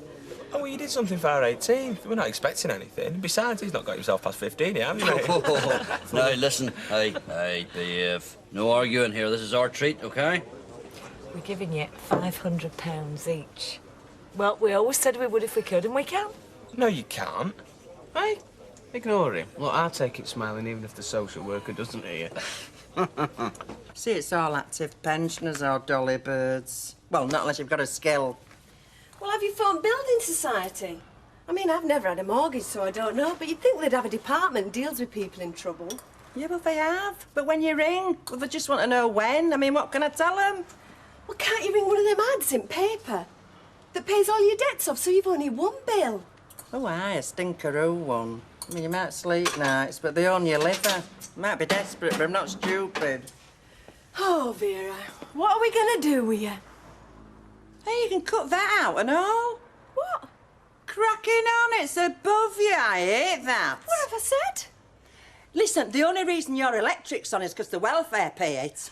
Well, I tell you what, I won't waste my income supporting you then, all right? Good. Oh, look, you're only jealous because they refused you dole. I know, because I work for that. Hey, you were sacked for shoplifting, so don't lecture me on scrounging. Excuse me, I'm retired. Oh, yeah, and I'm Cilla Black. I'll stick your sardines. Vera! Fiona's kicked Steve out, then?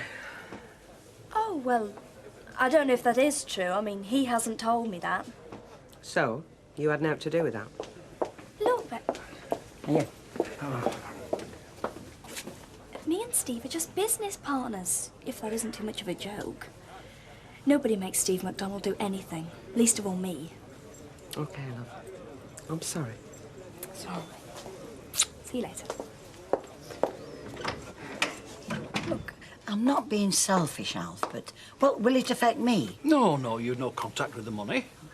How about your OBE? Well, I was offered that for prominence and integrity. I shall take it for that as well, Betty. Yeah. I thought you were supposed to be brewing up.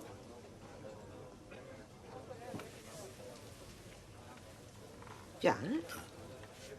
What's up, Carl? It's our Clifford and his wife. I don't believe it. Jack, are you sure? I don't believe it. She's a fit young woman. We've told her to take it easy. We can't keep her here. And what about her treatment? 2 weeks of medication will go with her, and I've referred her to St Barnaby's in Blackpool. Lorraine's arrived in the office. I'm going to help Tracy with her bags.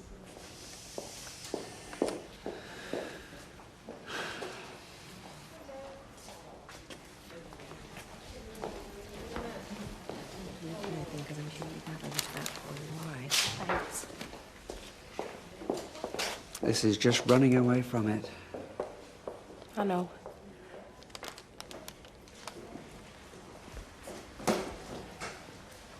Take care of this.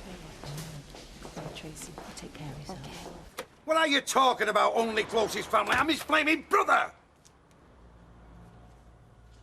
Cliff's dead, and I've got to read it in the paper. What kind of family is that?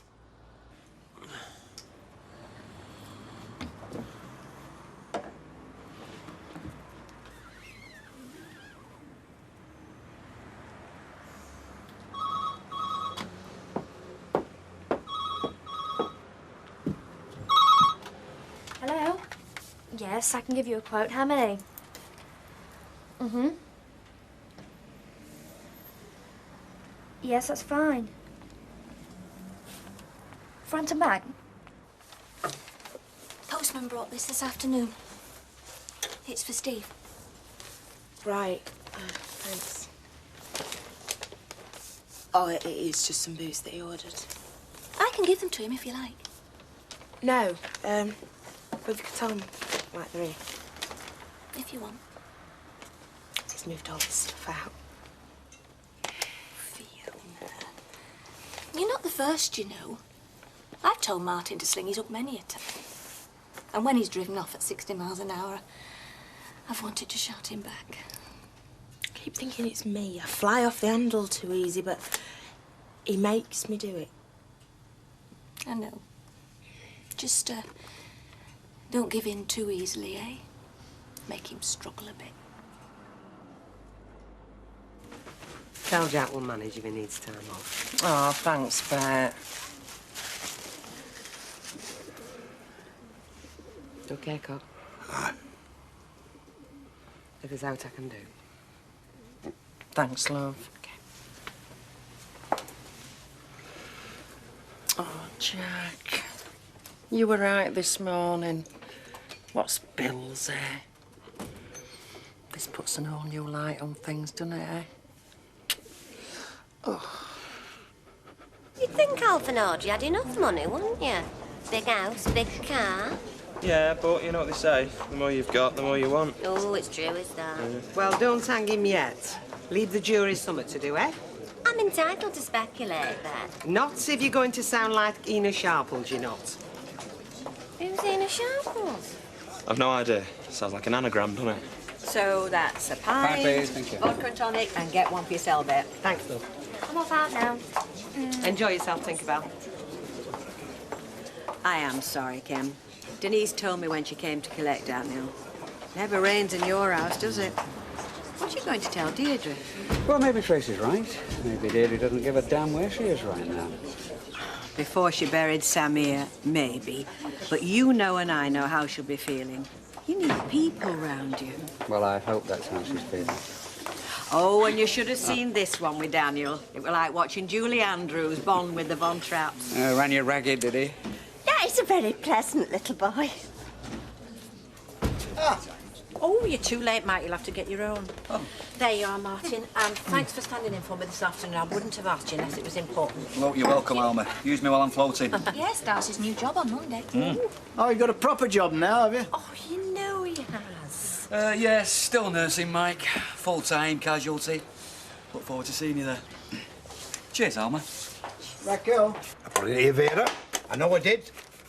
Look, Jack, will you just sit down and talk to me? Nah. Clifford Duckworth's last will and testament.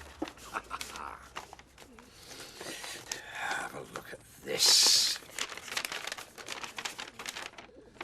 As witnessed by Kevin Webster and Raquel Wolstenhue.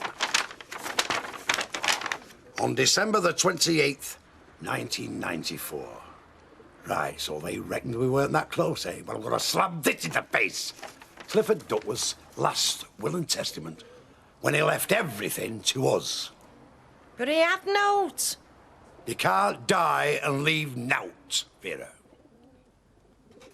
Ooh, give us a couple of packets of nuts, will you, Andy? I'm starving. Yeah, of course. Oh, it's ironic, isn't it, working in a cafe and not having time for your main meals? Well, I've been up to my eyes in it today. Mind you, did a couple of good deals. I feel like giving myself a pat on the back. Oh, good. You? Oh, no, pretty busy, you know. What, this consultancy stuff? Yeah, well, you know, odds and sods. Suddenly I seem to be in big demand. There you go. Thank you. He's not in. No, I'm looking for Maxine. Can I have half a lager, please? Yeah, sure. What are you talking about, Vera? Look, when did Cliff have his accident? Wednesday. Well, I prayed Wednesday. I was that desperate. I went, you know, to St. Luke's on Albert Road. And I don't know why, but... Well, I just prayed to God, you know, for some money. I think it was Ivy's card. She sounded so happy. And I thought, yes, I'm going to have some of that. So I went and I prayed for some cash. And he died that day, didn't he? And we're in his will. Don't you see? No. Well, I didn't mean to. But I've wished him dead.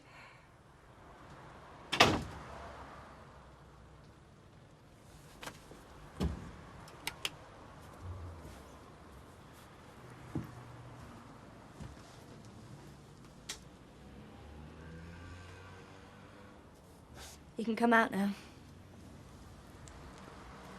Why didn't you tell me she'd thrown you out? Well, why do you think? I'm sorry things didn't work out between you two. No, you're not, Vicky. It's just one big joke to you. You look cold. No, don't.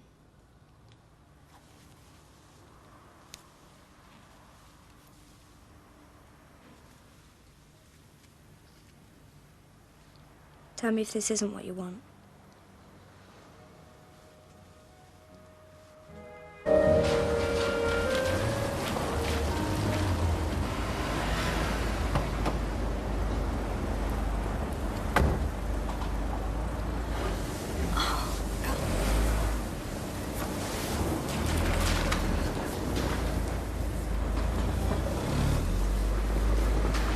You look legless. Right, get a grip, get a grip, get a grip. Whoa. Lock your knees, lock your knees. Cheers, John. Come on. I'm all right, I'm all right, I'm all right.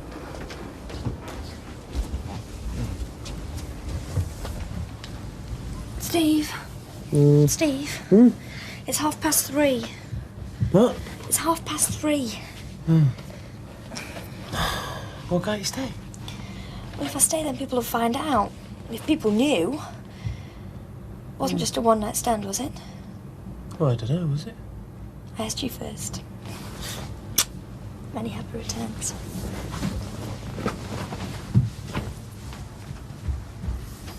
There you go.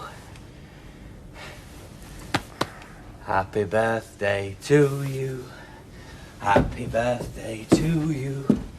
Happy birthday, dear Andy.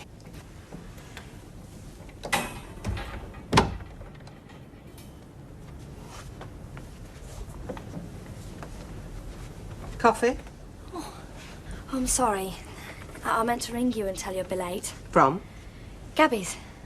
I did say I was at Gabby's, didn't I? You did. Hacienda? That's right, yeah. Well, we met loads of friends from school there, so we all piled back to hers and... Well, it was just nice to see everybody. No bloke? Here I've been thinking it's after pumpkin time. Must be a bloke. No. Well, we got plenty of offers, but Well, we kind of decided it was a girly night and we didn't want to spoil things. 9. Good night, love.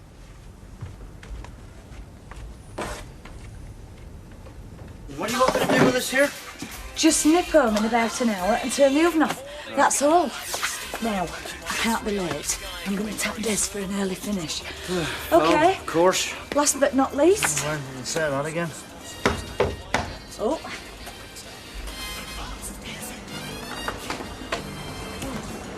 Thanks very much.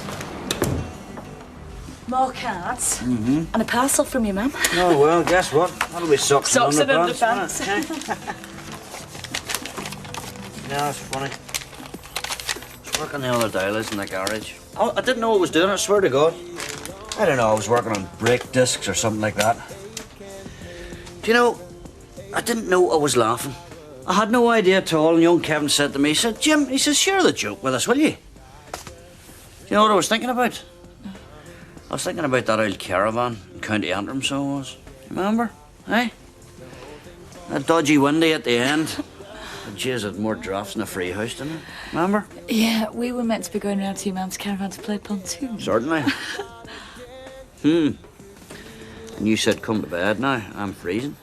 No, Aye, you aye. said get in here and warm us up. No, I no, said your mum's expecting us. And you said, oh, well, we'll tell her we fell asleep doing a jigsaw. Phew. Tell you what, that jigsaw could have made us millionaires. Just think how much that caravan's cost us over the last 21 years, eh? But talking.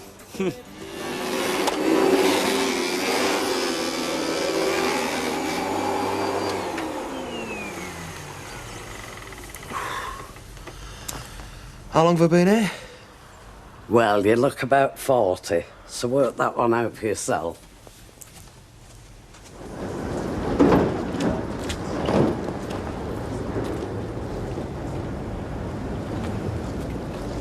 Oh, come on, Vera. It weren't me started that row. I've done nothing wrong.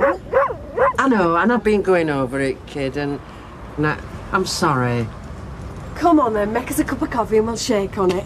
Hang on, I've had some more bad news. Our Jack's brother's down. Oh, you're kidding. You're getting it by the bucketful. Oh, I am sorry, Vera. Well, I bet he's devastated. Vera, how do you get this back on this back of you? Listen, I've got somebody coming. I'll see you later. Right, okay.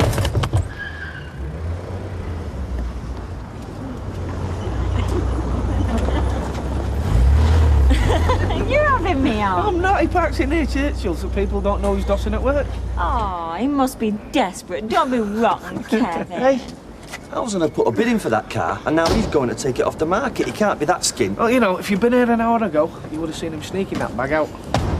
He'll go in the shop in a minute, he'll get himself a sarnie and a pint of milk. Happy birthday. Where's my card? Don't think you'd want one. See you around. At least she's enough sense to see through him. Wrong. I had a lager with her in the Rovers. I reckon she wants him back. Not all as sour-faced as him, are we, Colonel? Oh, no. I'm not sour-faced. I'm just realistic. Yeah, well, try being realistic and smiling. Don't want you growing up like Percy Sugden now, do we? I heard that. Oh, sorry, Percy, it was just a joke. I'm well aware of it, and it's not funny. Oops.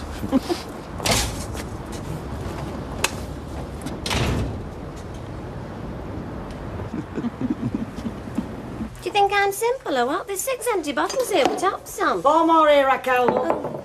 Do you know if you see to your girlfriend like you see to your job, I'd be smelling for aftershave if I were you. 10 green bottles, else you'll be hanging on a wall. Problem?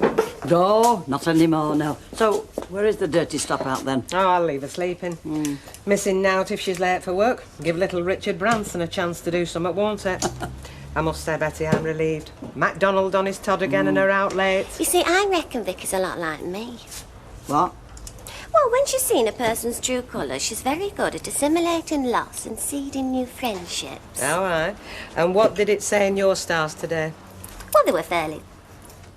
somewhat like that. Right. No, well, you see, she's Capricorn and I'm Gemini, so we're both very compensatory.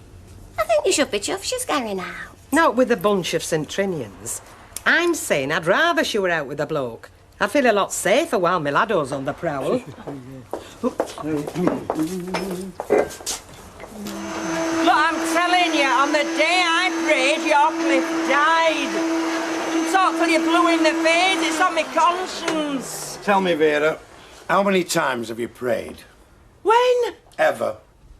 Well, lots of times, every time I get a lecky bill. And how many times when you've prayed has the lecky bill disappeared into thin air? Never. Ivy prays Vera 3 times a day, whether she needs it or not. Now, you ask her, has she ever got the lottery numbers? No. She'll say she found happiness. Because that's what you get when you're praying. Happiness. Vera, she lives in a retreat with no bills. We'd all find flaming happiness with no bills. Elsie and Cliff died because their time were up. Oh, jumping.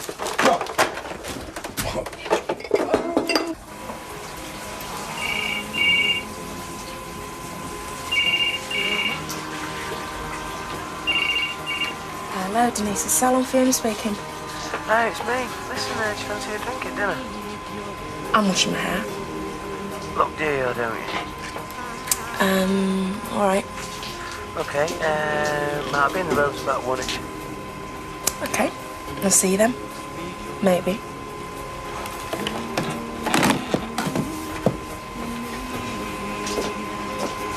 Sports day? Ah, Nicky's. I'm dreading it. Alf wants to be seen in public. I think he's barking. I said we should go away till it all blows over, Spain or somewhere. Audrey, it won't blow over. I mean, if there's money missing from mayoral fund, there's only one person they'll want to see. I agree. I mean, if you go away, people will only speculate as to where you got the cash. We've earned that money, Mavis. We're not thieves. I'm not saying for one I mean, my minute. grandson's sports day is something I'm supposed to be proud of, not skulking around being pointed at. Audrey, Mavis is on your side. We both are.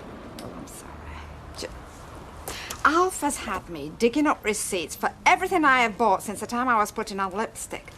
He is convinced that the police are going to do a dawn raid looking for that 7 grand. I said, oh, come on, you great pudding. Make yourself scarce. Well, either way, he's on a hiding to nothing, isn't he, till this mess is cleared up.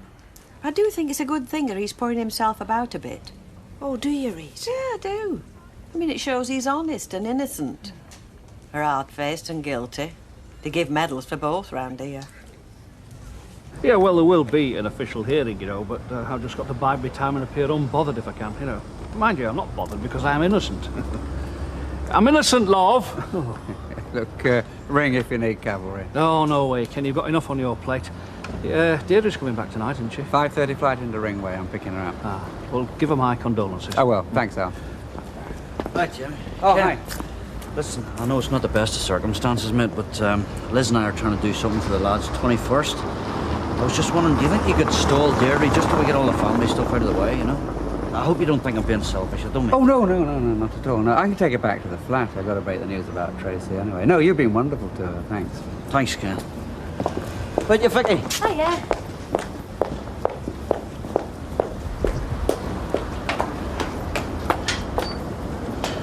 Where have you been? Who's asking? Your business partner. Oh, please, for the hours that you put in. I don't know why you bother calling up your pit. Hey, I've printed and boxed 2 loads of T-shirts on my own. Oh, it's a big day for you, then. That's the second thing you've learnt to do on your own.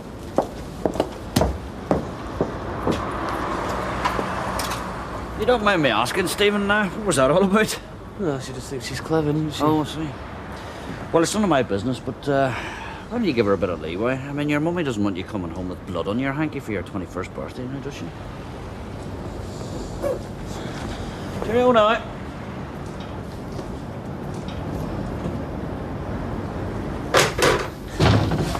Oi, scram. How come you're not at school then, Jimmy? Spend it till Wednesday. All right. What for? My business. So, what'd your mum say? I'm BB Moses. Says she's fed up with me. Oh, does she? Hello there. Well, you can tell her from me it gets a whole lot worse, What did I do okay? Now, listen, you want something to do while you're doing nothing? Is it? Are you paying? Aye, she's made an effort for somebody. No, that's right, money, that. Cheers. So, busy? Ish, yeah, you? Well, Maxine reckons if we do any more pension perms, we'll qualify as nurses. Look, Fiona. Look. You're not getting away with it, Steve. I know what you're up to, and half a lager and lime is not going to buy you back into the flat. I want a proper apology and I want promises. Look, I wasn't trying... Yes, you were. Little Labrador trying to cut corners. No way. I mean it. I want real promises. Look, I think we should start this conversation again. What then?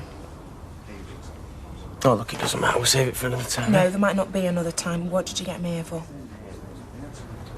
Well, the stereo, I mean, it's worth 200 quid, that.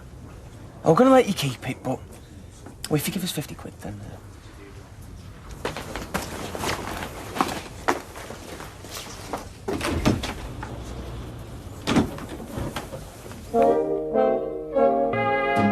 Which provides an inbuilt pension plan for when you want to retire. Well, it's more expensive than the last one, but with more assurances. Yes. But what do most people get? Death cover. Bog standard, any circumstance. You have to ask yourself what your partner's worth.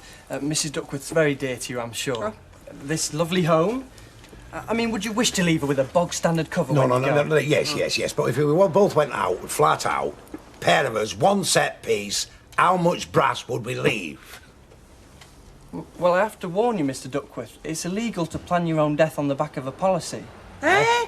Look, he just wants to know what double life is. No, I'm sorry. What? Well, you've been very specific and I find that worrying. What's he on about? Do you know you're a right duffer, you? You've been here an hour and you've told him no. No, I'm asking for a mate. I just want a for instance, like. Yes, well, for instance, I'd tell your mate he'll get more joy out of the Samaritans. What?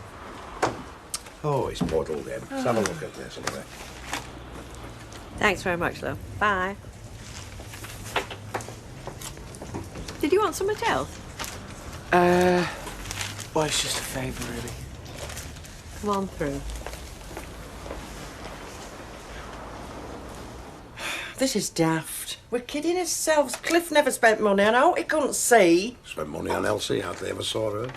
Only 'cause at court orders. Look, I can't see him insuring a woman who's tried leaving 5 times. There is that eye, yeah. But there's something behind this, Vera. I can smell it. Jack, you've been smelling pools for 20 years. You've been smelling horses for 20 years. Yeah, well, I've had some luck, haven't I? You see, I just want you to go to the family and do that. And say, he left me that. Our Clifford left me that. That is how close we were. Oh, come here.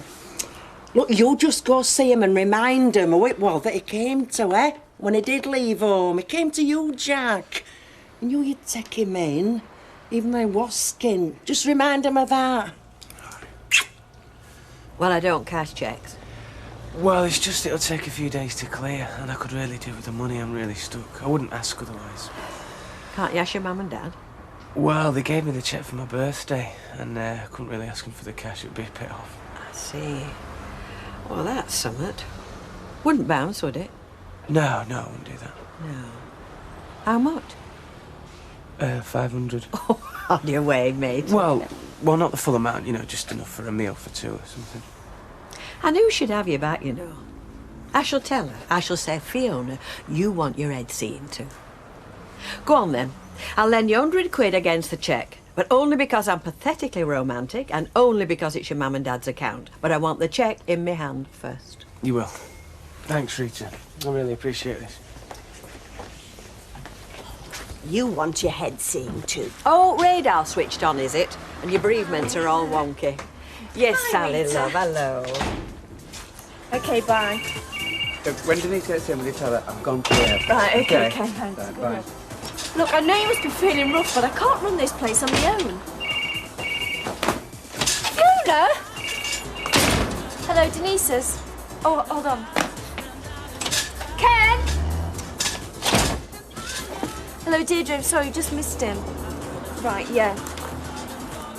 Oh, you're a little belter, aren't you? What are you, eh? Rita, I just wondered what you were doing tonight, because, well, Kev's offered to take us out for a drink, and you couldn't babysit for us, could you? Hey, well, I'm doing now, you know. Well, except writing a few letters, looking through jobs page, but I mean, no, I couldn't do round at your place. Rita? Well, it's up to you, love. They're your kids.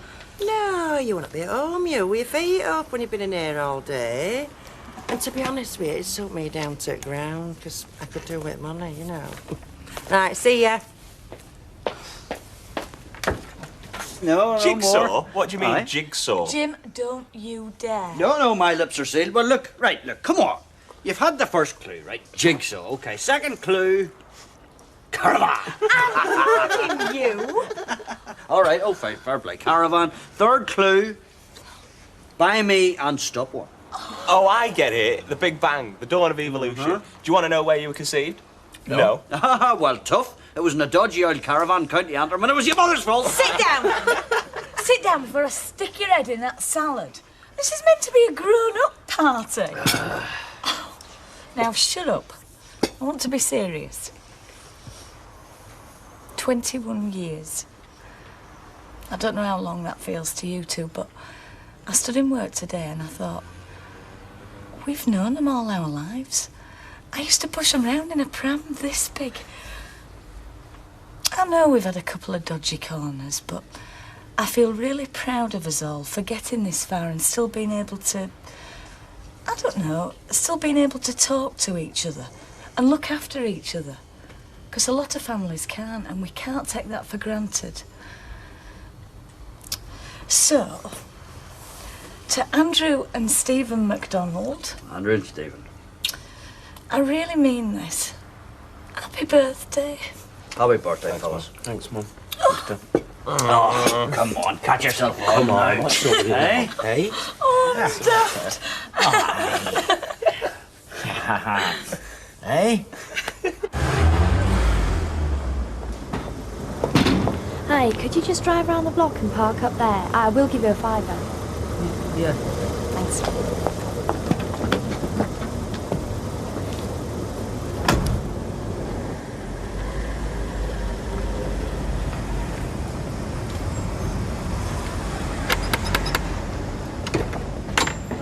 Hi, love. Oh, sorry, I'm not too early. Aren't you ready yet? No, I'm ready. All right. Yeah, we're only nipping to Rovers. Come on, Vera. Right, love.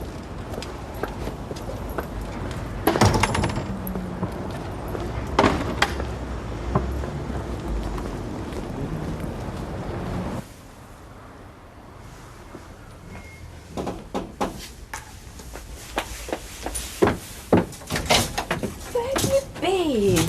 You stood here like a lemon. Sorry, dragged out a bit. Look right, look left, look right again. Check first. Thanks. I'll go. Right. Listen, mate, about this cheque. Look, I've got a job and it is a lot of money, Dad. Look, it's yours, Andrew, all right, son? I know, but... Well, you're not exactly rolling in it, are you? And I don't need it, Steve does. Well, you see, look at it like an investment, eh? When you're married with 6 kids and me and your mother come knocking on the door with their slippers and their own feet. You know what I mean? Andrew, you're a fine young fella, so you are. A very happy birthday to you. Cheers, mate. Oh. That was Ken. No, aye. Deirdre won't be back till Wednesday. Hey? Hey? Oh, we are sticking out. Can we go for a beer now? Vodka and tonic and a sweet sherry. Cheers, Thanks very much, love. So, how much is Vera expecting? Well, I don't know, do I? Oh, why didn't you just tell her no? And get Rita to say. Because I didn't get a chance, did I? Right, what are you having? Oh, give us a second, Bet. We might not be able to afford her round yet. That was just hard face I could do with the money. Well, Jack and Vera are a bit strapped at the moment. And they're 3 weeks behind with the papers. And Sally and Kevin haven't got money to throw away on babysitters. Well, maybe they fancied a change. It's their business what they do with their money. They grow all too fast, if you ask me. I mean, how old is he? Your Nicky, he's too young to be courting. Well, he's not a baby anymore, Percy. He's nearly 14. There you go. I was still running errands for my mum at that age. Yes, and it shows. Anyway, when I kiss. What was I doing on my 21st? Can't remember. That was a good sign sign. then. Yeah. Oh, Colin took me to a strip club, I think. I remember a couple of tassels and the rest of it just went in one ear and out the other. Here we go. Hey, Oh, listen, Bet. champagne, who the hell ordered this? Gentleman in the corner sent it, wouldn't give his name. Ah, Desmond, you're a good man, so Well, all right. cheers, Andy. And Liz. Happy birthday to you. Happy birthday to you. Happy birthday, dear Andrew. Happy birthday to you. Right then, where is he, your oppo?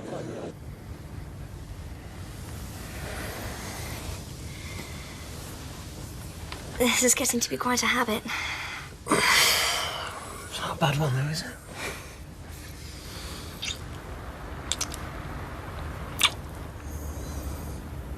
Will you marry me? Now he asks me. I'm being serious. Will you marry me?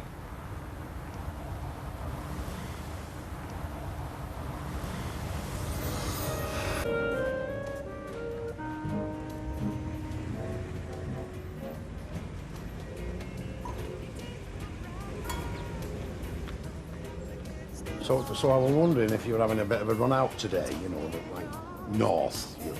No, not me, Jack. Chained to this place. Not sure what Jim's got on either. Why? Where are you going? Rottenstall, our cliff. You found out the same way we did, eh? From the flaming paper. Yeah. Gives me the creeps a bit, that, Jack. I mean, to think I witnessed that will for him, not what? 6 months ago? Yeah, well, I'm thinking of not calling that in, so forget about that. What? I mean, if it was his last will and testament, Jack, it's legally binding. It's not like you and Vera couldn't use with whatever's due. Yeah, well, there is no compensation worth your only brother, Cock, is there? So as I was saying, if anybody comes around, say nothing. Morning, lovey. You see, on the other hand, is that little girl there and her parents. Now then, that was an inheritance worth thinking about, isn't it? Morning, man. All right, Jim? Oh, Jim. Jack wants to know if you're going anywhere near Rottenstall. Their kid's passed away. Wants to know if there's anything he can do to help.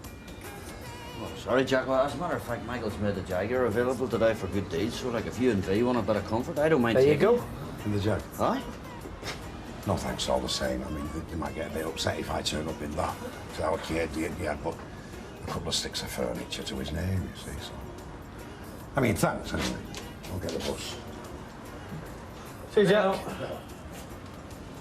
You know, in one day I've never known so many people turn down a run out in that Jag.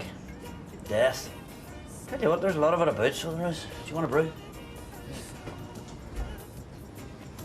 You could at least make up your bed. It doesn't look too good for any clients who come by. God, listen to the nagging wife. We're not even married yet.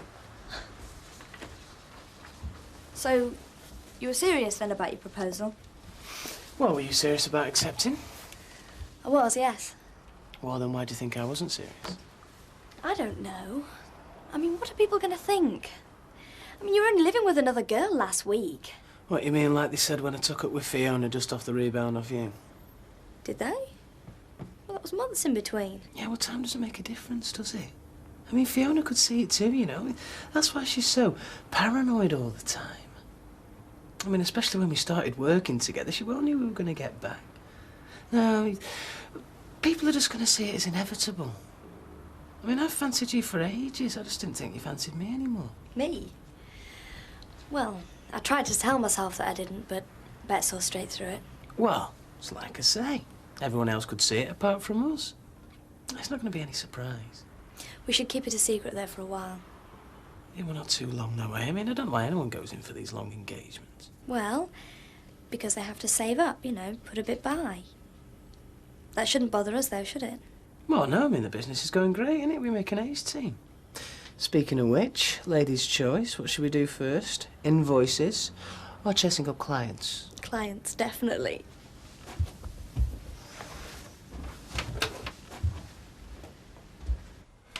I'm going up there this afternoon. Oh, what for? To see if this will is worth more than the flaming paper it's written on. Vera, he must have had summit stashed away. Otherwise, how could he afford all them trips abroad? Eh? Come on, come with me. No, I'm not. Look, tear it up, Jack. We're kidding ourselves. We know it would all talk he had no. And that family of hers, they didn't even have the decency to tell us proper. Well, if they want to treat us as if we don't exist, they can cop for the funeral expenses and all. Look, I don't want to sound heartless, Jack. I like Chocolate, up to a point. Oh, come with me. We can't afford 2 bus fares. Not only that, I still feel responsible. But you weren't. You were hundreds of flaming mile away. Well, what's distance to a man that created the world? Vera, love, just because you had a little word with him upstairs does not mean that you killed our Cliff. You're not the first to put a casual request in, you know. Look, you're going all that way. How do you expect to get in? Well, there might be some friendly neighbour about with a key who understands the rights of a grieving brother to have a little route, to have a little look around. Yeah, do you know you're cold-blooded, you are, Jack Duckworth? Put it away. Oh, are you, Sally? Hi, Vera. Hey, Rosie. Come in, love. Now then, how did they settle down for you last night? Well, do you know, they slept right through both of them. You're the answer to a working couple's prayers. I don't know about that. Oh, yes, you are. Morning, Jack. Morning, Sally, love. I'm very sorry about your brother. Aye.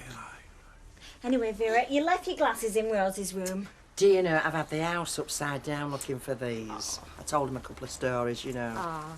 And this is for you too.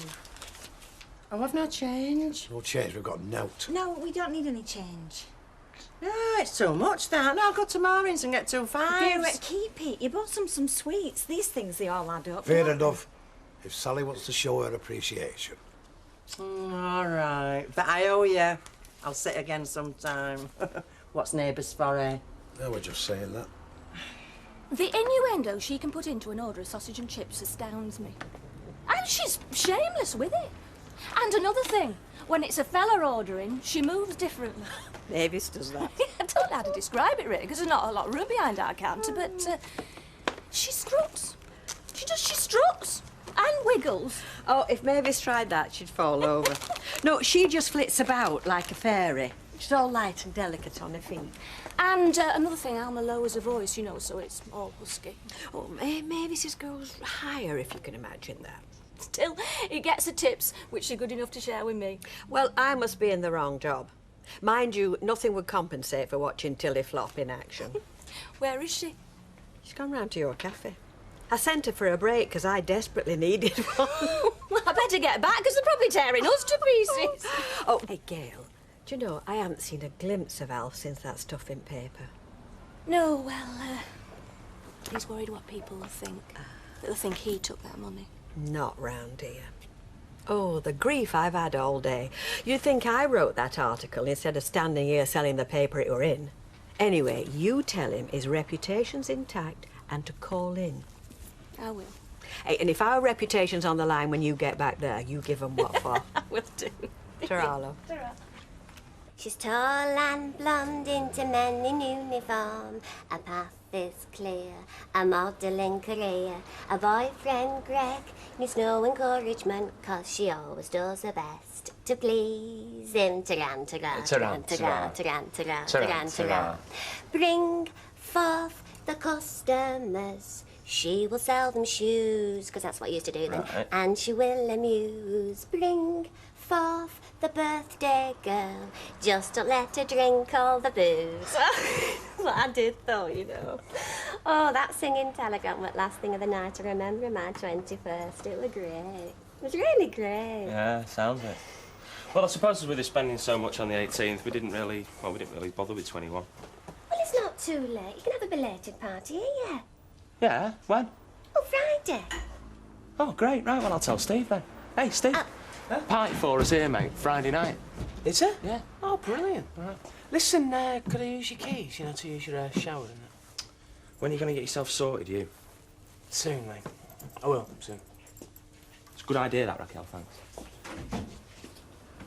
She was amazing. She chucked all his stuff out the top window. You weren't there, Maxine. I wish I had been. Were they fight over? Well, you know... Nothing. Take your word, he deserved it. Anyway, I don't imagine you'll be on your own for long. Slim pickings round here. Now then, let's have a think. Young Desmond. I don't know why he's still singing. Do you know he'd make a good catch for some girl? And you wouldn't be landed with this cleaning and his washing and his ironing. I do all that for him, you know. Do you? Yeah, I'm just on my way now. Best put this on. Well, if you ever think of resigning... I'm not. Holiday cover? I'll put your name forward. That's your friend spoken for. What about you? Hardly in a hurry for a replacement. There's that nice chap in the Rovers. What, him with sticky stuff on his glasses? Andy. Oh, do you know I do for him as well? He's a right clean lad. Yeah, and he's Steve's brother and all. The better of the two, in my opinion. Anyway, I'm very pleased how you've done me hair, love. Yeah, pet. No Ta-ra, thanks. girls. Bye. Ta-ra, love. Maxine, any extras go in the jar? Business women. Men aren't keen, you know. Yes, well, I'm not keen on men, okay? But don't take it out on my scalp. I'm sorry.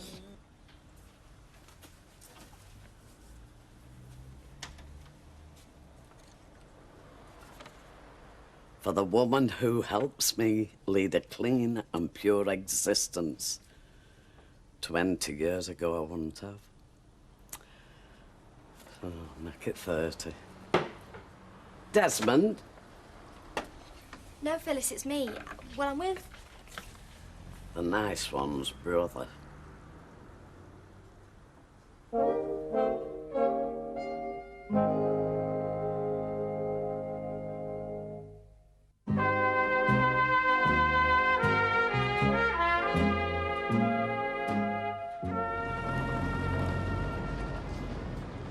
They take their religious seriously, these people. They do, Percy. Oh, well, there's a lot to be said for it. Not as hypocritical as our Western faith, some of them anyway. You know, so they give them a nice, respectful send-off, did they? If you mean a funeral, yes, they did, Percy, but I can't tell you much about it because I didn't go. You didn't go? Women don't. Oh, I see. Well, yes. Oh, well. The way you lost him was traumatic enough. It was. I went to see Tracy in the hospital the other day, didn't I, Mrs. Bishop? Looking a lot better. Deirdre's had an awfully long journey, Mr. Sugden. Yes, I know. Well, shall we get her inside? Emily, Deirdre. Jim. Look, I've got the keys for you. How did it go? Oh, listen, look, Liz asked me to let her know as soon as you got here, so, listen, I'll just tell her, all right? No, it's all right. Honestly, I'll see you tonight. Right, okay, Listen, you get to work as well, Jim. Emily will look after me. Of course I will. I'll see you later.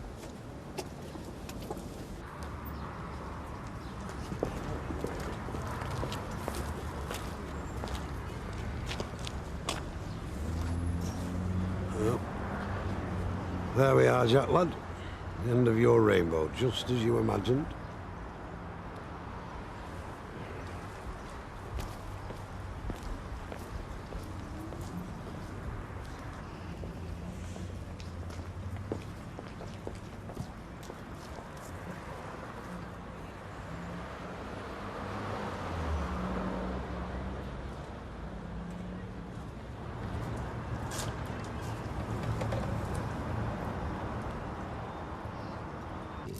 Bubba too. There's the note. Good. Hey, what's going on? Who's asking? Jack Duckworth. Duckworth. And I thought the world was finally rid of that scum. I was the one who took the brother, the son, away to his death. There was no blame. No recriminations. Just a celebration, if you like, of Samir's life. It sounds different. It was. But it was terribly dignified. I was loved and cared for and comforted. Do you know, it was the first time I've felt fully accepted anywhere as Samir's wife. Feels funny being back, knowing I'm alone again. Feels a bit like when I was waiting for Samir to first arrive in the country. I was never quite sure if I dared make plans for the both of us, just in case he didn't come. Emily? I'm sorry. It's just I never really said goodbye to him. And I never really welcomed him, did I? You made it possible for me to get to know him beyond a 2-week fling. You gave me a year I never expected to have. I'm glad you can cry for him. So, You're the one that harboured him a few months back when he walked out on our Elsie. Yeah, well, I mean, we didn't even know there was an Elsie. No, well, that'd be right. He was honest denying her. And now he's taken her to a grave. Yeah. I'm sorry about that, Cock.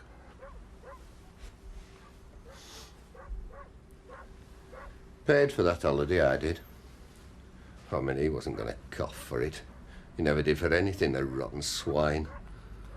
He had some sob story about dying. Wanted to make it all up to our Elsie. Well, he was right. He didn't have much longer as it turned out. But Elsie... I thought she and I had years. There was only the two of us. I was just her little brother.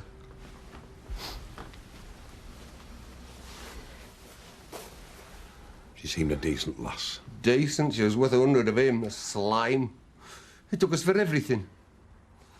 I told her the day she married him. I said he's no good. But how else is she? To always see the best in everybody, even him.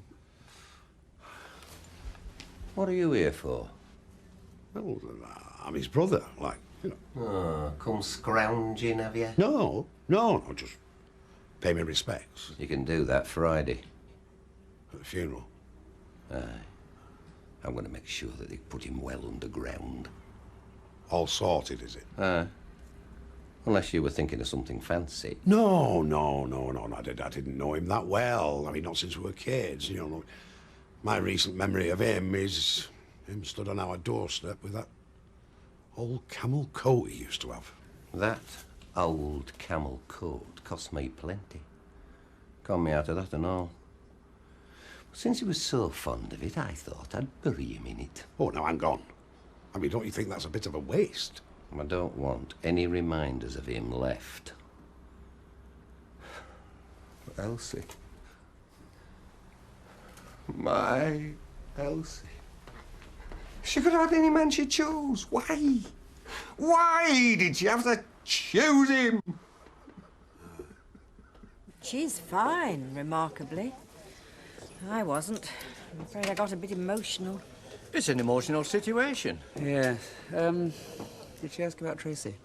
Not a word. I told her I'd seen her and she was doing well. Do you think she's ready to see me? I'd call in. Okay. Anyway, thanks, Emily. Thanks for everything. Bye. Bye. Now leave the cooking to me, Mrs. Bishop. It's all set out and... You know, when I left you this morning to go and work for Desmond... Why? Well, when I got there, I thought we were in the wrong house. Wrong house? Aye. Mrs. Pierce? Oh, Mrs. Pierce, is it? Not so formal as this dinner time. Well, can I buy you a drink? All right. What's she got to hide? Not a lot from my observation. Listen, there's no need to mention that to anybody, is there? What sort of a drink? Well, whatever you want. A whiskey, brandy. You can have a double. Oh, all right then. I'll have a double brandy, twice. Done. You were saying? I've sold out now, haven't I? So, you all set then for Friday night? Oh, no, Andy. It's a bit soon. I'll be here. No, you won't. Why not? Because you're supposed to be my mate. Yeah, and you're supposed to be mine, aren't you? Yeah, but... But what? Forget about Steve. I've invited you. Right, do you want another one of them? Yeah. Andy, do you think it's a good idea making this party a joint one with Steve? Well, he is 21 as well. I mean, it happens that way when you're twins.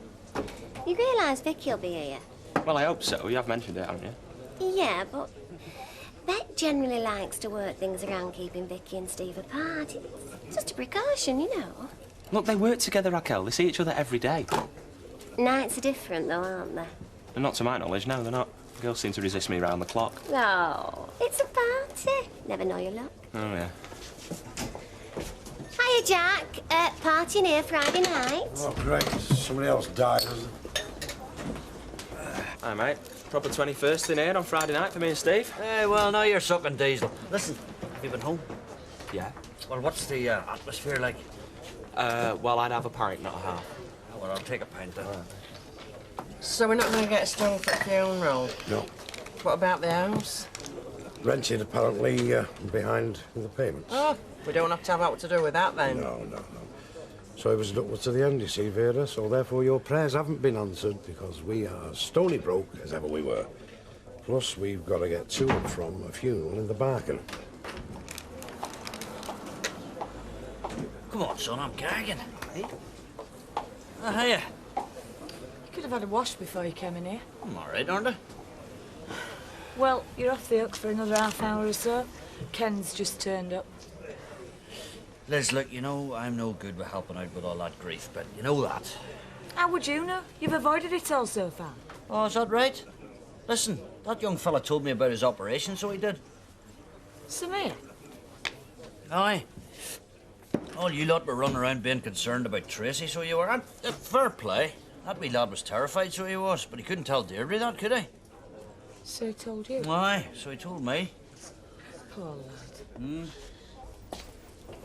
Fiona coming to you, do? Well, no, she says not. No. Do you know there's something about that cafe flat? Nobody's ever been happy there. You can say that again.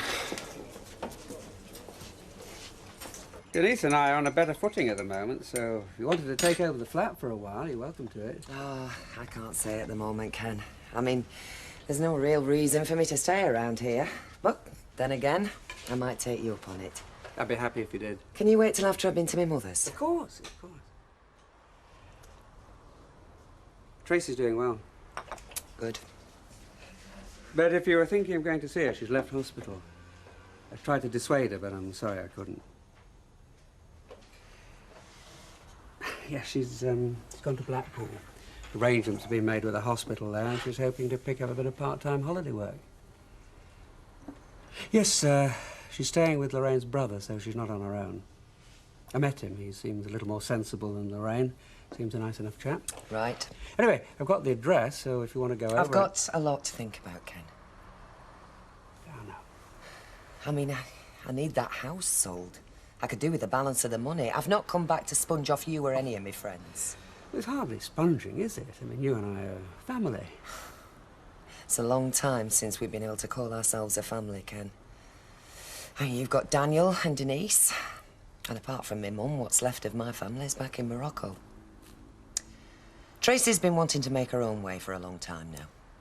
Oh, yes, but under the circumstances... Under the circumstances, don't you think it's time we gave her the freedom to do just that?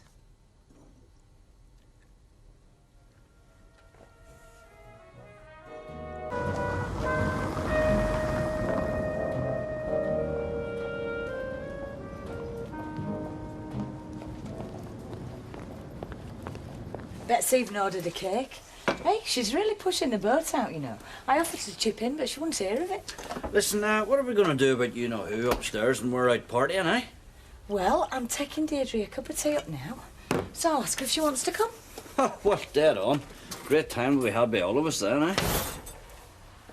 Charity, Jim. Right now, Yeah. she needs me. Yeah, well, the lads need you too, Liz, and so do I, especially tonight. Do you know, it's like walking on flipping eggs in here. Ta, there's nothing in it, is there? News, I think.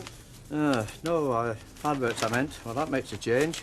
Derek hates things falling out of his newspaper. Well, that's not what you buy it for, is it? I mean, you don't want pension schemes and, oh dear, I mean, mail order catalogues. You get enough of them shoved through the door. Always a pleasure serving Percy, isn't it? Well, Derek just refuses to look. I mean, he just shuts his eyes, screws up whatever falls out and chucks it in the waste bin. Shuts his eyes? Yeah, well, they want you to look, don't they, just to see what they're selling? Well, he won't give them that satisfaction. Grave mistake, that. Could be a message from Arthur. Hello, Don. Very funny. Grey cotton. Jack Sips come away from his trousers. Not much, but it could get worse as day wears on. Funeral today, isn't it? Yeah, Cliff and his missus. Calling to lend him a tie and ended up playing butler. That's 90p, love, thank you. Cremation, is it? Oh, I don't know. I know it's in Rawtenstall, but that's if they ever get there.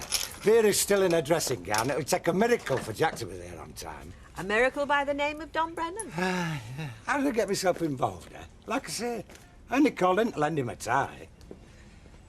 What you said to a pair of cufflinks in this box? Well, that's what I saw last. One, a blue one. Look, you don't have to have black cufflinks, you know, to go to a funeral. Nobody sees your cufflinks. Vera, I've got one. What am I supposed to do with this? A cuff? Do you know, I'm glad he's not left us out in a way. I'm relieved. even though we are desperate. Oh, Vera, you know how Cliff, if he had any money, he's took it with him, hasn't he? We'll get out.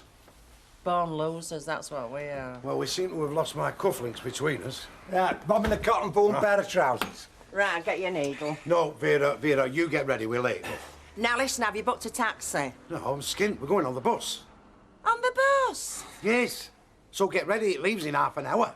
But I won't be ready in half an hour. Try. Now listen, if you think I'm going on a bus with you looking like that with your flies open and your shirt sleeves... Vera! All right, settle down, both of you. I'm taking you and bringing you back, OK? What about your work? I can do it tomorrow. But look, I'm not hanging about, all right? I'm just dropping you and then picking you up when you're ready. Oh, thanks, Don. Yeah. Hey, God bless you. Hey, you're a good lad. I'll pay you back when I can. Hey, you couldn't, by any chance, sew the fly on them trousers, could you? I'll get you a needle. You've not, sir, got a spare pair of cufflinks, have you, cock? Hey, needle. Where's the needle box? It amazes me how two lads born at the same time can be so different. Stephen Andy kicks astrology into touch right enough. Will we have Jack back for tonight? Hope so. Oh, do you know, he's very sad at the moment, isn't he? Sad. That face of his would stand clogging. His shoulders are drooping and all, have you noticed? Either that or his arms are getting longer. Losing his brother and his sister-in-law like that. Oof. Never know what's round corner, do we? I'm booting across the road, did I tell you? Round the corner, across the road. Where are we, Raquel? Me, hairdressers, dinner time. You ready for this? What is it? Ta-da! Very nice. Can I put it up on the bar? Of course you can. But put it somewhere where it won't get in the road, love. Have a couple of cards if you want to write them. Oh, I don't know if I should. I mean, they might recognise my writing. And if I put kisses on them, they might both get the wrong idea, mightn't they, Bet? I'll go and put it up in the bar. Yeah, I'll help you in a minute.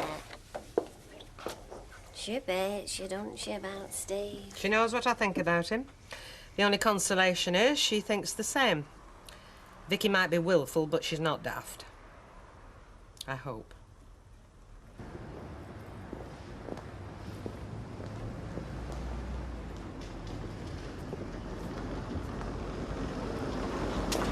Skiving again, Don Brennan. Hello. I wasn't expecting you. It's my day off, I told you. Hiya. Hello. Hi, Sal. I thought you said you were going to your daughter's. Oh, well, she got a better offer, didn't she? So I thought I'd come and disturb you. No, I didn't. If you'd been working, I was going to let myself in, tidy that bathroom of yours. Could do with it. But you're not, are you? So you can take me for lunch. Ah, well, I'm not working, but I am. If you see what I mean. Oh, Jim's been mithering about this 21st again. I've told him we can't go. Oh, you give up easy, don't you? Well, the girl can't have the kids, can she? She's got her pictures with Martin. Well, we'll ask Audrey if she'll have another two. She takes him to hers, Sally, overnight. But what about Rita? No, I don't want to ask Rita, Kevin. We're always putting on her, and I can't ask Vera again because she's off to a funeral. Oh, maybe I can pop my head in the Rovers for an hour. Just for the parents' sake. What, without me? All right, you pop your head in for an hour. On me own? No chance. All right, well, we can't go, can we? Probably won't be missed anyway. Oh, that's you all over that, isn't it? Cancel this, cancel that. Be stuck on my own in that house 24 hours a day if that had anything to do with you. Oh, blimey, I can't win, can I?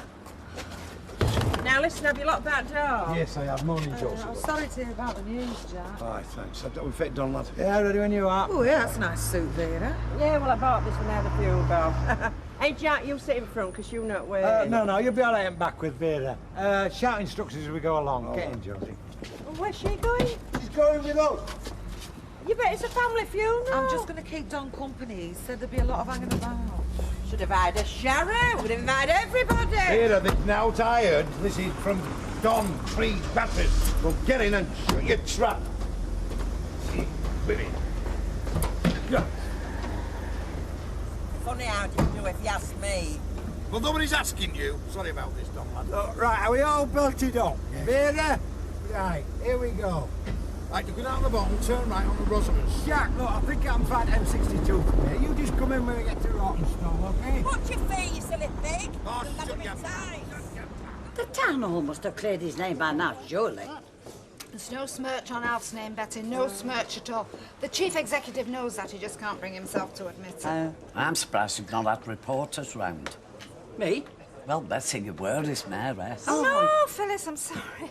Betty's not a big enough name. No, I don't mean that badly, but it's the name the press goes for, and like it or lump it, Roberts is the name. I see. Oh, you wouldn't believe the precious. It's brought it home to me, I can tell you. How do you mean, brought it home? Well, like she's saying, what the royals have to put up with, that's what.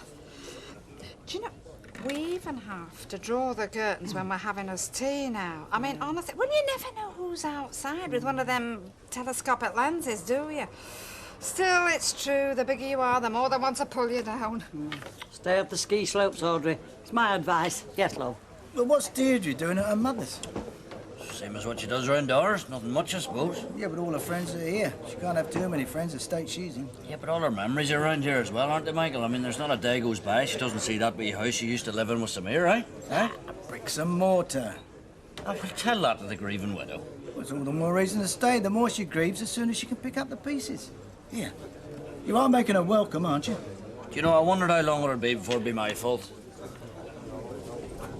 Don't forget the party tonight, will you? Bet's putting grub on. I'm out with Fiona. We'll bring her in here. What does Steve's do? Well, it's Andy's do and all. You don't have to talk to Steve. It's not what you think, Raquel. She'd kill me for telling you, but she's dead miserable without Steve. So bring her in here.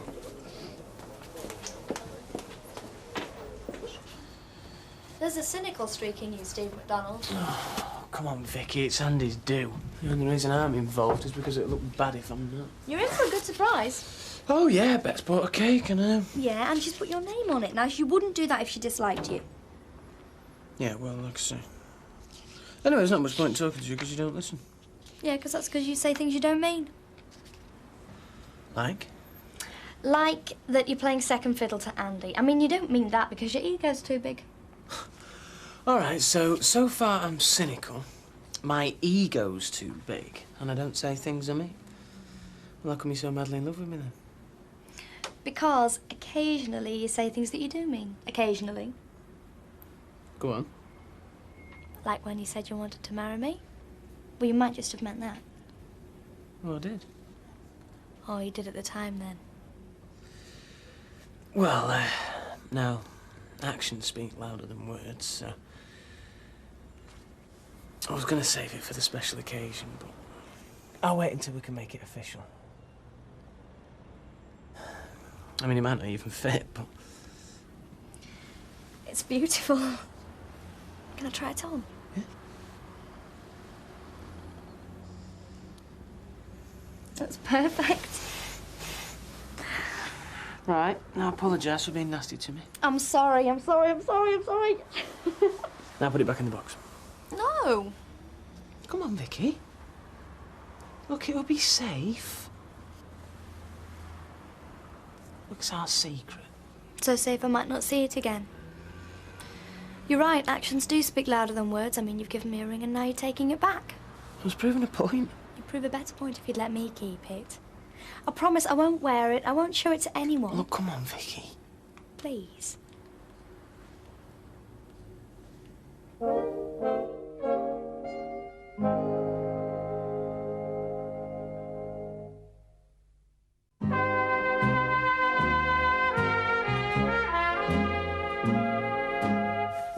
Look, I know you mean well, Mike, but no. I haven't said where I'm taking you yet. I'm just not very sociable at the moment. It's not public, it's private. Wherever it is, thanks, but no thanks. That's not yours, is it? No, it's Jim's. Him and Liz are out tonight. Got your skivvy in for him now, has he? I volunteered. Then volunteer for me. Get your coat. Look, I'm better on my own, Mike. I know you don't think so, but I am. So I'm wasting my time, am I? Sorry. No, actually, I'm glad you called. I've got something to say. If Ken asks to buy number 1, I want you to sell it to him. Barlow? As a favour to me, Mike. Promise. OK. Don't you think one good turn deserves another? What? Get your coat and I'll show you. Don't it worry you, Vicky being involved in Steve MacDonald's business? Did at first. But I think Steve's got more to worry about than I have. She's not the sweet little innocent she was when her parents died. Perhaps that's what's made her hard, losing them the way she did. Maybe. But then again, she's got the Gilroy blood in her veins. Do unto others, but do it while their backs are turned. And here's me feeling sorry for her. Don't. If I don't pay for Sarah Lou's comic, she'll come looking for me. Do you know, I was just about to send a search party out, wasn't I? You're the talk of the wash house, love. I believe it and all. That's $3.65. Oh, it's hardly worth suing you for. Well, I hope you're all coming to this do tonight. Should be a good bash. Raquel's made some vol au vents. They've come out of that oven like boxing gloves. Well, we might come on later. Me and Martin are going to the pictures. I'm looking forward to it, because you haven't bought me a drink for ages, Bet Gilroy, Tarlo. Have you not seen Sally? No, what about? Oh, I thought she might have asked, that's all. I know she and Kevin fancy a night out. Still, it's nothing to do with me. Forget I spoke. Ta-ra, love. Bye, love. Well, you offering or what? Well, I'll have to, won't I? You'll be missing a good two. I know, but if they want me, it's nice to be wanted, you know. I shall save you that drink. And one of Raquel's boxing gloves. See you, ta-ra.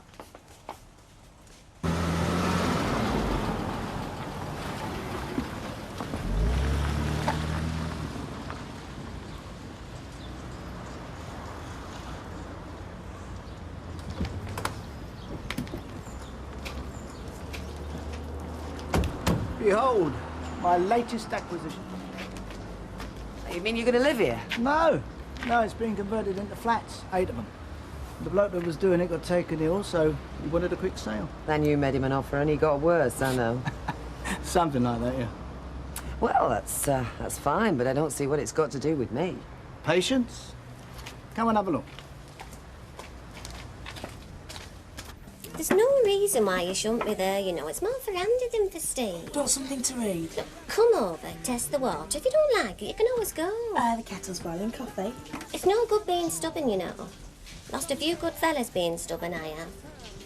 Philip, it was nice. Look, met him when I worked at Plastic. Carly's You know, tried all this. listen, let me tell you. We had a row. Can't remember what we were about, but upshot was I dug my heels and refused to answer the phone. Kettle's Now, boiling. listen!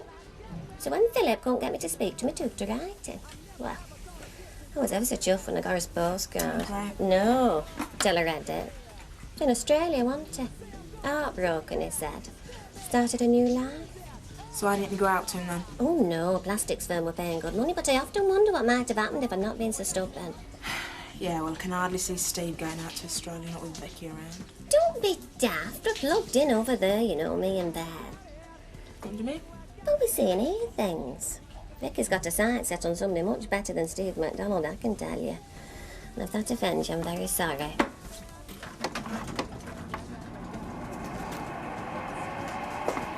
Well, are we going? I don't see why not. If Steve pulls a vase, we can always leave. Yeah, the one across the hall is similar. Got its own kitchen, bathroom. What do you think? Very nice. Be even better when you get some tenants in. Oh, the ones upstairs are occupied. Hey, bit of luck for them, eh? Having me as the landlord. What made you go into the property business? Oh, I don't know. A whim. The deal was there, I grabbed it. I'm just hoping you're going to do the same thing. What same thing? I need someone in here I can trust. Make sure the coves upstairs aren't wrecking the joint. Me? Move in? Yeah, as a sort of caretaker. Nominal rent, because you'll be doing me a big favour. No, Mike. It's you who'd be doing the favour, finding poor Deirdre somewhere to live. Well, I'm sorry. No, hang on. Hey, think about it.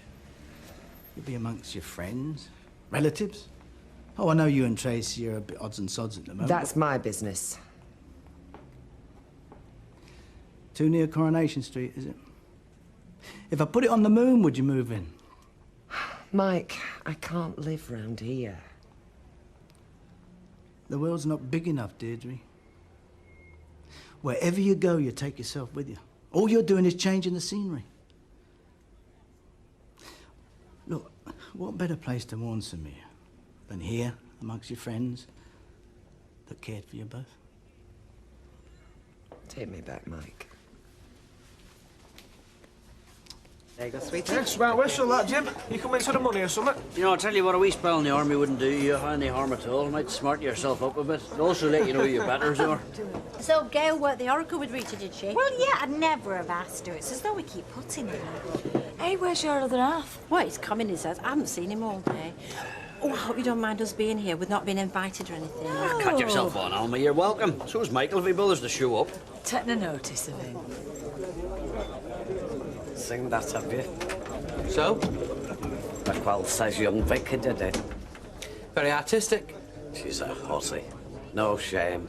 Chucking herself at that Steve MacDonald like she is. Yes, yes, so you've said, Phyllis. Just keep it under your blue rinse for now. Hey, eh? and tell that lodger of yours to look after his key. So what's the score then, Beck? First drinks are free, OK? After that, it's cash, no checks. We'll cut the cake about 8-ish. Toast is free and all. Ah, cake and toast. Good for me, isn't it? Now, if Jack doesn't turn in, you get yourself behind this bar. 21st or no 21st. Oh, look who's here. Come and get it. First one's free. After that, it'll cost you. Don't say that to any fellas, Raquel. They'll get the wrong idea, love. Just 2 hours of lager, please. Nice to see you. Thanks for coming. Yeah, nice to see you. Hope you mean that. Happy birthday again. Ta. Kiss. And you, Miss Middleton.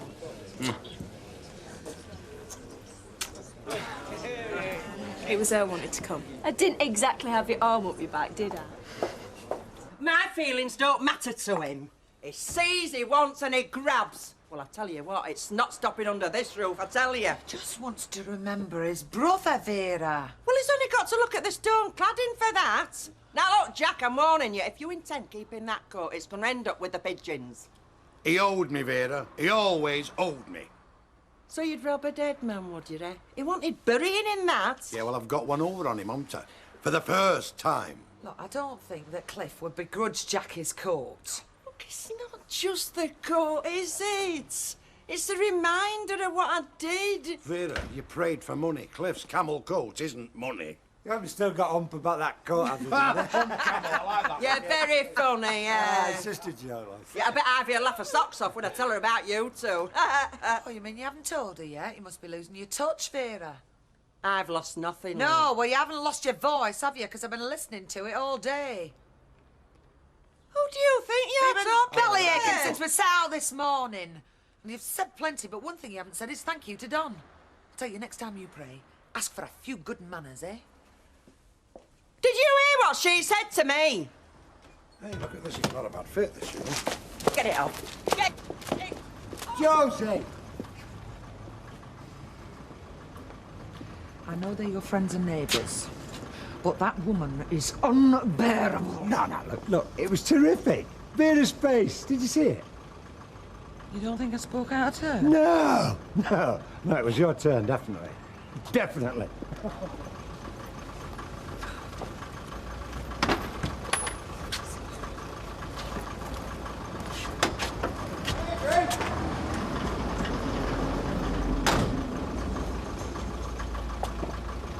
What's all this then?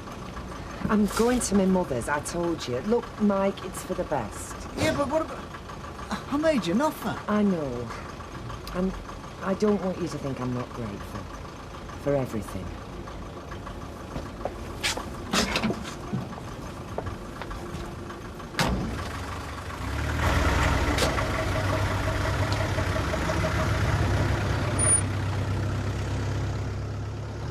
See, maybe that's my role in life, you know, matchmaker. I think there's a drink over there for me. I mean, I fixed up more people, you know, rather than myself. I mean, I do go out with girls, and when they do go out with me, well, they're happy. Well, so it seems. But then they see someone else, and they go out with them, and they're even happier. Strange, that, isn't it? Maybe I'm stupid Cupid or something. Hey, now watch the time, Kev, because we can't stop late. You know, she might have to come out when she's out. She can't wait to get back. Oh, come on, you've got to stay for the speeches. What speeches? Well, you and Andy, that's all I've come for. Hey, giving us a speech. No, I am not. I'll get the drink. How did it go, Tom? You don't like Orson Welles.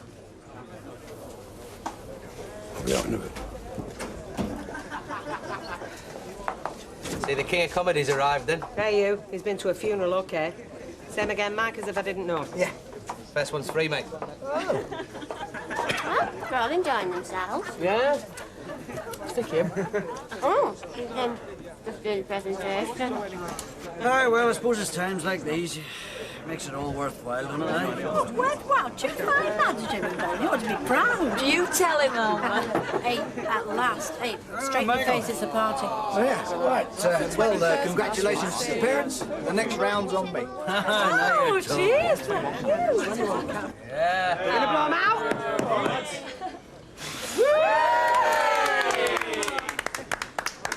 Right, now I'd like to say thanks to Bet and Raquel for putting on the bash. Thank you. Come on, your turn. Yeah, go on, second man, he says. Right, everybody, will you raise your glasses, please? To Andy and Steve. Andy and Steve. Cheers. Oh. Steve gave this to me today. We're engaged. Anyway, that's for another time. Today we're here to celebrate Andy and Steve being 21. Andy and Steve. Andy and Steve! Congratulations. All the best.